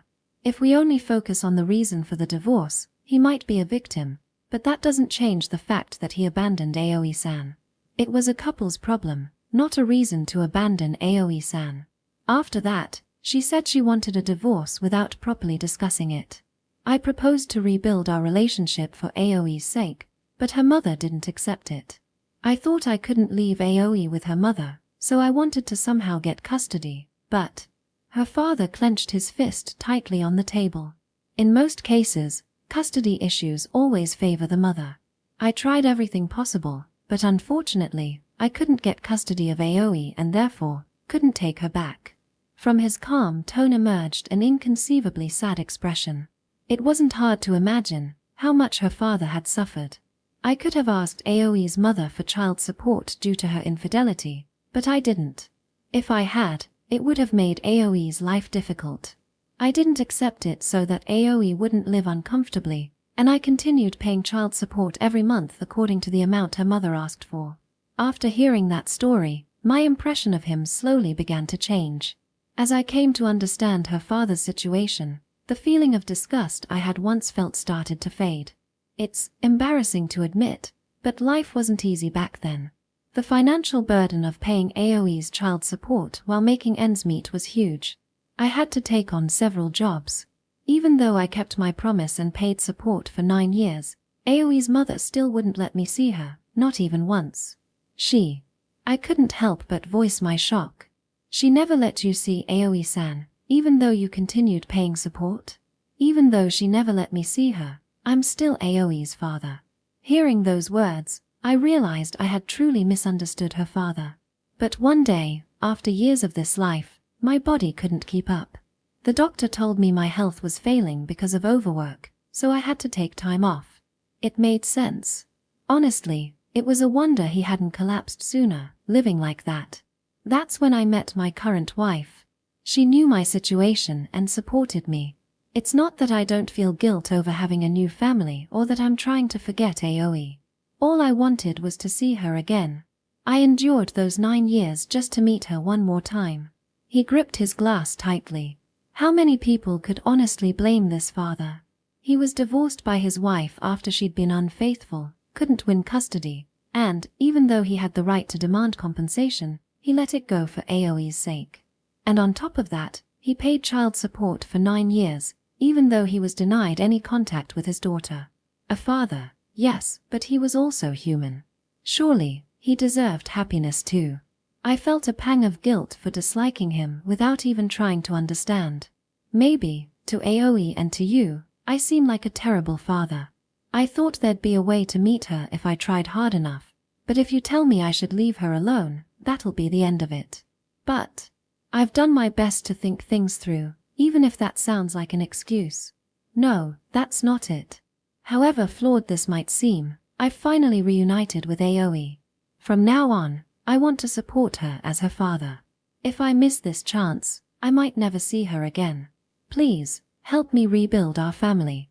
A grown man bowed without hesitation to a high school student.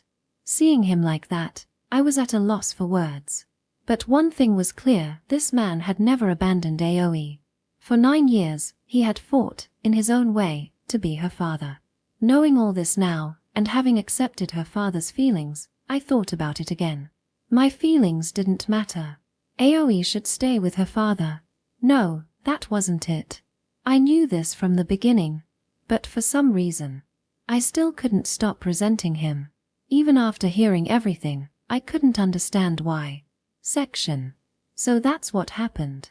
When I finished my explanation, Aoi-san murmured unexpectedly in a low voice. The truth about the divorce. Her father's feelings and the reason he couldn't see her. I know this shouldn't be something I can tell her, but still, I felt I had to tell her everything because her father entrusted me with it. I thought about it when I was talking to him. I'm sure this man, as your father, will support you from now on, Aoi-san. That's why I think it would be better for you to live with your father. I thought it would be the best for her. Now that I know her father is not a bad person, I have no reason to oppose him. Since we can't find her grandmother and there's no way to do so, there's no doubt that this is the best for her after I transfer to another high school. If I asked 10 people, 10 would convince me that it's the best.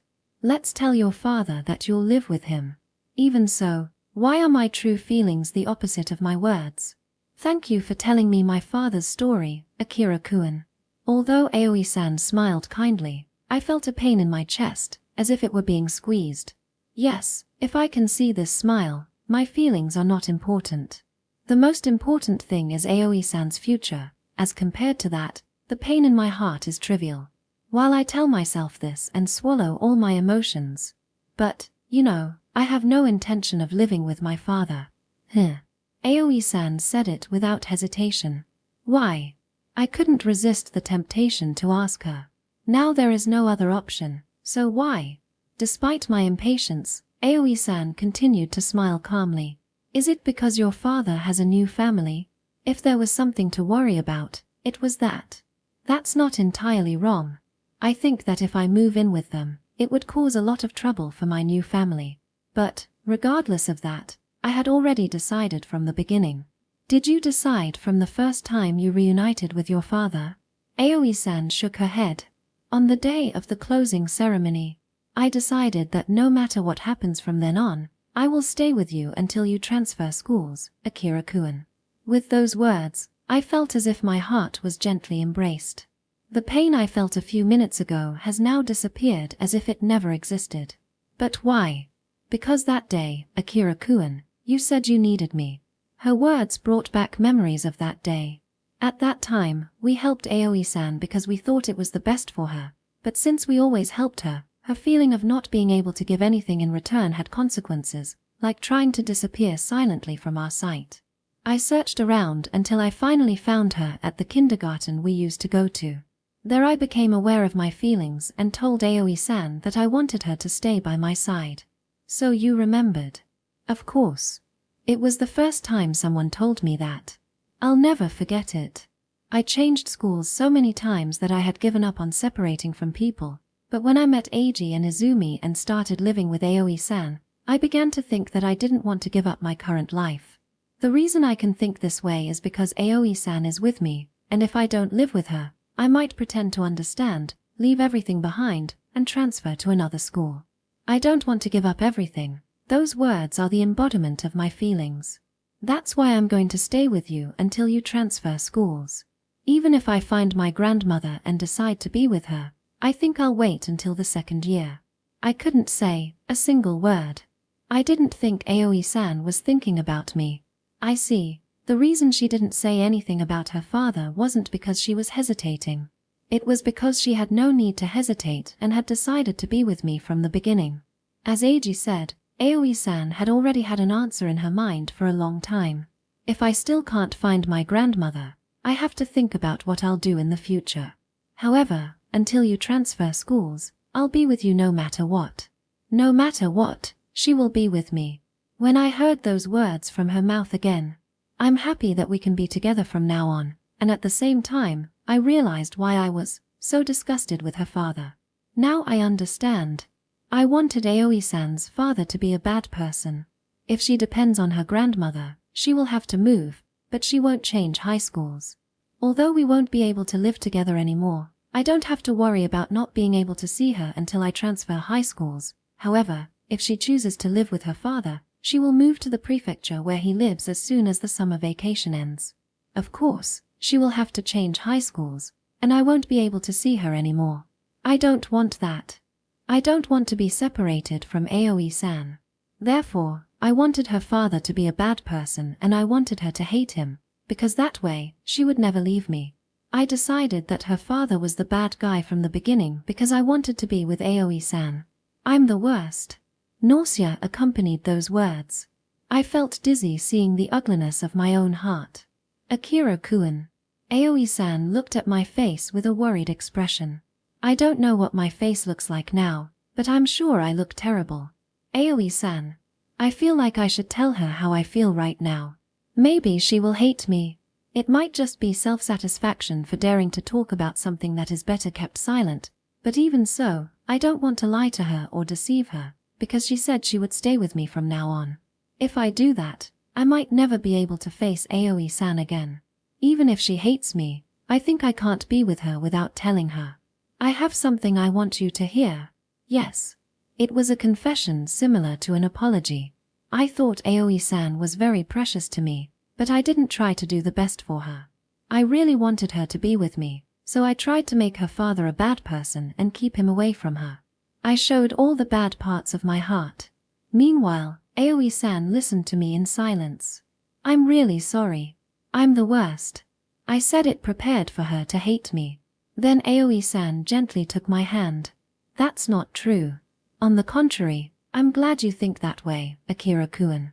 She brought my hand to her chest, hugging it. Besides, I'm just like you too. Just like me. I knew that staying with my father would solve everything, but the reason I didn't do it wasn't just because you said you needed me. It's because I didn't want to be separated from you, Akira-kun. I also put my feelings first. Aoi-san. Therefore, don't feel guilty. She said it with a warm smile on her face. I really thought that I was the one who always saved her, but I'm sure Aoi-san is probably thinking the same thing. I remembered the words she said to me in the bathroom of the villa. I'm so happy now. Me too. I have someone I can talk heart to heart with. I didn't know it was something that made me so happy. Section. One afternoon, a few days into summer vacation, Aoi-san and I were at the cafe where she works part-time. This wasn't just a casual visit. Aoi-san had chosen this place as the meeting point to give her father her answer. We both faced her father, who was seated in the spot we often shared with Eiji and the others. It's a nice cafe. I work part-time here. Aoi-san smiled calmly, as if she had come to terms with her feelings. No, maybe it only seemed that way because I had already sorted out my own feelings. She took a deep breath, then cut straight to the heart of the matter. I heard your story through Akira-kun. I see. Then, can I hear your answer, Aoi? Aoi-san nodded resolutely. I won't go live with you, Dad.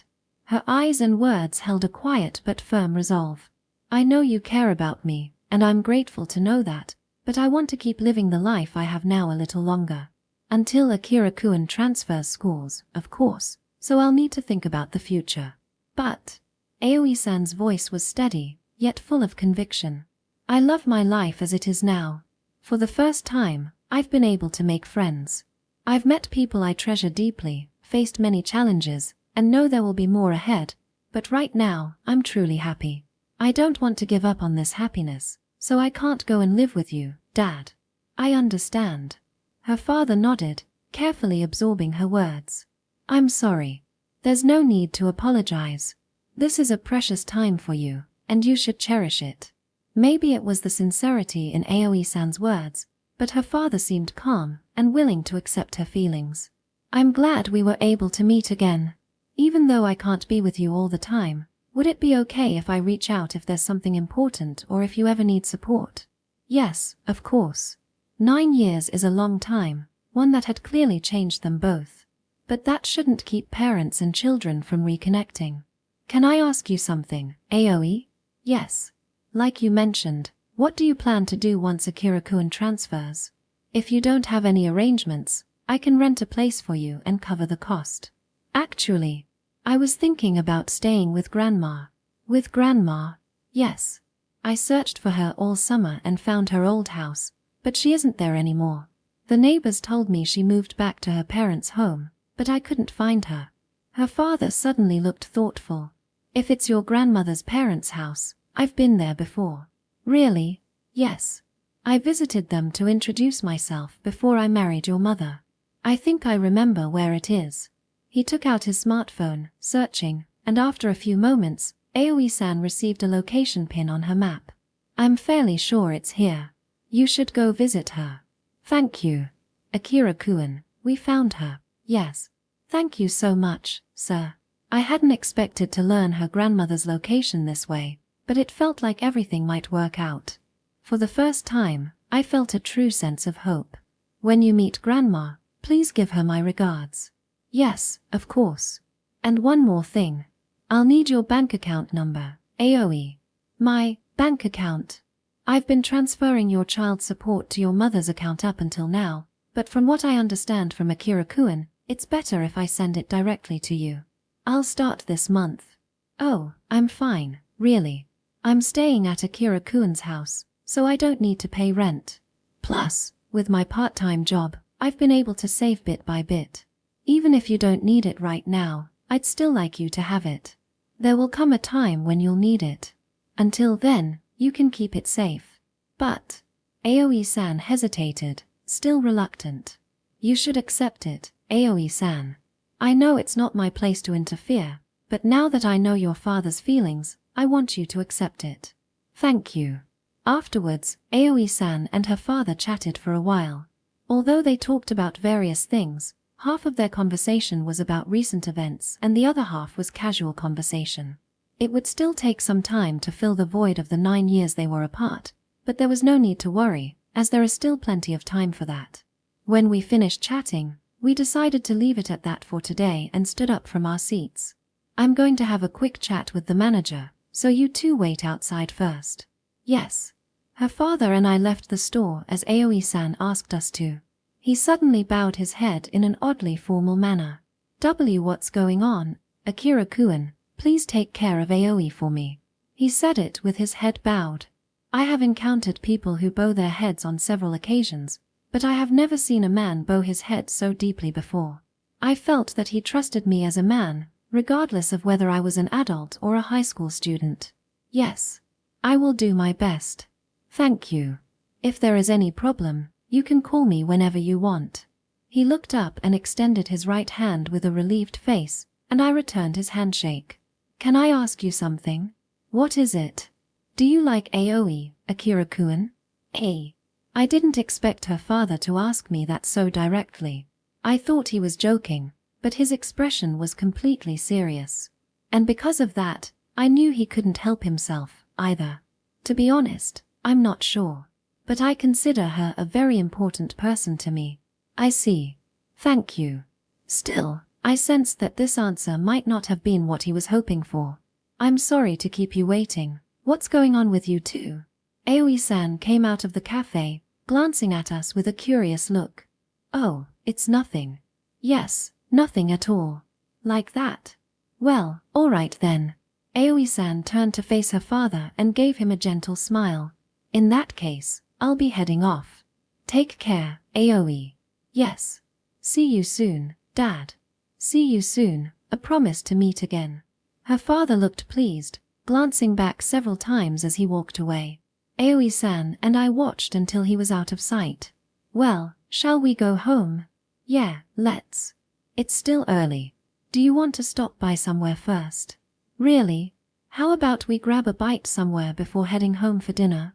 Sure, but it's rare for you to suggest something like that, Aoi-san. The day we went to the pool, we talked about having dinner on the way back, but we skipped it when we ran into my father.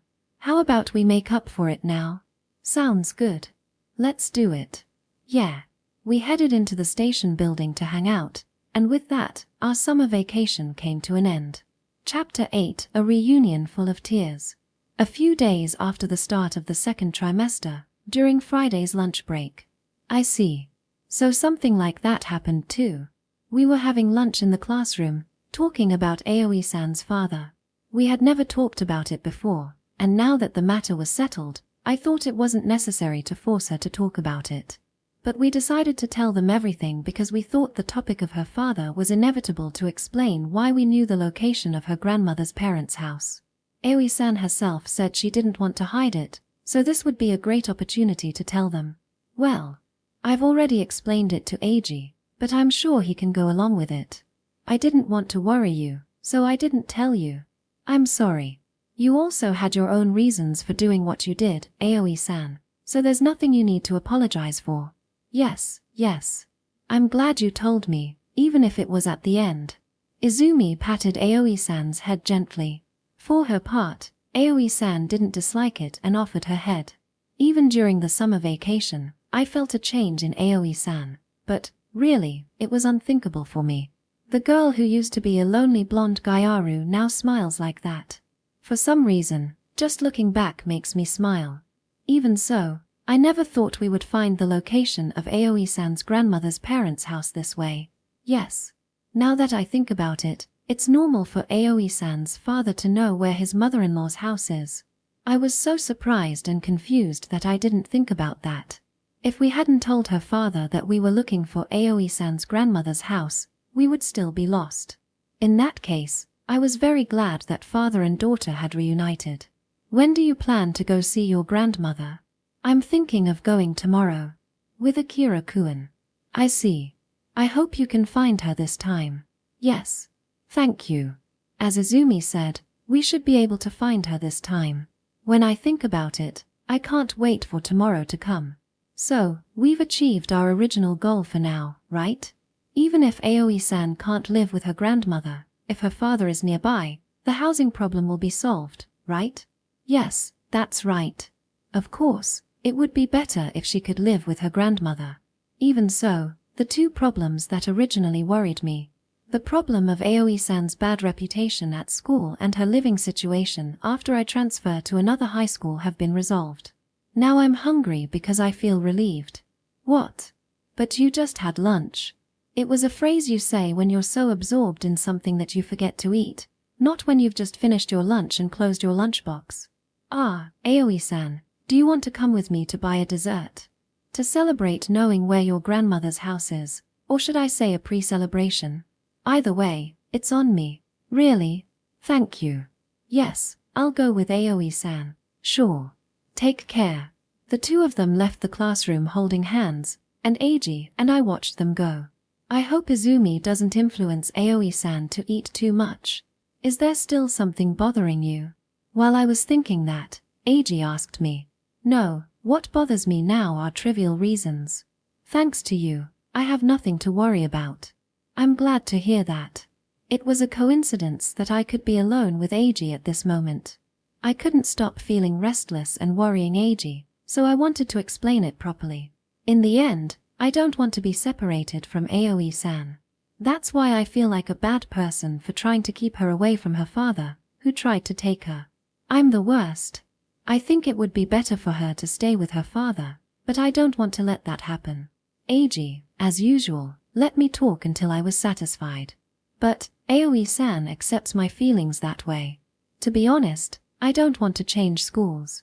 I don't want to leave not only Aoi-san but also you and Izumi. Aoi-san has taken my feelings into account and told me that she will stay with me no matter what until I transfer schools.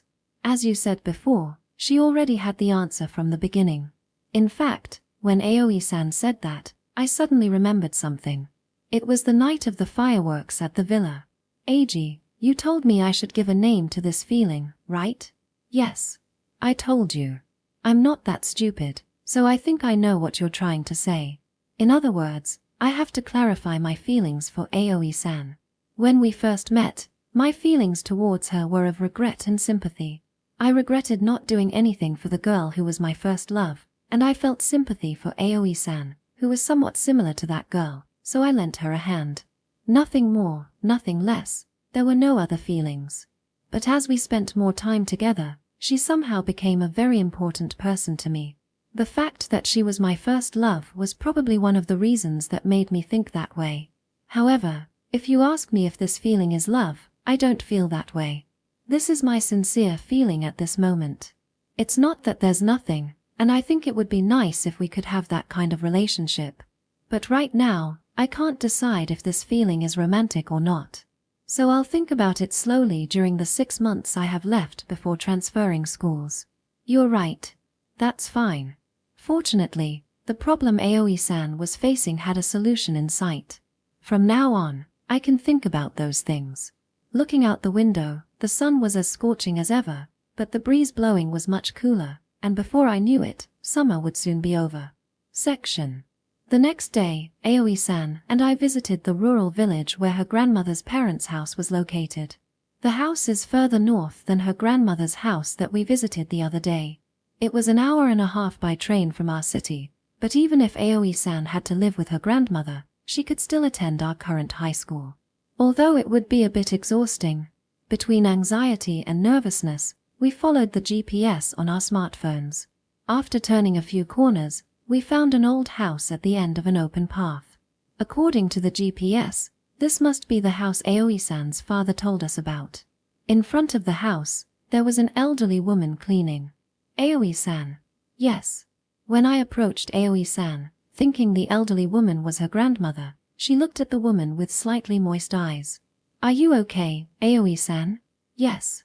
I'm not as nervous as before, but... Aoi-san held out her hand to me. Can you hold my hand like you did the other day? Yes. Of course. I took the hand she offered, and we started walking towards the house together. As we approached, the elderly woman noticed us and stopped cleaning. She gave us a curious but kind smile.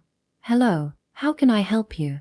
Aoi-san's hand, which was holding mine, was full of strength. "Grandmother." Aoi-san said that as best as she could while holding back her overflowing emotions. The next moment, silence enveloped us, and, "Aoi. Is that you, Aoi?" Her grandmother dropped the cleaning tools and clung to Aoi-san's arm. "You're Aoi, right?" "Yes. I've always wanted to see you." "Oh, what a surprise." Neither of them could hold back their tears, and they hugged each other. I stepped aside and watched them so as not to disturb their reunion. "I'll bring you a cup of tea, so please wait a moment." "Thank you." After the emotional reunion, Aoi-san and I were invited into the house. While her grandmother prepared the tea, I looked around the house. From the outside, I could tell it was an old house, but the interior was new, as if it had been renovated. I heard that her grandmother returned to her parents' house to take care of them, that is, Aoi-san's great-grandparents, but from what I saw, it seemed she lived alone. "Sorry to keep you waiting." Her grandmother placed tea for the three of us on the table and sat down in front of us. "Even so, I never dreamed you would visit me, Aoi. I'm sorry. I apologize for coming so suddenly." "It's okay. I came back home to take care of my parents, but they both passed away a few years ago. Since then, I've been living alone, so I've felt lonely. I'm glad you came to see me." Her grandmother seemed genuinely happy to see Aoi-san again. "But, how did you know where I was? Did your mother tell you?" "No, she didn't. I went to your old house, and the neighbors told me you had returned to your parents' house. It was hard to find this place, but Dad told me." "Your father." As expected, her grandmother must have sensed something unusual. Her expression changed from smiling to troubled. "I knew something must have happened since you came to visit me, but has it been more difficult than I imagined? If possible, can you tell me?" "Yes. Actually." Then, Aoi-san told the story of what had happened to her without hiding anything.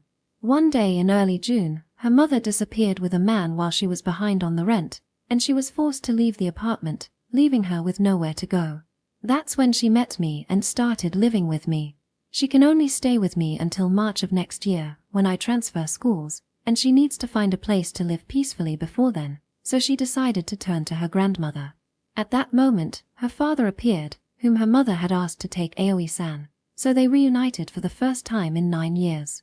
She was able to come see her grandmother this way because her father remembered the address of her grandmother's parents' house. When she reunited with her father, I was the one who explained everything, but now Aoi-san did her best to tell it in her own words. "I see. So that's what happened." After finishing her explanation, her grandmother wiped her eyes with a handkerchief. She was very sad because her granddaughter had suffered so much without her knowing.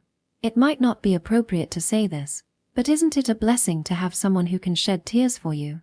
That's what I thought when I saw her grandmother. "If it's not too much trouble, I'd like to stay and live with you, Grandma." Of course, you can." Aoi-san said it anxiously, but her grandmother answered immediately without hesitation. "If you don't mind, you can move in right away, Aoi." "Thank you. I'm thinking of living with you starting from my second year of high school." "Why?" Aoi-san seemed embarrassed. "That's because I want to stay with Akira-kun until he transfers schools." "Yes, I understand." Her grandmother nodded with a friendly smile. Afterward, Aoi-san and I were treated to a lunch prepared by her grandmother, and we spent all the time we could talking about various things. Both Aoi-san and her grandmother kept talking as if they were trying to make up for lost time. I'm sure it's a natural scene for a family, but it wasn't natural for Aoi-san, and probably not for her grandmother either, who had lost her parents and husband and had lost contact with her daughter. Because of this, they were happy to reunite with a family member they could talk to in this way. While I was having a pleasant time with them, occasionally joining their conversations, I didn't realize that the sun had already set. "Aoi-san, it's time for us to leave for today." "Yes, you're right." As we started to get ready to leave, her grandmother accompanied us outside the house. "Then, I'll get in touch with you again, Grandma." "Yes. Call me whenever you want. Don't hesitate." "Yes." Aoi-san and her grandmother hugged before we left. "And, Akira-san." "Yes. Thanks to you, Aoi and I were able to reunite again. Thank you very much. No. Please, don't worry about it. Her grandmother squeezed my hand tightly. Please, in the future, continue to take care of Aoi for me. Comparable to her feelings, her grandmother's hands were full of strength. I also squeezed her hand in response. Leave it to me. I will be responsible for protecting Aoi-san until she lives with you. We left Aoi-san's grandmother's house after arranging a meeting with her. At the end of the long summer, all the problems were finally resolved. Epilogue. A few days later, after classes ended, we were still in the classroom, standing in front of one of the desks. It's great that you're working so hard with Aoi-san, but you should at least do your homework. Gununu. Izumi, sitting in front of me, teased me with a surprised look. That's right. The reason I'm still in the classroom after school hours is because I'm the only one in my class who hasn't turned in the summer vacation homework.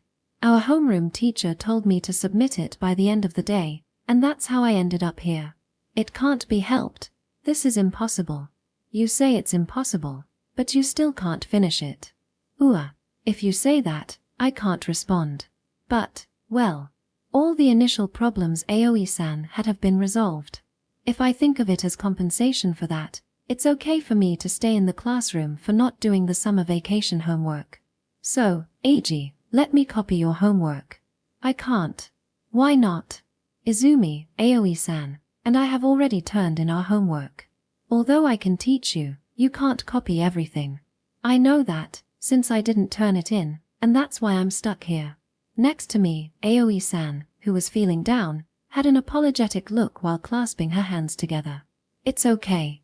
At least the homework is left. I'll finish it soon. While I was trying to reorganize my thoughts.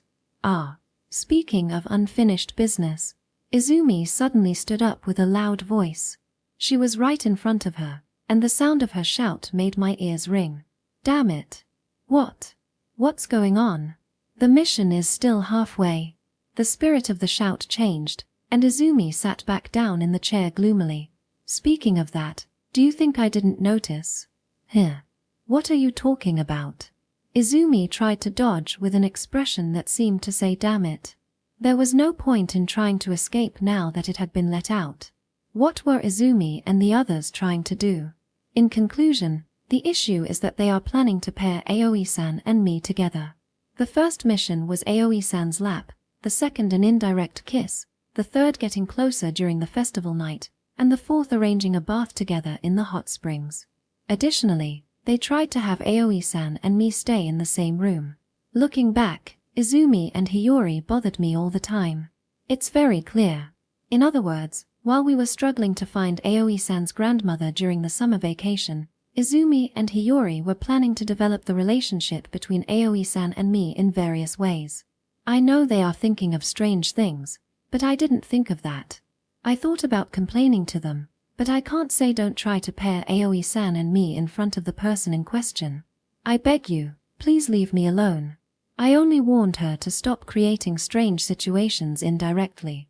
You see, Aoi-san asked me to do it. I couldn't believe what I was hearing.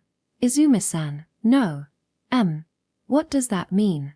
As expected, my head was full of question marks. In other words, Aoi-san wanted to get closer to you, Akira, so she talked to Izumi and Hiori, and they got carried away in the wrong direction and did more than Aoi-san expected. You knew too, Eiji. So I was the only one who didn't know. Now that I think about it, it's not like I had no idea. When I was with Aoi-san in the bath, I noticed she was unusually bold. Normally, if there was a man in the bath, she would scream, but it's reasonable to think that the reason she didn't scream was because she knew I was in the bath. She must have been persuaded by Izumi and Hiori.